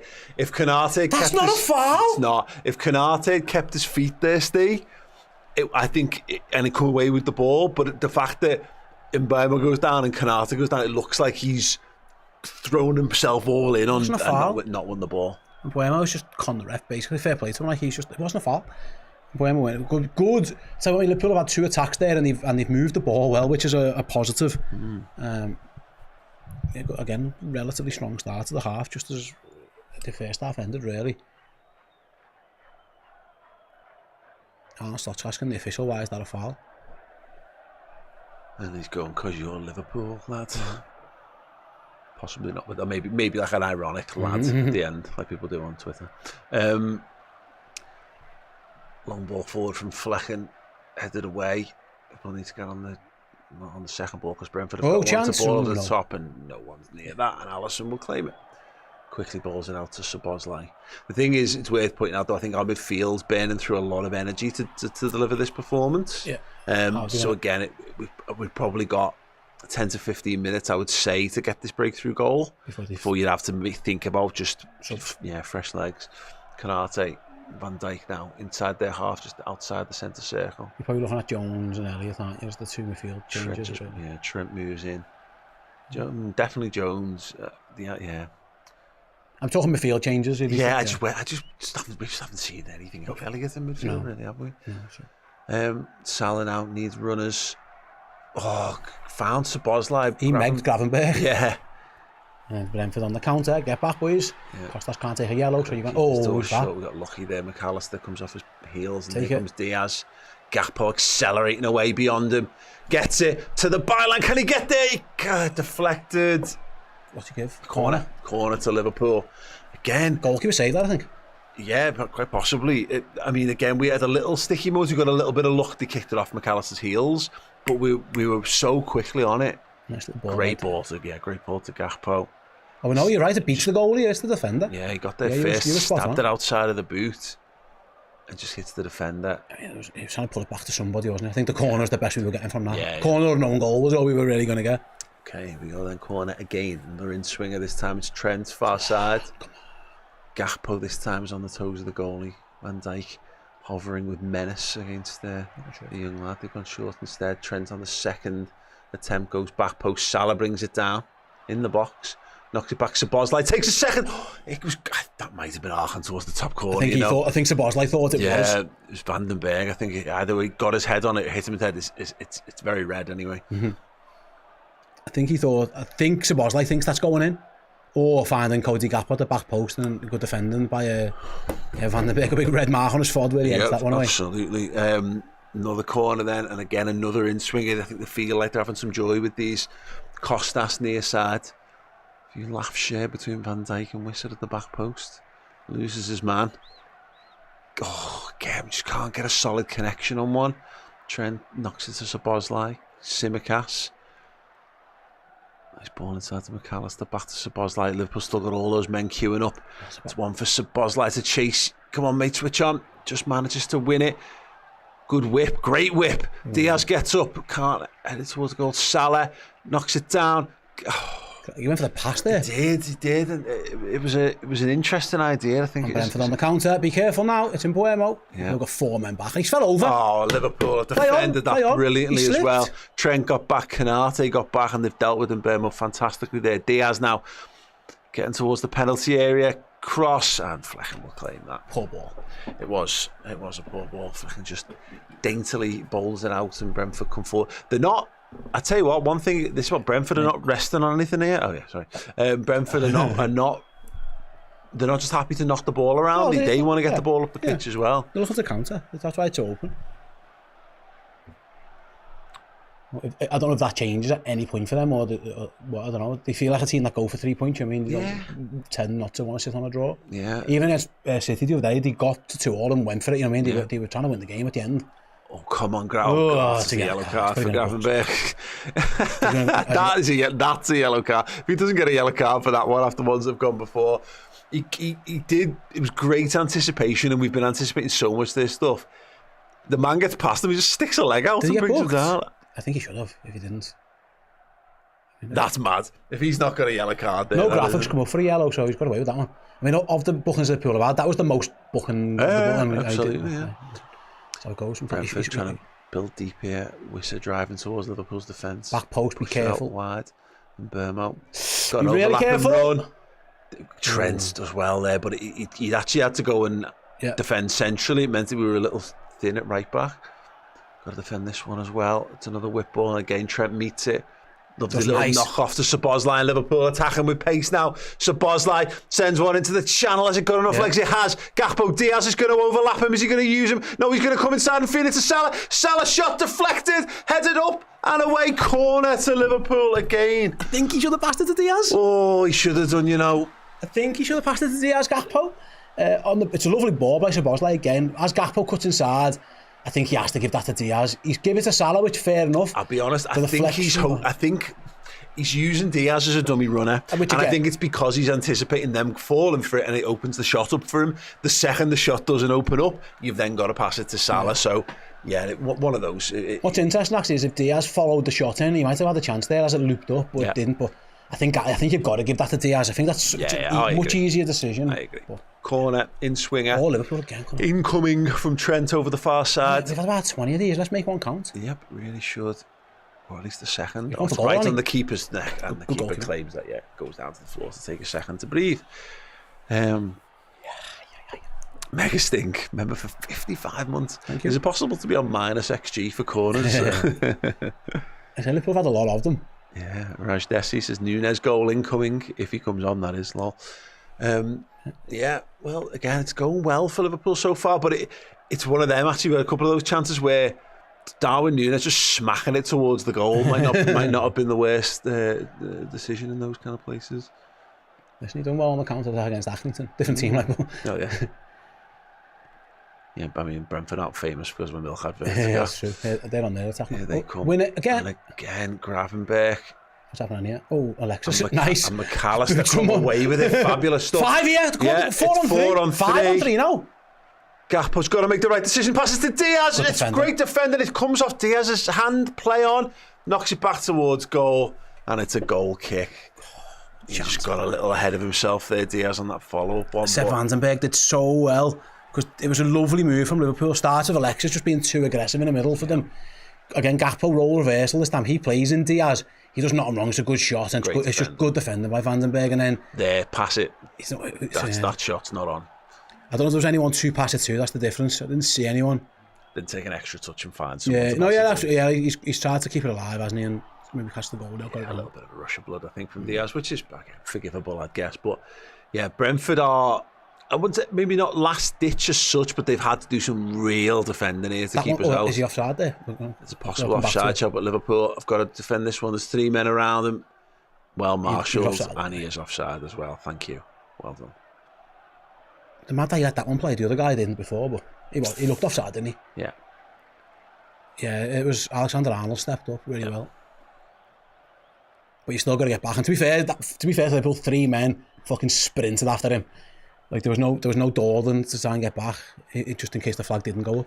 Yeah, it was Yarmouth who I had no idea that was him. Okay then, 10 minutes of the half done. That's flown by. Yeah. Which is again is a good thing and a bad thing from an entertainment perspective. Shows it's been a good game, but also 10 more minutes where we've not taken the lead and we don't really look. Go on. We look like we're doing all the right stuff, but actually in terms of again really testing the goalie. See if we can do it here. Salah now inside the box, went for the pass, blocked, and yet another corner. And then you've got to say that their defending's just been absolutely as it's not necessarily in terms of keeping us out, because Forest did a much better job in the first half in particular of keeping us out of their box. We're getting into their box, but some great individual defensive performances. 13 corners, come on. Unlucky for them. Yeah.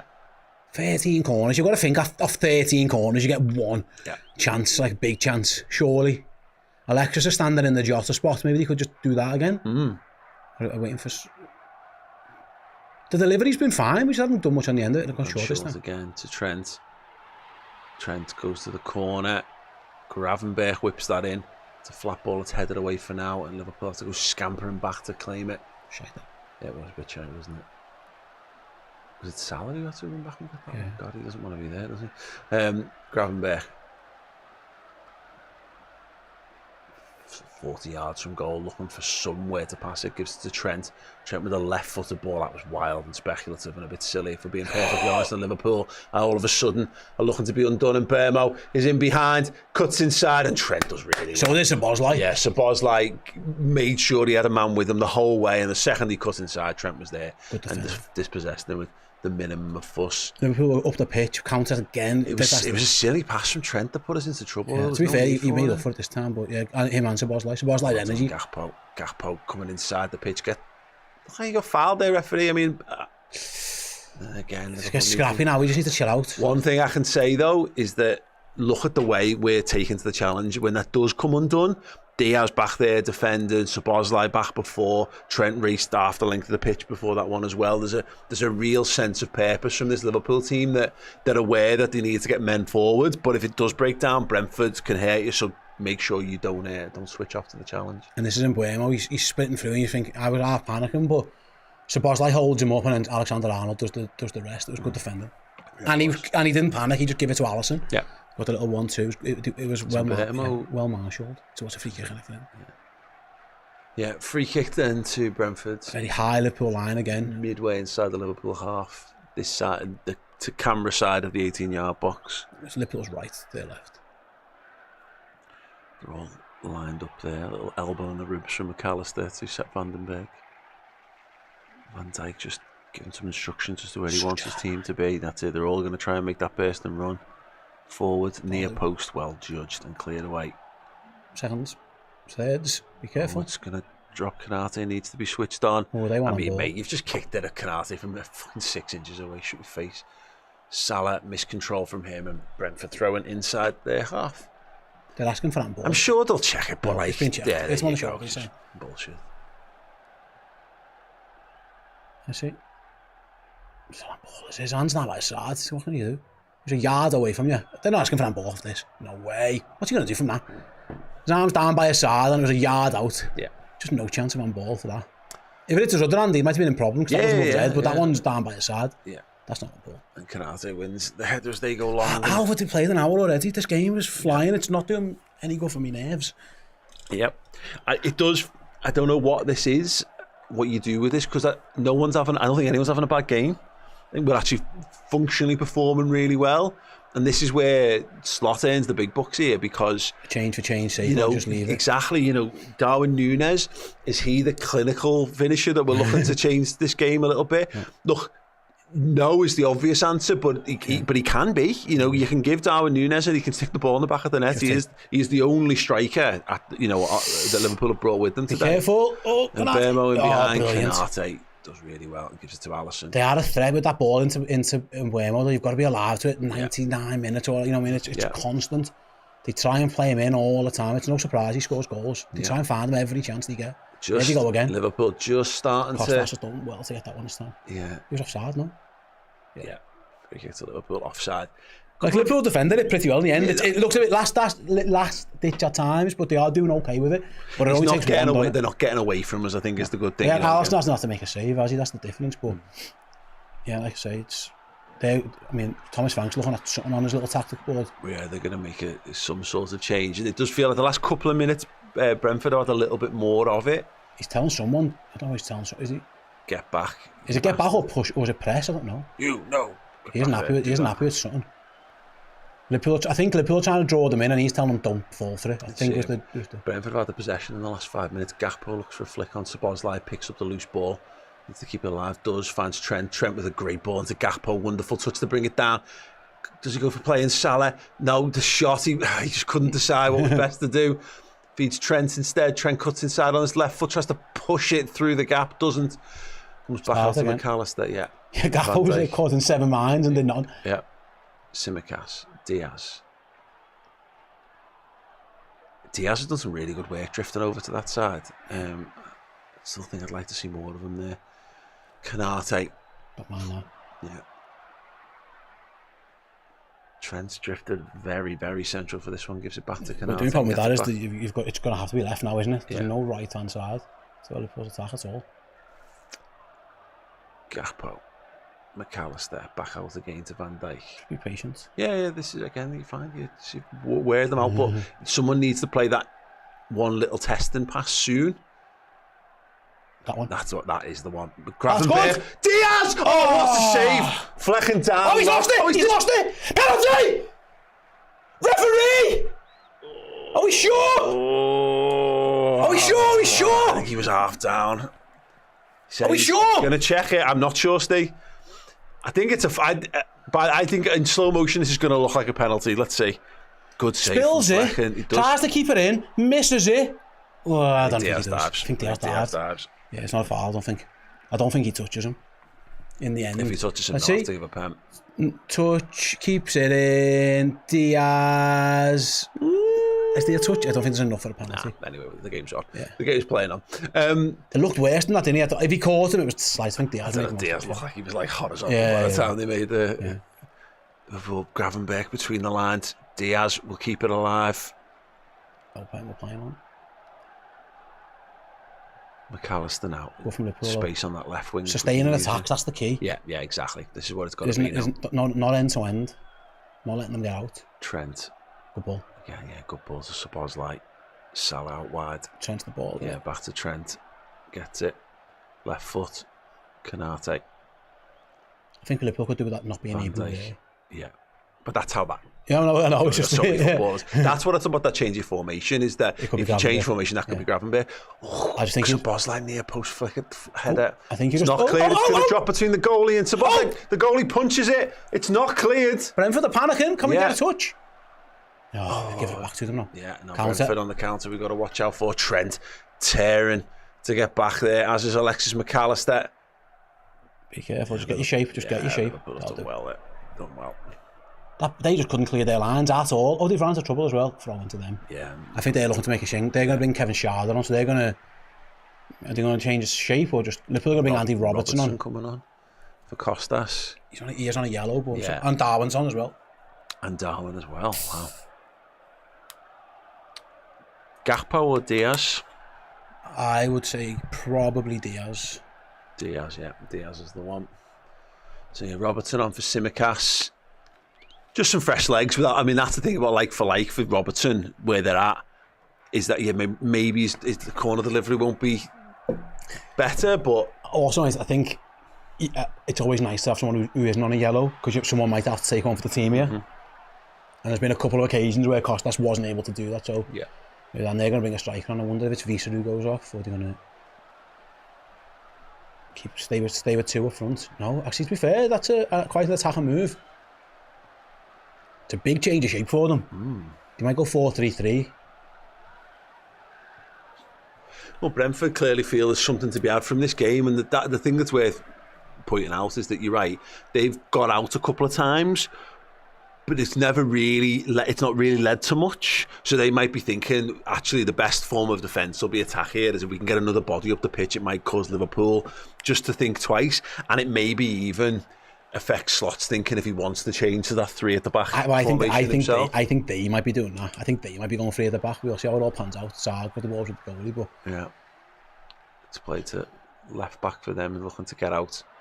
And that's one thing they need as well. It's just a little bit of change of shape just to help them play out from the back, because Liverpool have had the number. Darwin Nunez leading the line now. It might be a back 3 for Brentford then. Yeah, it looks like it is. Oh, back to Fleck, and Darwin's going to press him. Go out. Yeah, goalkeeper's made it. Told you, it's just the things you want to watch out for. Of Liverpool being on top, when goalies start just kicking the ball out for throw-ins, you're in their head. Got to capitalise though. 66 minutes played. Brentford 0, Liverpool 0. The Reds absolutely on top, playing some brilliant football, but it just really lacked that cutting edge so far today. Robertson with the cross. Darwin knocked it down. Was he just looking for the run of Cody Gakpo, or was he just get his header on goal completely wrong? You'll never know with Darwin Nunez. It's a good ball by Robbo, Nunez. I mean, it's hard. I think he's nodding that down. I don't think he's trying to score. It looks like a cushioned header, doesn't it? Yeah, I don't think either. To be honest, if it's on target, I think the goalie saves it. I think maybe he's looking to nod that down. But good early signs for Andy Robertson with a good left-footed ball in. Yeah. And at least Liverpool do have a striker who's tall. That might, in terms of winning headers. Yeah. So we'll see. Oh, the goalie. Oh, he's done it again, has he? Goalie under pressure again. Now the left backs slamming the ball up in the air. Better there. Trent's got to defend, doesn't need to, because they're just going to kick the ball out of play for a Liverpool throw-in. It's weird, Brentford. They look panicked. Quickly. McAllister with the ball at times. It's wiped out. Darwin gets taken out. Surely that'll be a yellow card, and yes, it will. Get up, Alexis. We've won the free kick now. There's 3 times a game I say this where Alexis McAllister looks like he's never going to play footy ever again. he just looks like the most injured player, and then he just gets up. I don't know if he milks it or he's got real strength or recovery. Well, there's a real 50-50. I think we've been in South American, where you've got the archetypal flair and all that kind of stuff, but also real nuts and bolts and fight. So he goes down, he's like, oh, I've been here. He goes, no, I've got to get up. I've got to get up and carry on. Over on that left-hand side, Cody Gakpo in a little bit of trouble there. Yeah. Not really his. I was going to say it's not really his game, but he's come away with it. He's done really well. Down, free kick. He did really well there. Yeah, I was like that. I expect that from Diaz, but not from him. What's he doing? That's not you. Someone should help him. No, he shouldn't have had to do all that. He was completely isolated 2-on-1. Don't know where the left back or the midfielder was, but in the end, he skips past his man. Yeah, just gets hauled down, his feet clip off the other one. I think he just he makes the most of it. So it's a free kick to Liverpool, just inside from the dead ball line, left-hand side of the penalty area. You would suspect someone like Trent will take this and try and get it as far away from the touchline of the dead ball line as possible. No, it's Robbo. Oh, actually, no, yeah, Robbo's going to take it. I mean, Trent's on, for the outside. If he wants to pull it back to the edge of the box for the shot, that's there for him. That might be one, you've got, or maybe he's trying to get it to Bosley for the second ball here if you can. Let's find out. Robertson, one arm in the air. Big dink up. Van Dijk heads it down. Oh, McAllister got the volley on it, but it was blocked down. Trent. Great ball.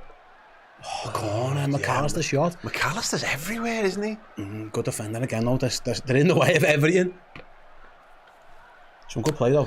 Jensky with the super chat saying, when you need a goal, you put Darwin on? ? Well, again, for whatever people think of him, he's Liverpool's only the only striker Liverpool actually own. Come on, lads.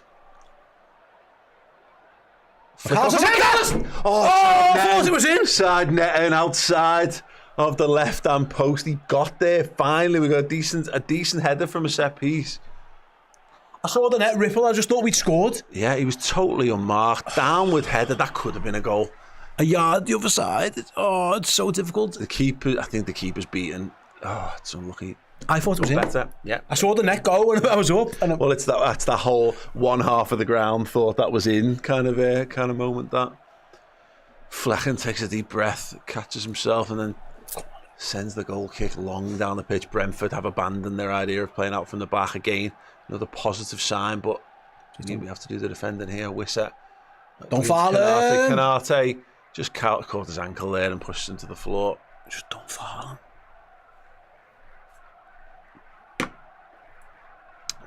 Well. It's Crossbow.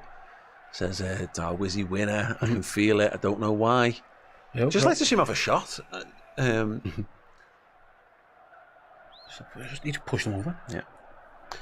Okay, let's have a song. See if we can liven things up a little bit.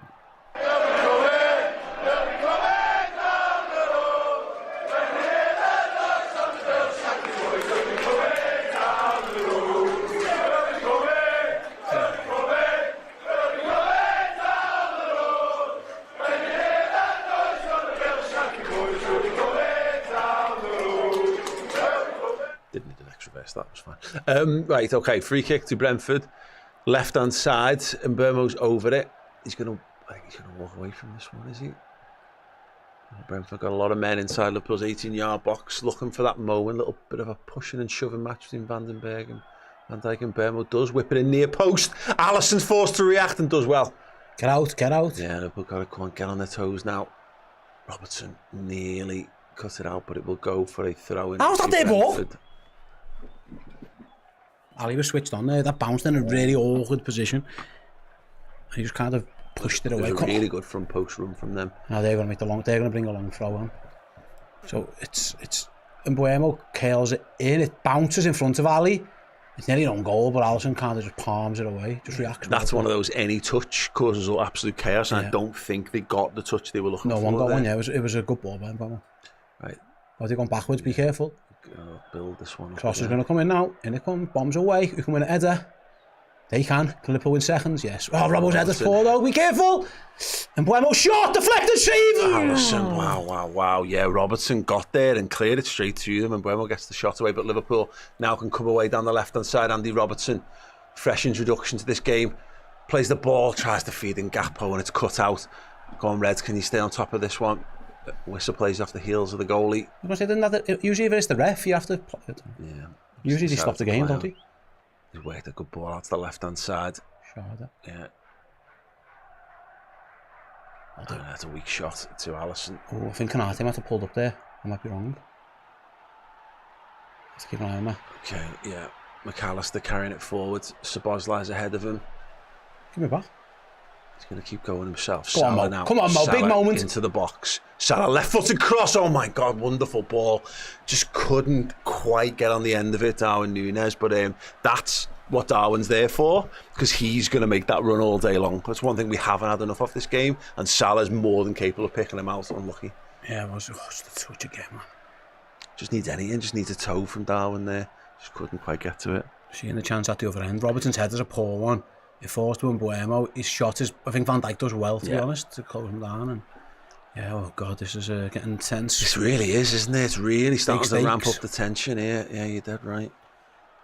Flecken just about plays it away from Darwin. Brentford, again, back to passing it around the back. McAllister leaves a leg in, and it's a free kick to Brentford inside their half. Whew. How are you feeling, Nervy? You know what? I mean... Should be, shouldn't it? I can feel an overriding sense of pressure. It's title races, title races, lad. Because it comes back to it. We actually had a little while without a clear-cut chance, and we just haven't.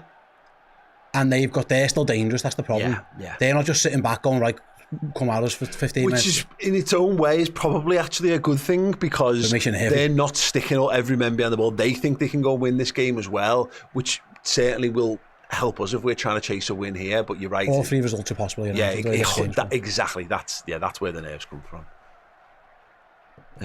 Just over 15 minutes left, plus injury time, of course. Harvey Elliott is being prepared to come into the game. I think that's a good show.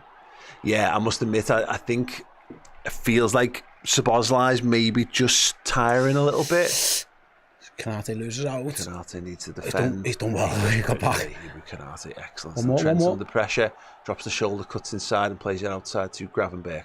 There's your ball to Szoboszlai. Come on, carry it, mate. Stretch the game. Comes into the middle of the park. Tries to go past this man. Actually, it bobbles really well for him. Squares it. Darwin now.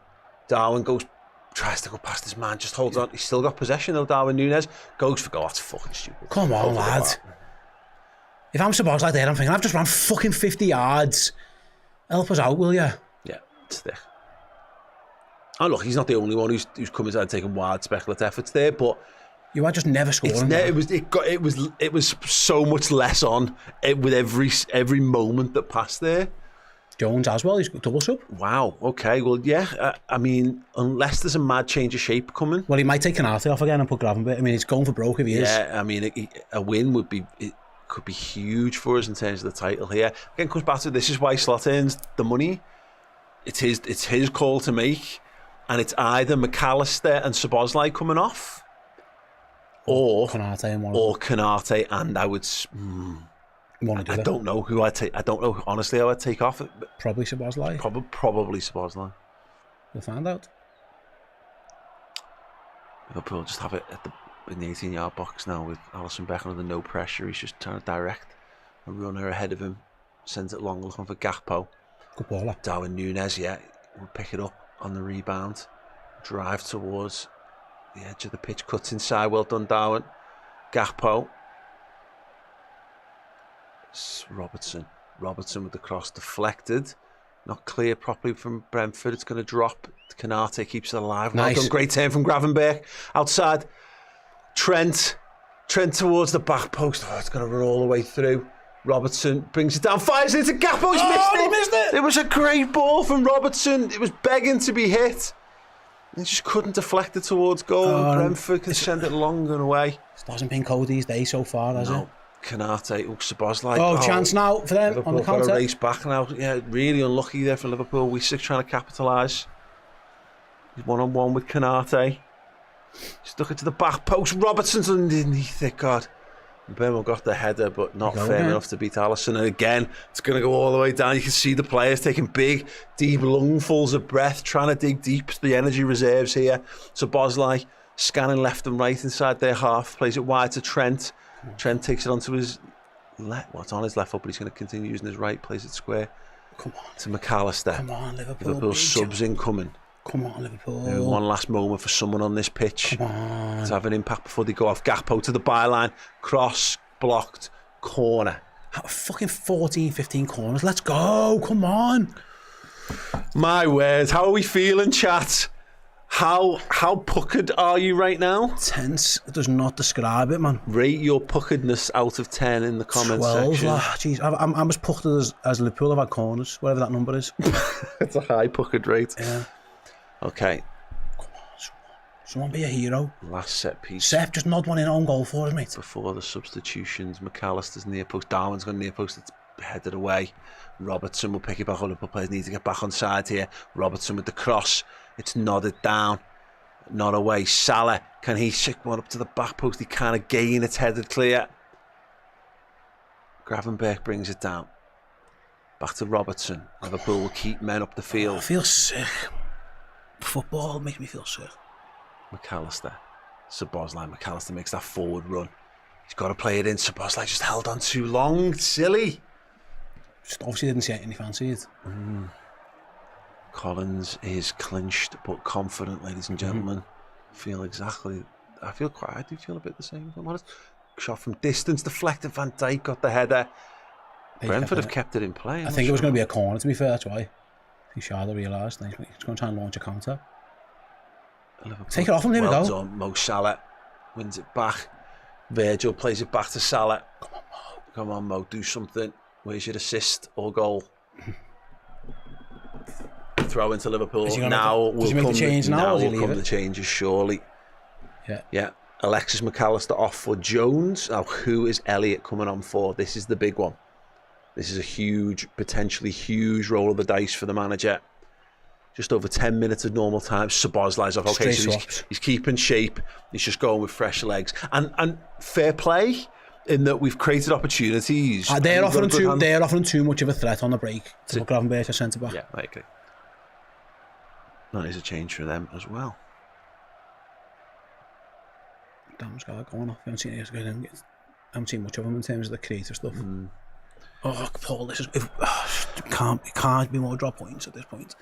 All the other results you can kind of go okay, but at this point it's like it's too many, innit?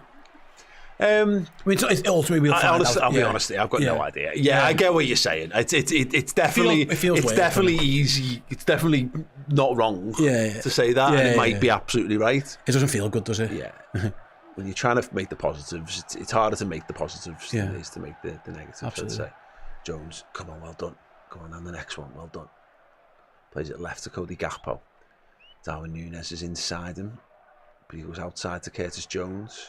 Robertson's made an internal run again. Jones to Gravenberch.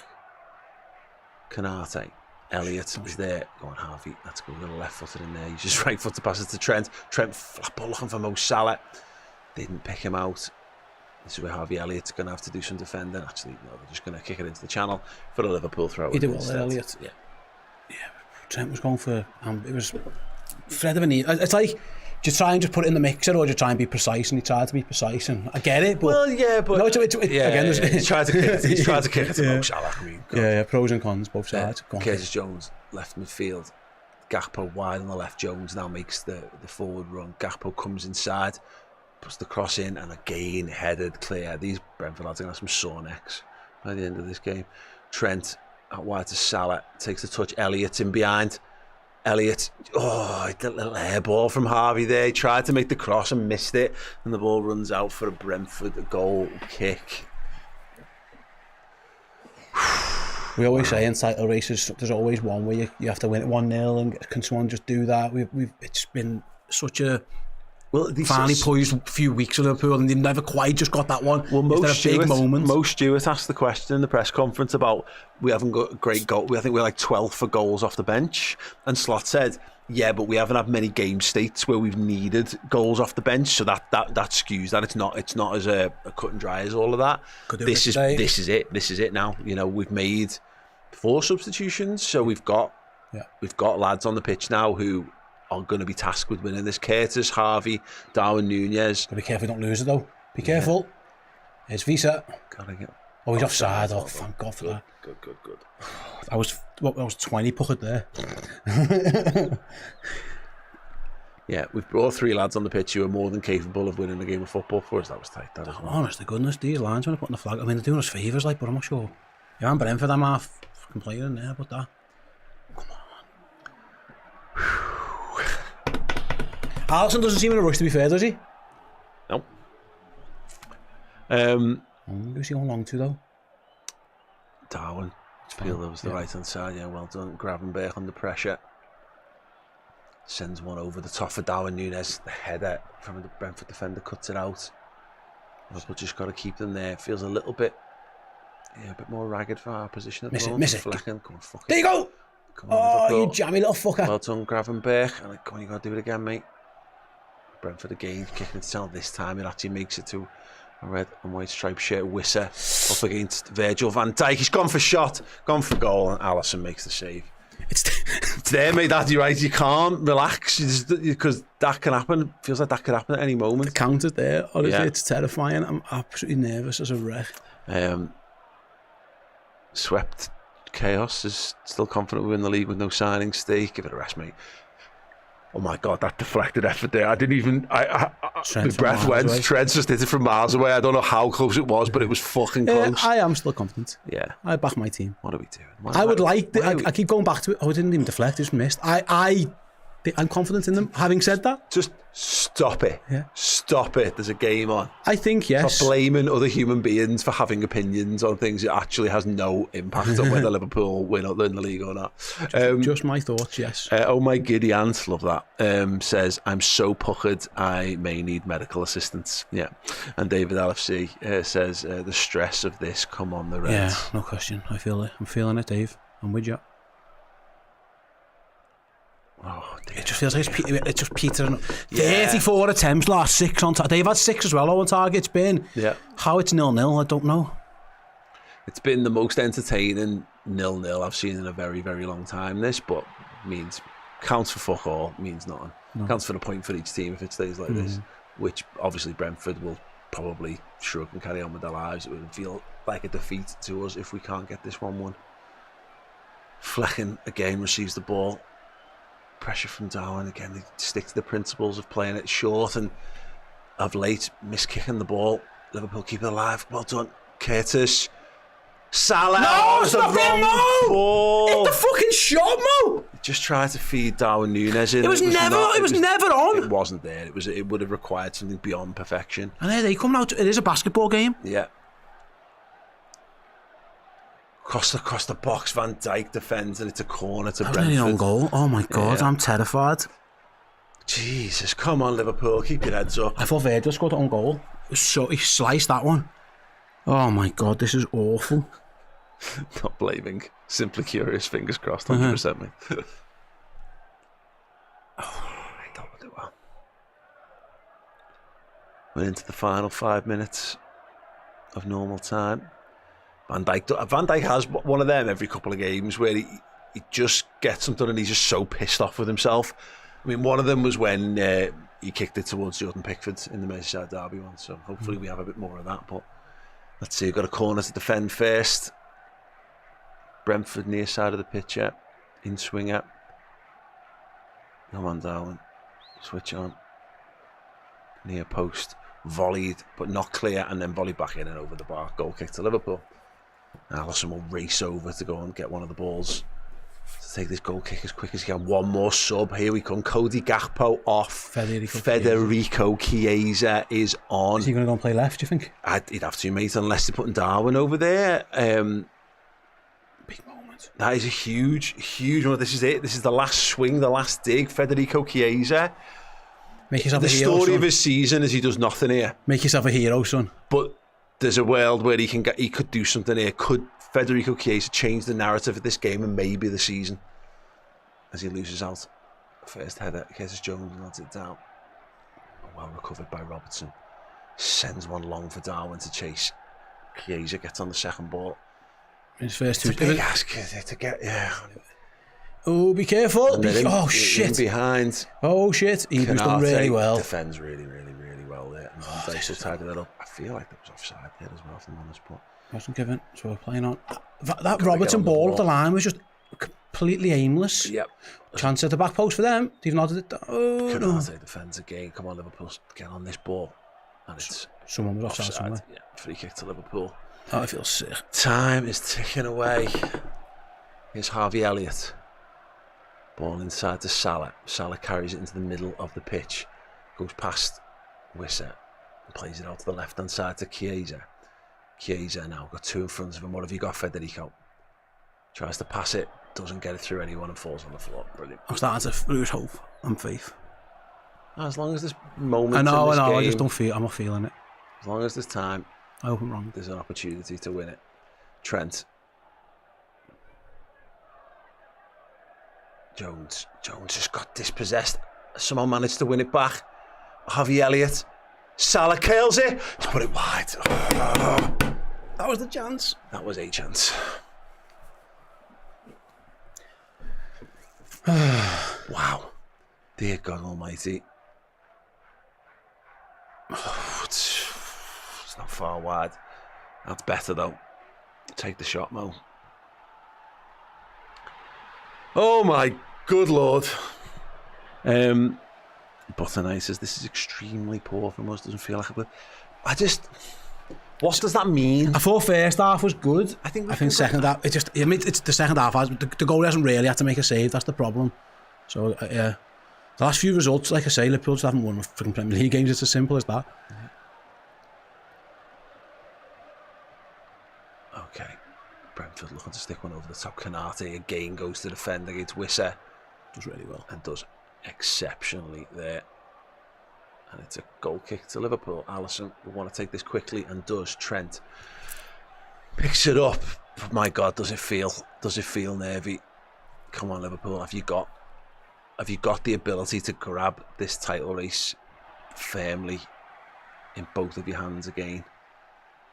Chiesa plays it inside. Trent's got it. On each other's toes a little bit too much here. Robertson, Jones. Trent's come very, very in field here. He wants to try and make something happen. Is Chiesa? Yeah. Robertson. Liverpool just trying to craft something. Brentford have got everyone back in here. Can you get a decent cross in? Can you cause something to happen? Chiesa whips it. It's going to cross everyone. Headed away for now. Trent brings it down. Knocks it to Elliott. Elliott will try and get it back to Trent and does. Trent tries to cut the cross. Second time. Oh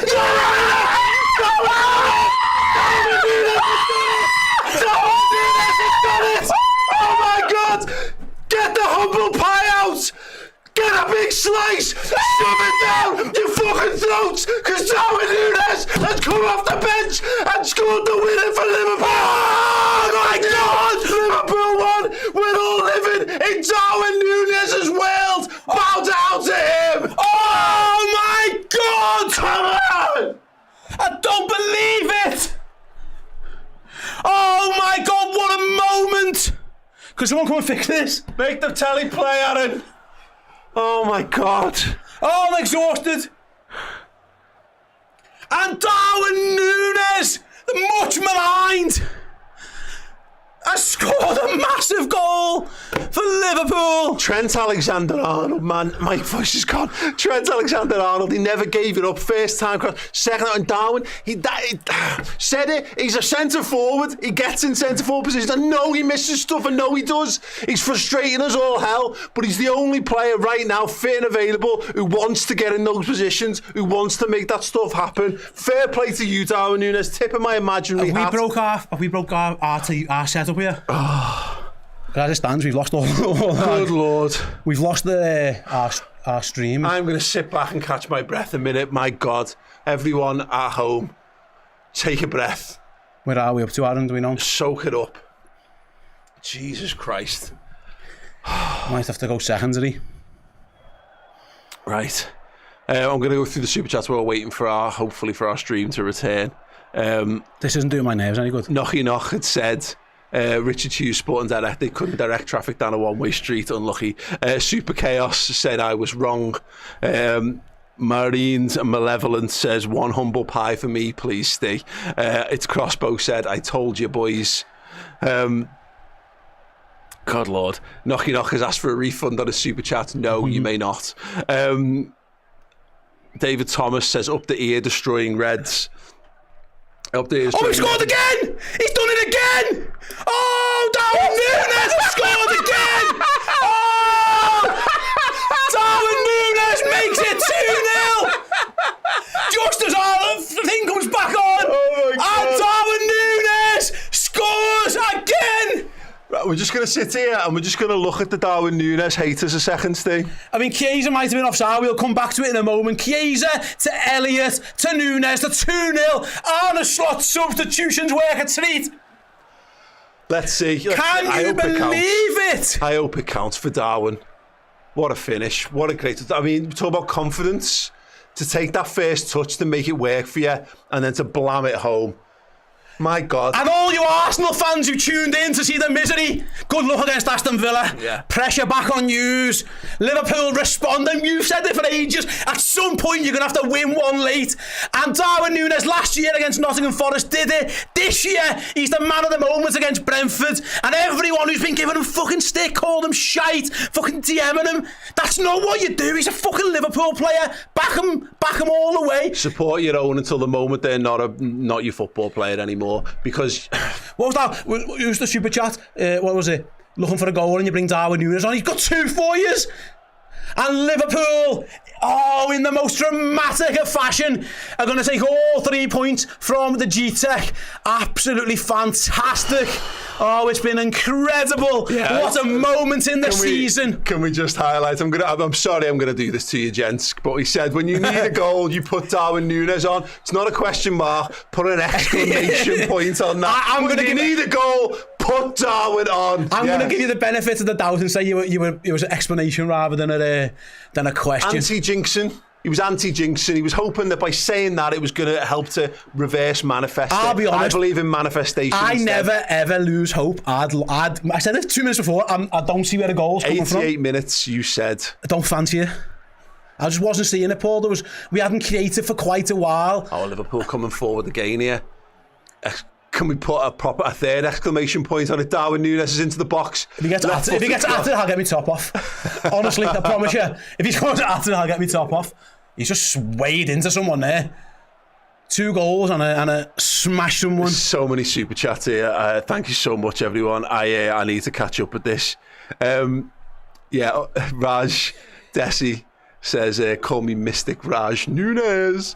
Liam Bento said, just wants to say hi to all the rival supporters that's here for the slander. Like the stream on your way out, you lurking wet wipes. Up the Red Sea!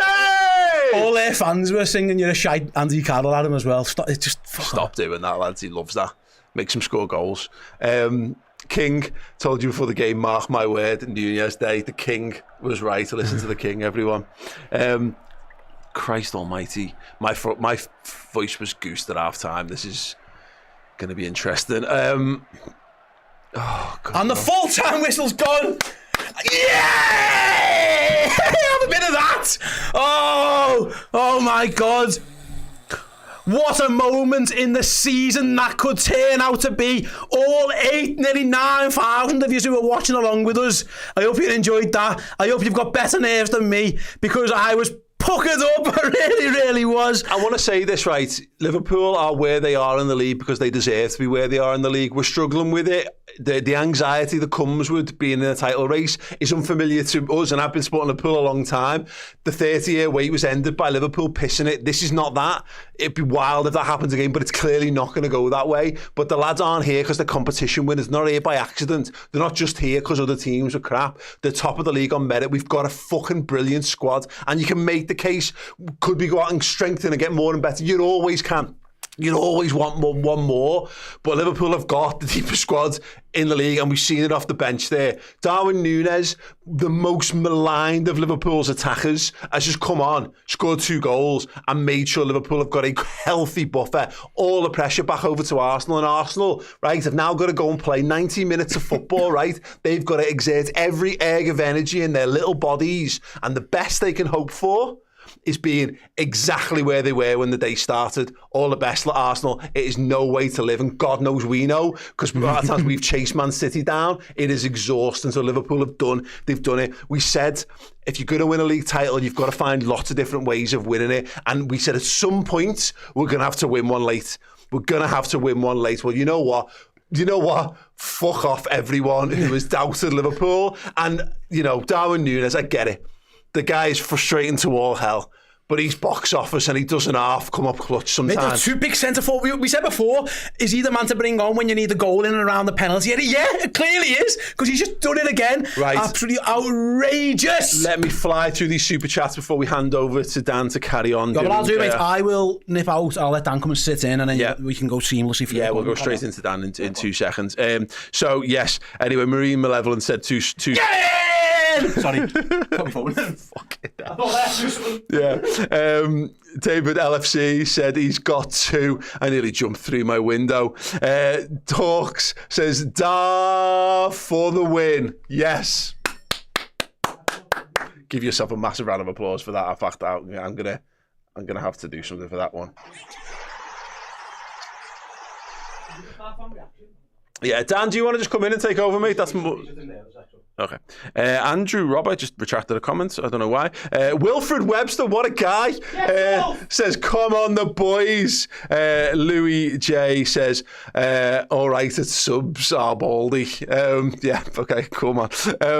Incredible. God, there's so many here. I'm so sorry, guys. Let me get through them. Josh Payne says, I'm sick of all the Darwin hate. You all hate on him constantly and call me deluded because I back him. Who holds you? Look, I understand frustration. I understand annoyance. But you take frustration and annoyance and you keep it to yourselves. The amount of people who've made hate. I don't mean like being annoyed or disliking or being frustrated or not thinking he's a good footballer. Making like hate him your personality and like get in the bin.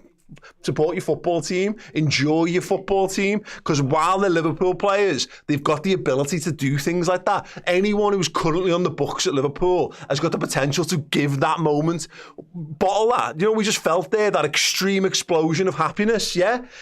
That's what every footballer that's currently owned by Liverpool, all the way down to like the 16s or whatever, could potentially do for us. And all they ask in return is like, just give them us a bit of support at best or at worst. Just shut up about them and let them get on with the jobs. Nobody who's a professional footballer wants to not be good at football.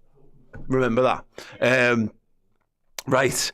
Good Lord. Momongo Gaming says 9k watching, hit the like. Yeah, please do, everyone. Hit the like button and stick around. We've got loads of post-match content still to come. Once I've got through this, I'm going to hand over to Dan to take over some of these super chats in a second.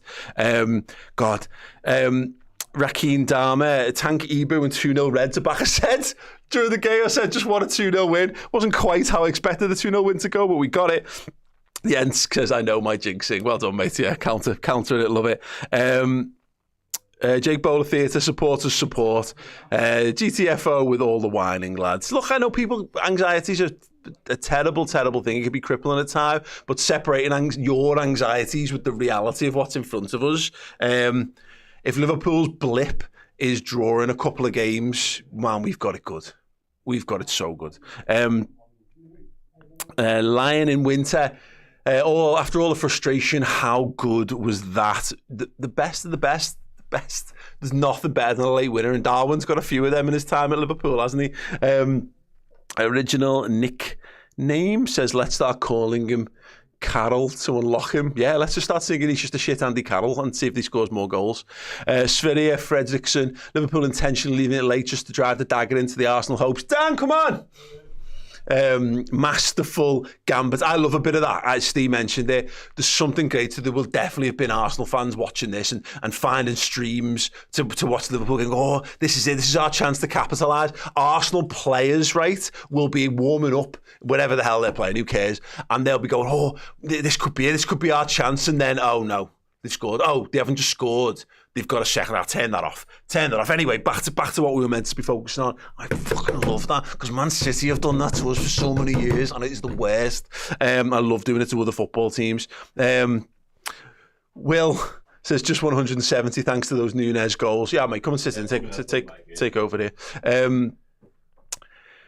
Sweetest, there's loads, mate. They've got a ton of super chats. Keep coming. Dan Clubb is going to hand over from me. I am just going to do a little video for this. Everyone, thank you so much for joining us.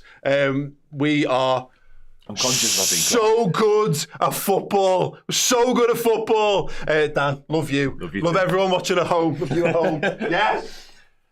Hello over there, just wanted to tell you what you could win if you were in our Club Legend prize draw for January. This is a biggie. We're starting the new year off with a bang.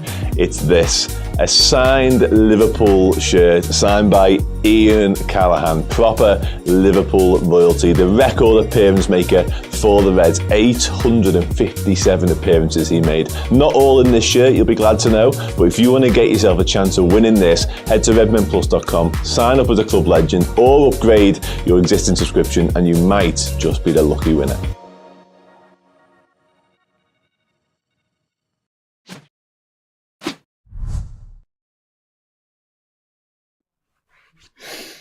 Easy on it. Darwin Nunez, baby. That's all for Redmen TV today. Thanks for watching. Massively appreciated. No, listen. Wow. Liverpool 2, Brentford 0, Darwin Nunez, both. You don't need to pinch yourself. You don't need to slap yourself. You don't need cold water. You don't need to wake up. You are not dreaming. Liverpool 2, Brentford 0. Darwin Nunez, both. Couldn't write it. He has been so heavily criticised, written off, sold to Saudi Arabia, sold to anybody willing to give us 20 quid for him, and yet still he comes up with the goods when we needed him most of all. Unbelievable. He will get the headlines and then some today.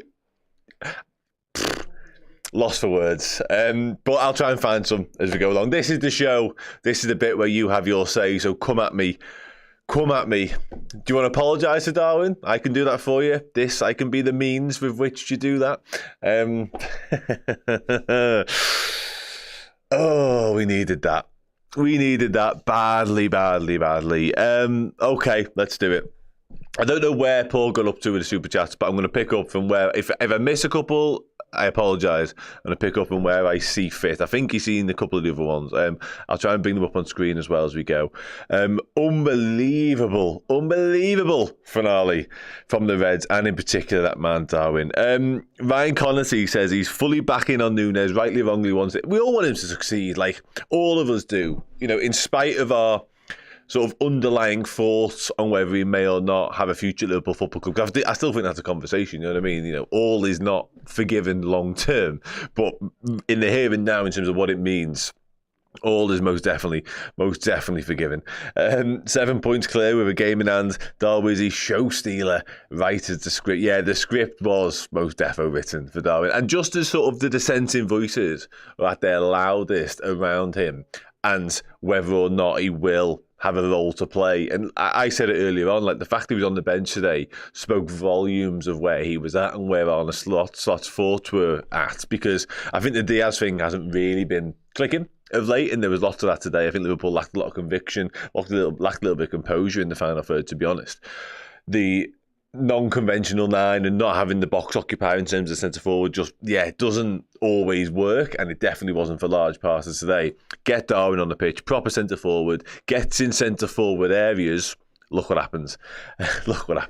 Macca60 says, anyone notice the opposition fans sing and the shit Andy Carroll he scores or assists? Notice a few days. Yeah, I think he takes a lot of the noise around him to heart and wants to sort of prove everybody wrong, because he reacts to it as well, not just in the terms of his performance and what he produces on the pitch, but often his celebrations are quite telling as well. He knows and he's acutely aware of the criticism and the fact that Liverpool fans are starting to wonder whether he is going to be around for the medium term, really. And he's celebrating the man that says, don't forget about me. Like, listen, I'm still here.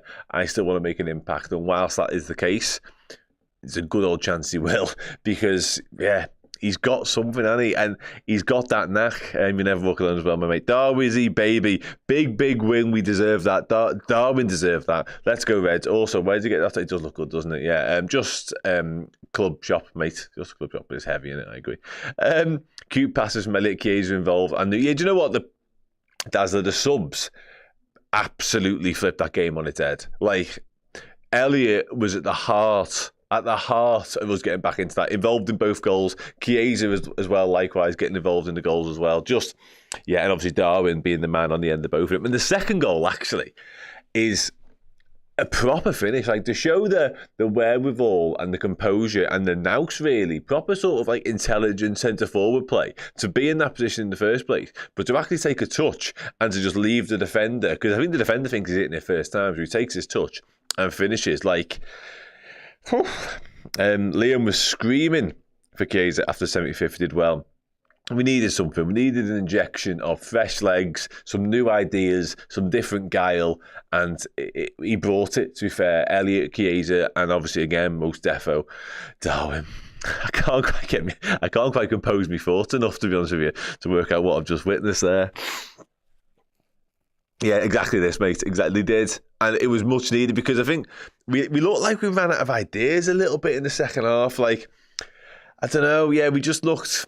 Brentford coped well. The corners that were abysmal, absolutely abysmal today for the most part for Liverpool. Like, barely beat the first man. There was one half McAllister chance, but I don't know, as the game wore on, it looked less and less likely we were going to find a way of getting that goal, to be honest. And then he does turn to the bench, and it is Elliot Chiesa. And again, they all have a say or a tangible impact on us getting away with that. Someone phoned Robbie Fowler there.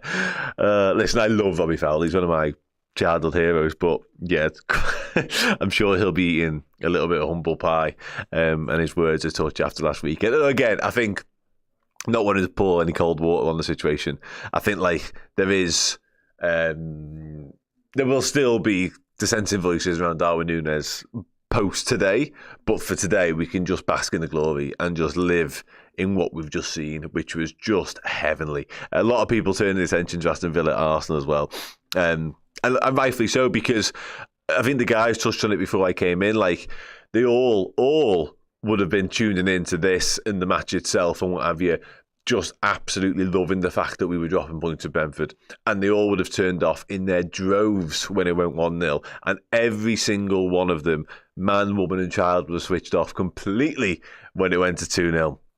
Yeah, just absolute scenes. And it's funny, I was thinking during the game, actually, sort of second half, when it looked like it was sort of meandering towards a very disappointing, potentially, damaging 0-0 draw. I was starting to think, we had a conversation last week on the pod about the season and the title race, the title charge, if you like, however you want to frame it, needing moments, needing something to go, that was it. That was when it all turned in terms of the mood in the crowd, the mood of the fans, the mood of the fan base exclusively across the world. It needs something. I remember the year we won the league, it has Man United, it had Aston Villa before that. There was always drama attached to it, and there was always that emotion and the buy-in, if you like, and we hadn't really had that up until this point. It'd all been a little bit straightforward, then we had a bit of a dip recently, but we'd created such a buffer that there was no jeopardy in a way. Today felt like jeopardy, and today, come the end of it, felt like that moment, the moment you can go, again, that's the one. That was when it all changed. That's when the whole squad and the whole fan base collectively all came together and went, this is ours, and try and stop us. I hope I'm right, and there was a lot more footy to be played yet, but I did think we needed that in the most sadistic of ways. Having a game that looks like it's getting away from you, only to be flipped on its head in that sort of circumstances, can do wonders to the fans and indeed the squad. And indeed, Darwin Nunez, as Nick's making the point here, like we've often spoken about Darwin and confidence hand in hand, and the fact that when he lacks it, he's not at it, and vice versa. But although the first goal is just sort of a good striker's goal, because right place at the right time, quite predatory, all the sort of stuff you want from your number 9. You don't want him to score, you don't need him to score worldies all the time. Just be the guy that can stick the ball in the back of the net at the first time of asking, and he does exactly that.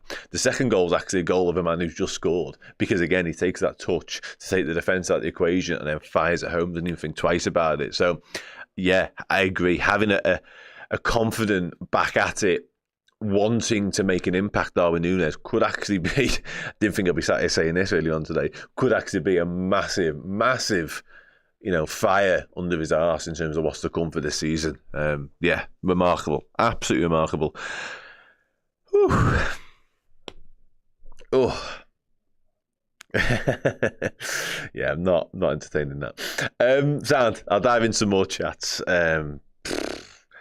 At some point, we need a stoppage time winner here. But yeah.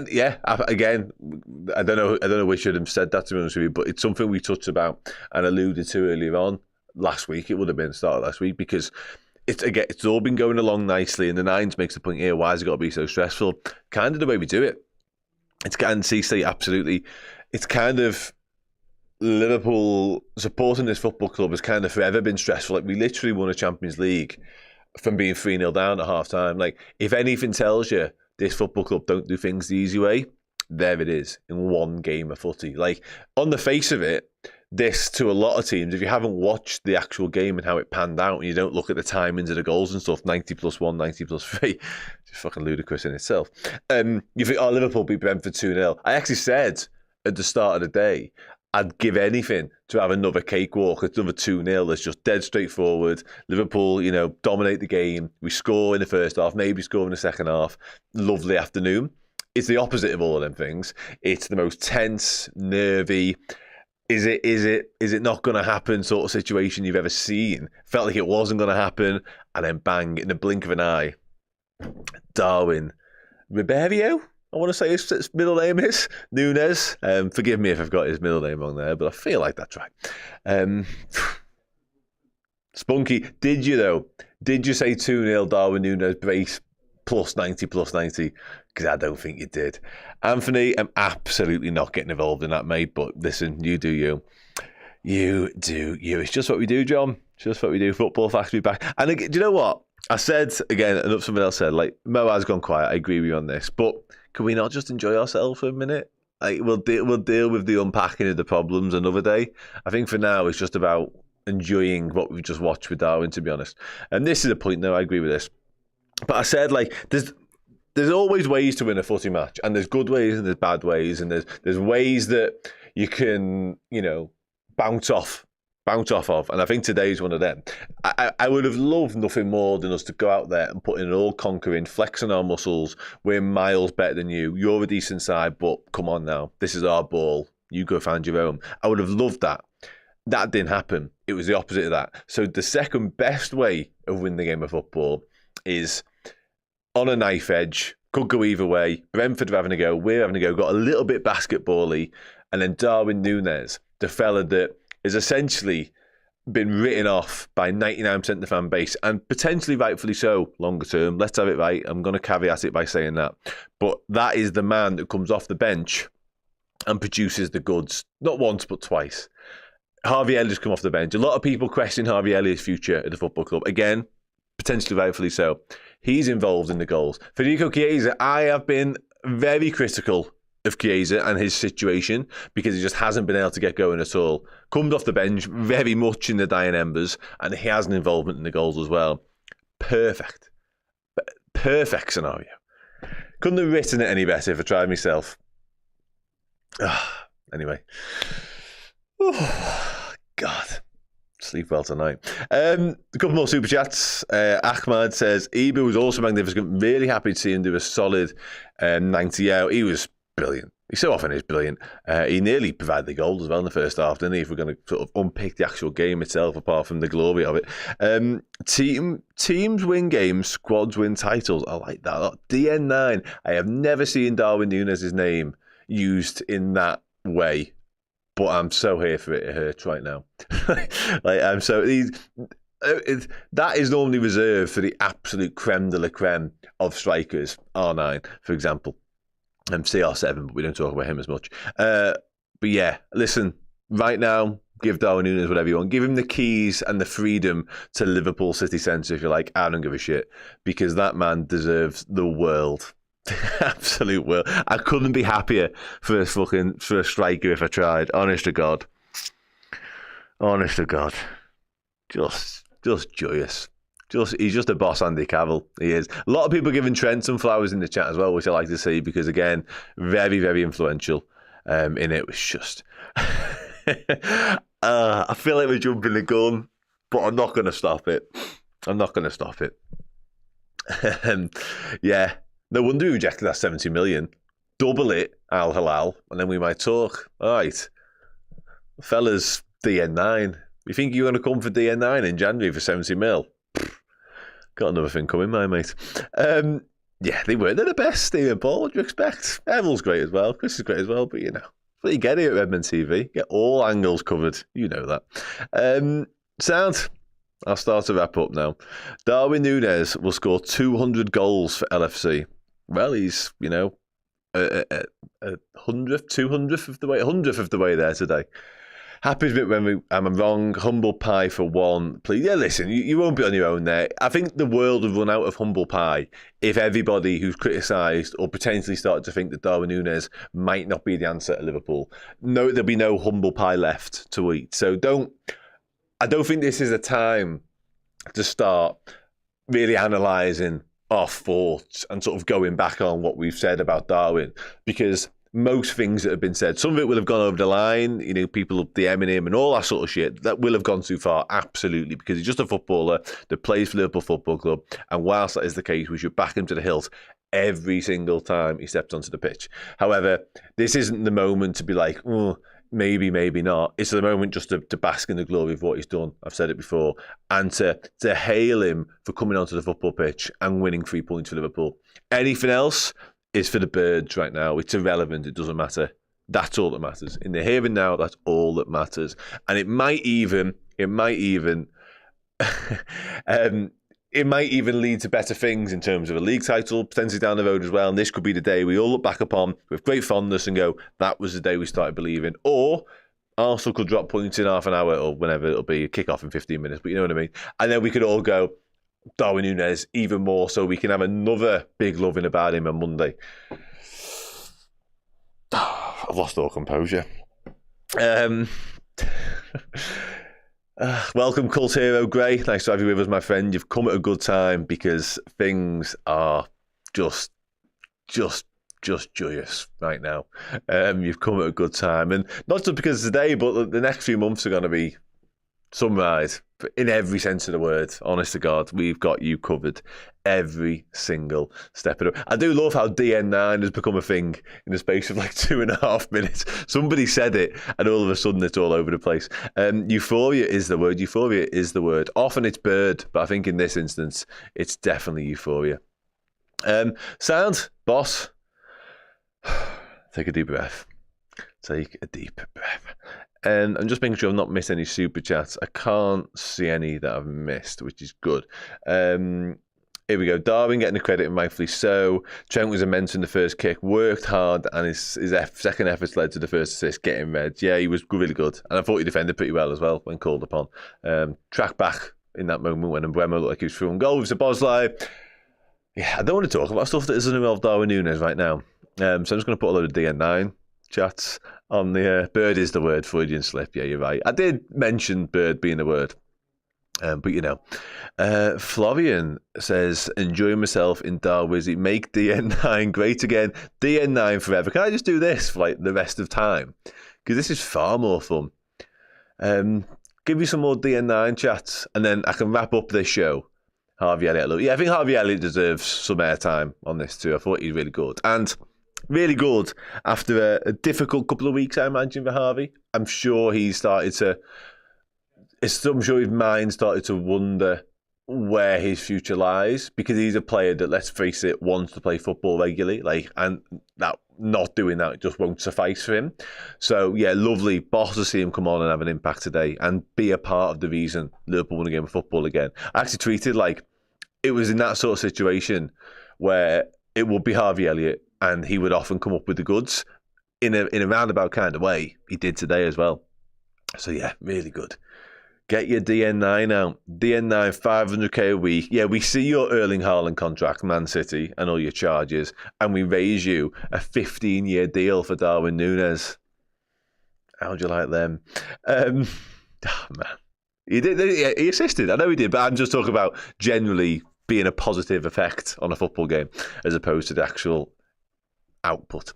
DN9 years. Now, that is something I can get behind. We've evolved DN9, which had become a thing anyway, and we've added years on the end of it. We're working well. We're going well. I tell you what, these wins get the creative juices flowing in the chat. Yeah, I mean, 26-9 might be a stretch, to be honest with you. If he does, then, you know, good luck, because I won't be around to witness it. Boss, cool. I think I'm done. I want to dive into the Twitter, because I always do that at this part of the show, and I'll do that now before I go, because it would be, you know, poor of me not to be honest with you. So I'm just going to scroll down and find, there's the tweet I'm looking for. Here we go. Some of my finest work, I think, on that tweet. I'm sure you'll all agree. Let's see what people are saying, shall we? The 9 we were missing in the first half, absolutely made up for him. If he doesn't score, he's working his socks off. Well done, Nunez. Well deserved. Yeah. Agree with that wholeheartedly. I do think we were missing the 9. Again, I'm not going to microanalyse that performance because not the time or the place, and it so often is. But yeah, the fact both his goals come from a combined 11 yards out kind of tells you all you need to know about how much we were crying out for a number 9. And I felt the same against Forest, to be honest with you. It was Jota on that occasion, Darwin on this occasion. Sometimes you just need a good old-fashioned striker. And yeah, Darwin's staked his claim today. Let's put it like this way. Egyptian King says, delighted for this man. He deserves so much credit. All the talk in the week about a bid from Saudi, then to do that in the last minute. The composure for both finishes, unreal. Get in. Do you know what? I haven't even really considered or comprehended the fact he could have missed the first one. But you're right. And could you imagine the levels of hate if he'd have blazed that first one over? Because if he doesn't score the first one, there's a good chance he doesn't score the second because his confidence is still shot. He's probably thinking about what he's just done and what he might have cost us, etc. So I've got to bring that chat up. Excuse me. Sam. Nat on the Twitter, delighted for Darwin. Canate was sold at the back. Trent never gave up trying to unlock something, anything, especially in the last 15 minutes. Harvey involved for both goals. Big 3 points. Blood pressure's off the scale. Yeah, I'm going straight to my GP after this because I've done some serious disservice to myself in terms of my stress levels. Ebu outstanding. I love Darwin so much. That boy's had so much grief, deserves some success up the Reds. Yeah, listen, that could be his moment. Ultimately, like, he may never get a big moment like that again at Liverpool Football Club. I hope to God he does, but that could be it. We may look back at Darwin Nunez' life at Liverpool, and today might be top of the list if we go on to win a title. We might look at Newcastle, we might look at Forest, and that might be all we really have to remember him by. And I know that sounds really negative, but I'm just trying to be practical here. But ultimately, if it means something, and if it means we win a league, and if it can be the springboard to us playing better and just being better, and Darwin maybe being a better foil and a better option for us moving forwards, that's a job. That is a job done right there. Quantum Rickan says, delighted for Darwin. He really needed those finishes up the Reds. Yeah, the second finish again, like, I think that's a finish right out of the top drawer. Adrian O'Carroll, who I assume supports Arsenal. I'm just going to try and check his picture. Yeah, that's an Arsenal kit. Says, you boys sure get out of jail. Good luck against Villa, my mate. Johnny, get him on a 9-year deal. Yeah, sound more D and 9 chat. Ste and Dan. Also, Canate, the second best centre back in the league. Saliba, who? Yeah, Canate's immense, mate. Canate's just immense. Boss, sound. Not your messing. Which leads us nicely onto what will be the next show, the next segment of today. Do come and join me for that, because I need you there for 2 reasons. 3 reasons. Let's go 3. I'll try and think of a third one to go along. 3 is a good number.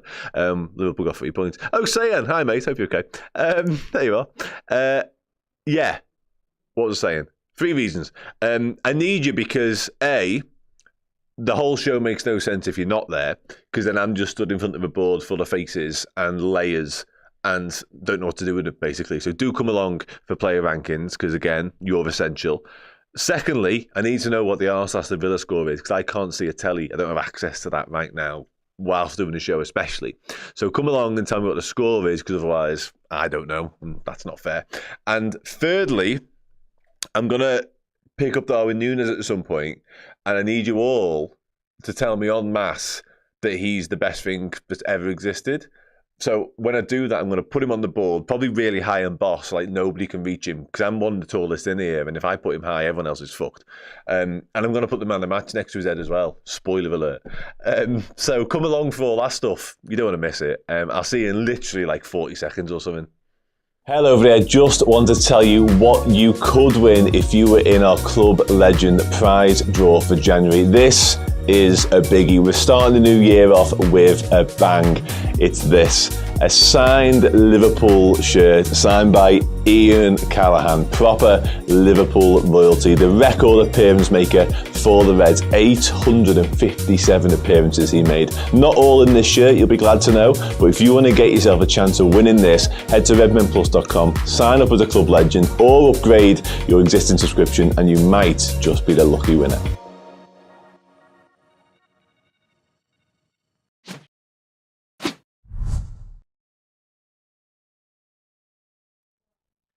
Hello, everybody. Welcome back to Redmen TV and your player ranking show after Darwin Nunez beat Brentford 2-0. Nobody else is involved. Don't worry about anybody else. We're going to spend the next 20 minutes dedicated to Darwin Nunez. We're going to be discussing his family life, his personal life, his career to date, and just his general upbringing. So, yeah, stick around for that. And then we might touch on his goals at some point. And then wrap up, or go home and watch Arsenal against Aston Villa. No, on a serious note, This is the part of the night where I pick up a player's face, you tell me where to put them, from boss sound to you're messing. We can probably get rid of your messing, but I'll hold on for now, just in case. Because this is where you decide what happens. Normally it's us dictating terms, telling everybody what we think and our opinion and all that sort of shit. None of that here. Absolutely none of that here. And this is the part of the night, I'm going to leave that on screen for a minute, where you take over. So let's do it. And let's begin with Alisson Becker, shall we? Relatively quiet. Most things he had to deal with were quite straightforward. I don't remember him needing to make any, world-class top draw saves where he's at full stretch necessarily. There's one which is straight at him, he mishandles a little bit, which is a slightly nervy moment because it felt like the Brentford player was going to be first to it momentarily. But yeah, I thought overall it was a decent performance from Ali. We've got some high sounds. This thing, I don't know what to call it really, stand is very low today, which I'm not particularly pleased about, but we'll deal with it, I'm not precious, I'm not a diva. Sounds, lots of sounds. Yeah, every Darwin Nunez comment will be getting brought up screen if I can see it and if I have time. Okay, let's get Darwin in sound. Darwin, I'm obsessed. Alisson Becker in sound, shall we? Trent Alexander-Arnold next. Let's do that. Oh, and by the way, when I put them somewhere, that's only half of the job, really. You then have got to tell me if it's too low or too high. If it is, if I've done it right, then keep your thoughts to yourself. But if it's in the wrong place and I need to adjust it, just let me know in the chat. Cool. Trent was boss tonight, says Soap McLavish. Yeah, okay. You do you. Boss. We've got Ali sound hesitant with his feet. Okay. Trent Boss from Charlin as well. I thought Trent was exceptional today, to be honest. And Gray agrees too. As does Cesar, as does Jed Cape. We've got a high sound. Dicky says boss. Sevilla Fredrickson says low boss on the DN9. Hey, listen, if we're all basing this on the DN9 scale, I may as well just lash them all on the floor, put Darwin on the board and then have a way with me night. But let's do it properly. Okay. Yeah, Ian Catalan's a really nice guy. I agree with you. Don't know what that's got to do with Trent's performance today, but there might be a conversation going on separately in the chat, which is also fine. Yeah, Trent, somebody mentioned it a moment ago, and I completely agree. I thought Trent was really good throughout, more or less. And then when it got a little bit desperate later on, and when we did need that little spark or that moment, he was desperate to be the guy to provide it, which I love. I love teams, players who won't let their team die wondering. And I'm not getting beat. I don't know about you lot, but I'm going to do everything in my power to make sure we win this. And I think Trent very much was one of them today. So yeah, happy. Misty says low boss, which will do for me. Ibu Kanate. Is it really? Absolutely love to see that. If we do this in like 15 minutes, we can all go to AFTV chat and spam them wherever we want. And hopefully Aston Villa can get a result as well, so it's even better. Ibu, boss, low boss. We had some low bosses coming in, clean sheet. Yeah, the corners were absolutely dreadful today. Less said about the corners, the better. Mid boss, Salander says boss, no question. Lots of bosses. Ibu, man, the match out. I mean, ultimately, that won't be happening, but I take your point. Okay, high boss. We've got mid boss and high boss. What are we thinking? Let's go beast boss. I wish we had a beast boss. I'm going to put him there, which is sort of mid-stroke high. If you think he should be higher, Ibu man the match till DN9 came on. Yeah, I'm absolutely on board with that, 100%. Okay. Virgil, the skipper. What do we think? This thing is really... I'm not going to adjust it now because I'll probably break it and it'll be a disaster, but it is low. I'm not that. You know what I mean? What do you think about Virgil today? I thought Ibu was the better of the two, if it matters. But I thought Virgil was also exceptional. Low boss, says Free Django. Charlene says boss as well. DKC says mid boss. Ivan says high boss. Sound. Low boss from Misty. Boss, sound, Kanate, boss, right, Kanate, boss 2. I'm just here for one man. Yeah, I'm kind of with you. Is it me? Right, okay. Virgil, boss. A little bit lower than Ibu, I think. Cost, boss, Timikas? Probably not. Booked early on, and it was a booking, I think, as well, to be fair. I know it was quite early, but it was a little bit cynical. Drags his man back.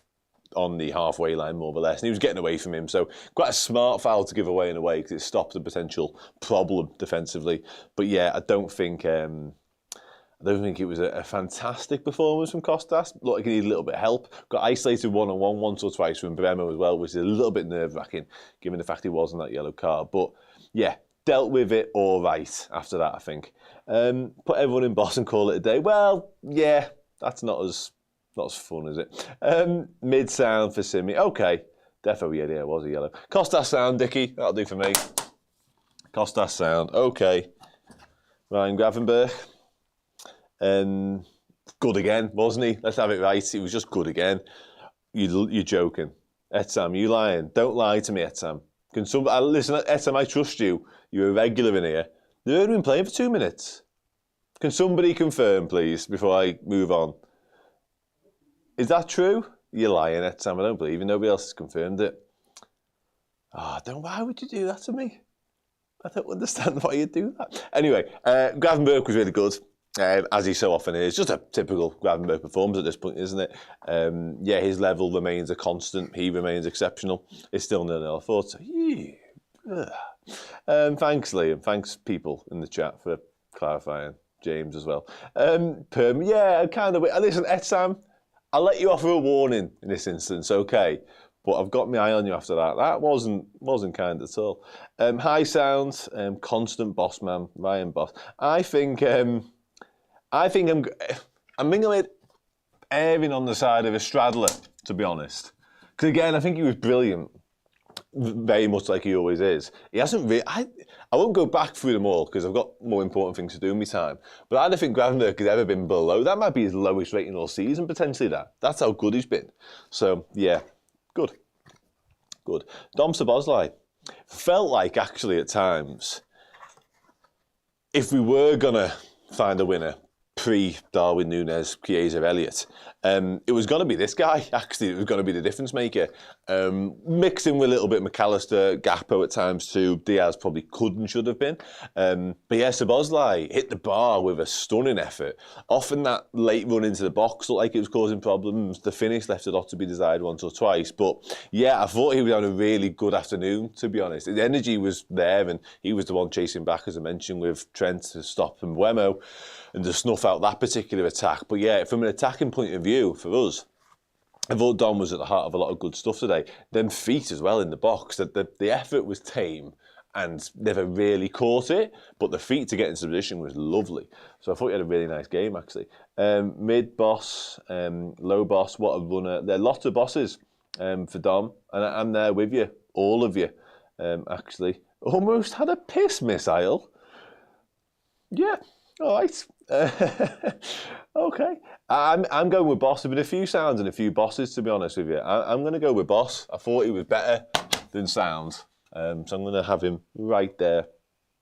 Brush, Smabush, says Boss. And Brush, if I've said one thing on here, I've said it a million times. I agree with you. Alexis McAllister.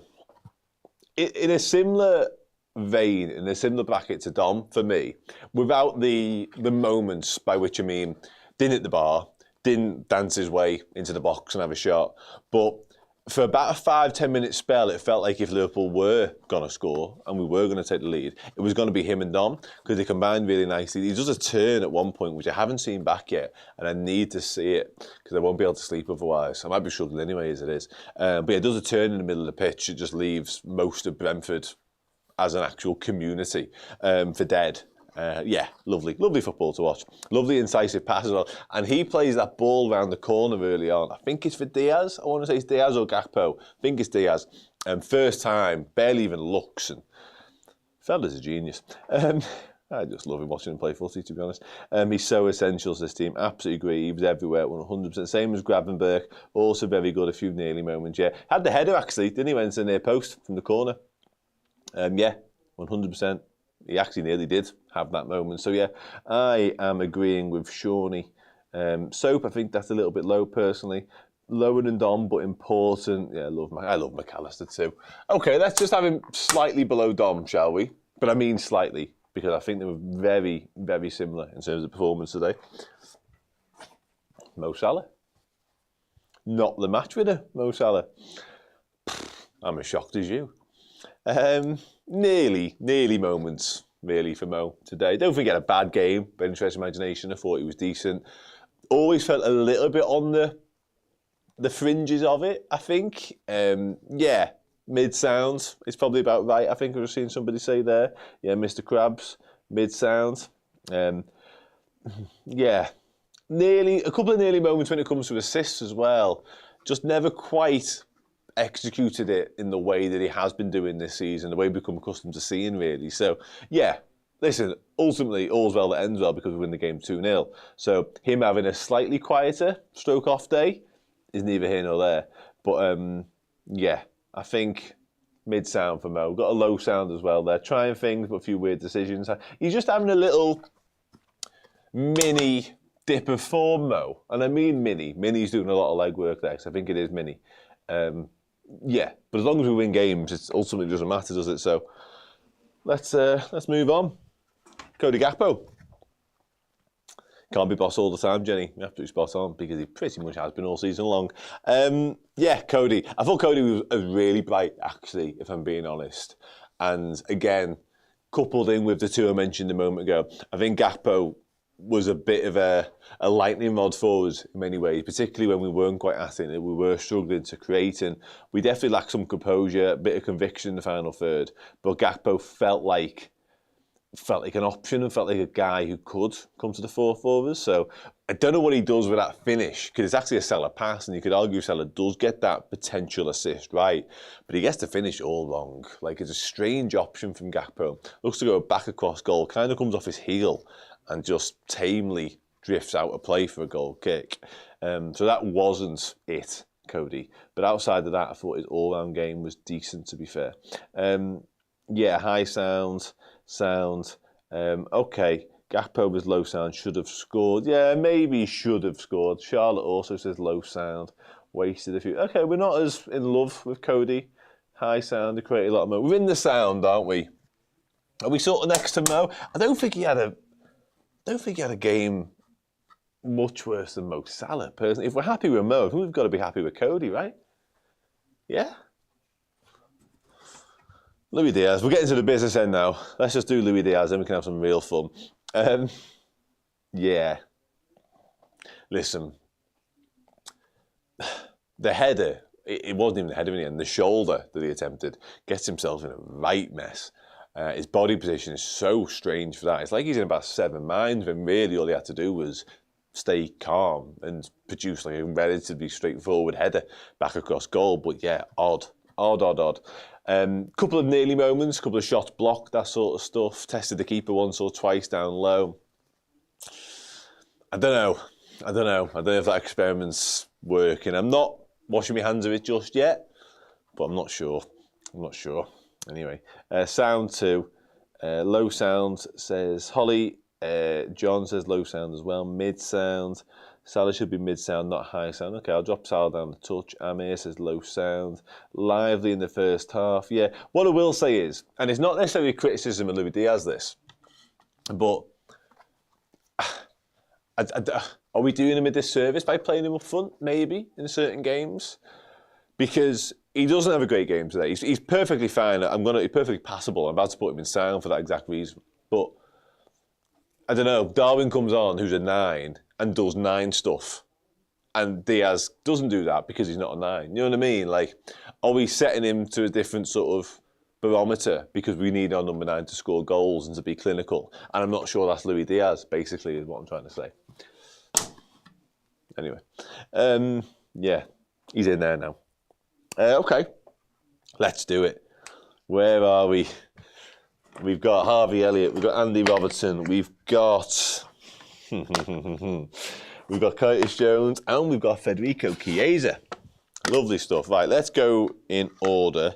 Let's go Andy Robertson. Got a super chat to deal with while I do. The experiment, Ahmed, I'm kind of with you. I think we'll see it again. I think we'll almost certainly see it again. Definitely depending on the severity of Jota's injury.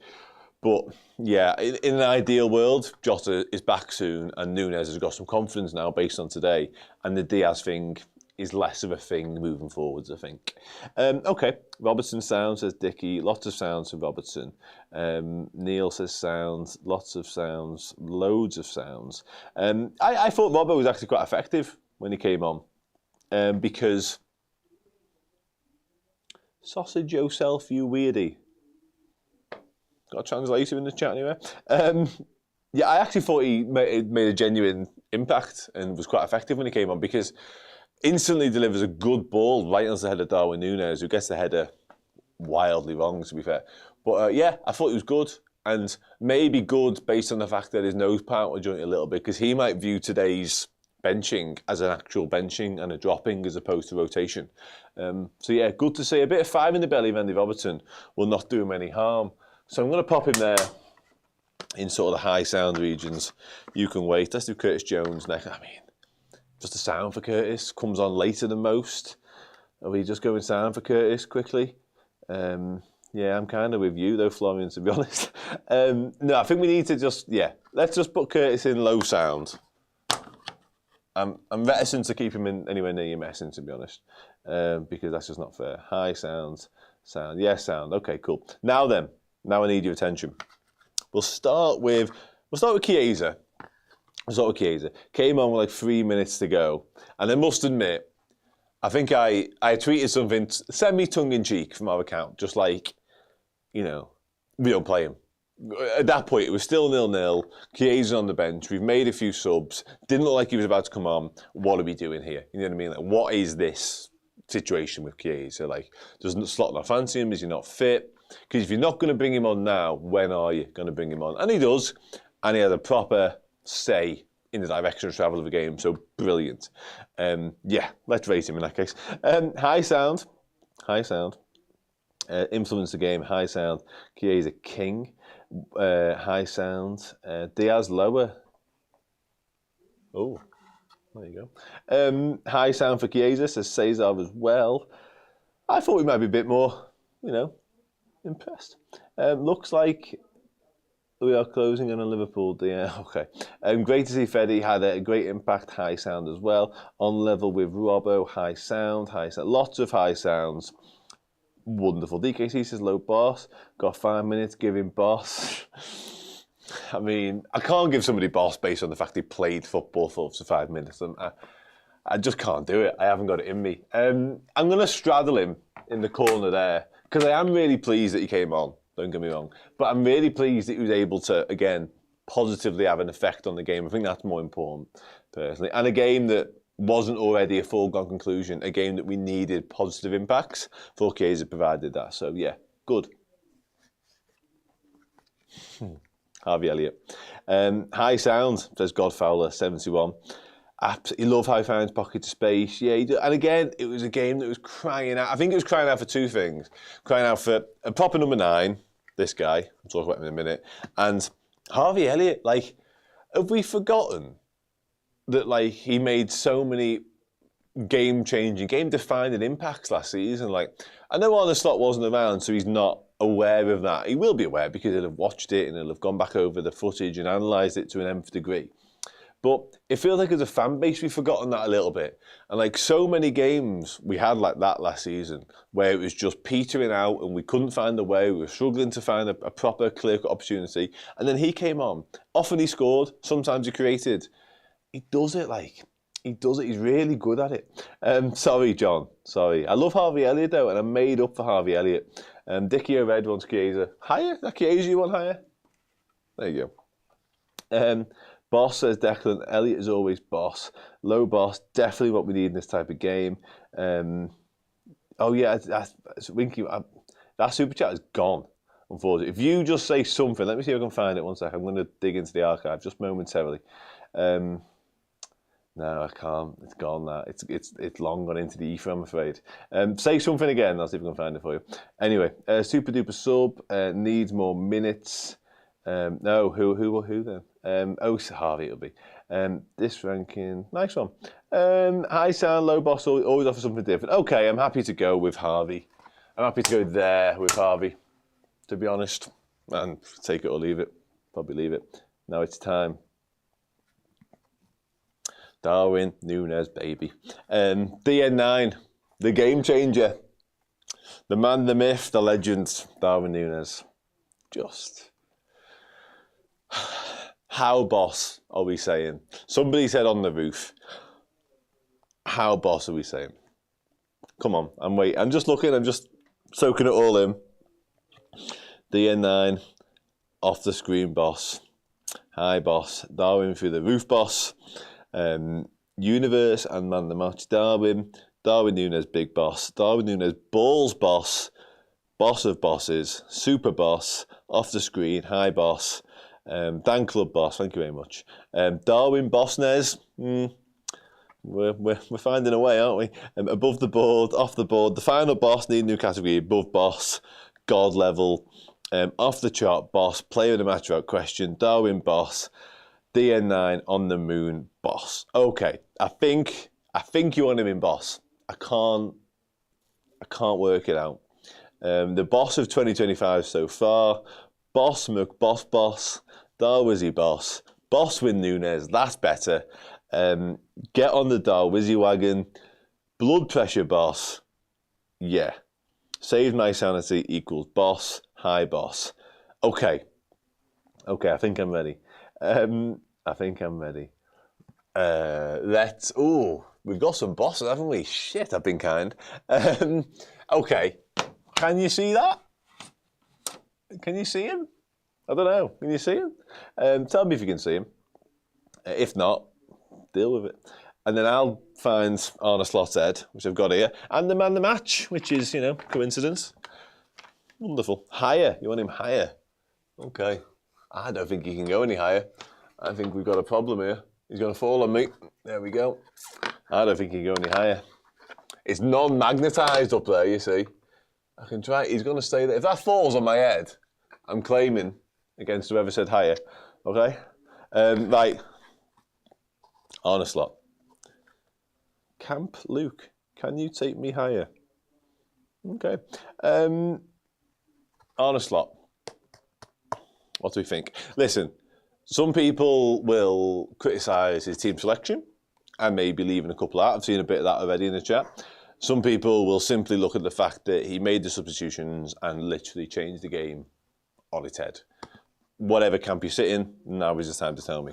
And seemingly, lots and lots and lots of you seem to think he was boss. We can't see Darwin. Good, that's what we want.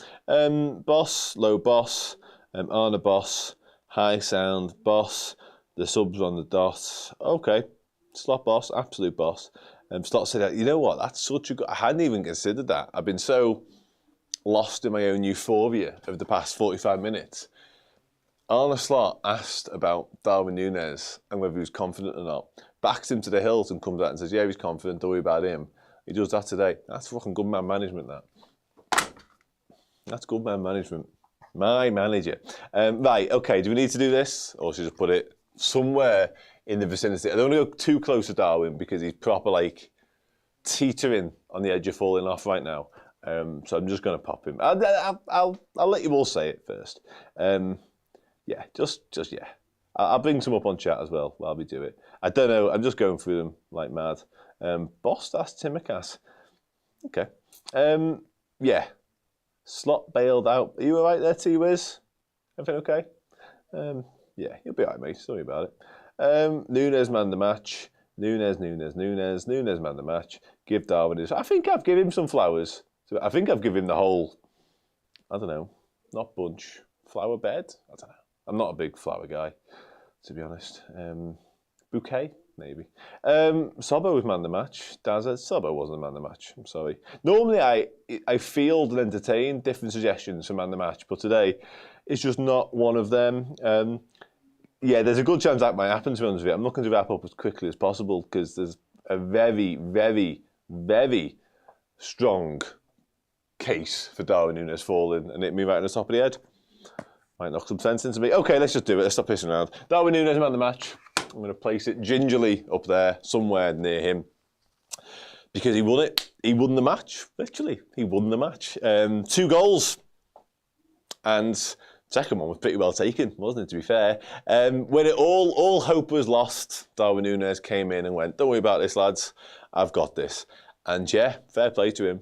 Fair play to him. He delivered. And we delivered when we needed him most, because we kind of needed him most. We were okay. I haven't done much sort of match analysis and sort of my general thoughts on the performance for obvious reasons. That will come in due course. But for now, we won. We got 3 points. That's all that matters. We can move on. Yeah, all is well because Darwin Nunez exists. Darwin Nunez plays Liverpool, and that is a good chance that might happen for the foreseeable future as well. So forget the criticism, forget the, is he good enough, is he not good enough, will he be the answer long term, will he, won't he? For now, he's ours, and he made it happen, which is wonderful. Sound, I will disappear. I will love you all and leave you all. I will be back on Monday with various things, to be honest with you. We will, of course, be covering the Lille game on the Watchalong Tuesday night too, so do come along for the ride for that one. Hopefully it's not as stressful. Hopefully it's not as potentially blood pressure-inducing highness. And yeah, do come for that. Thank you so much for all day long. The first bit, the next bit, the bit after that, that bit I've just done, and of course this bit as well. It's massively, massively appreciated as ever. Enjoy Arsenal Villa. And yeah, take care. Enjoy the rest of your weekend as well. You're all boss. You're all boss. Not as boss as Darwin, because he's fucking dead eye, but you're still boss. Look after yourselves. Bye for now.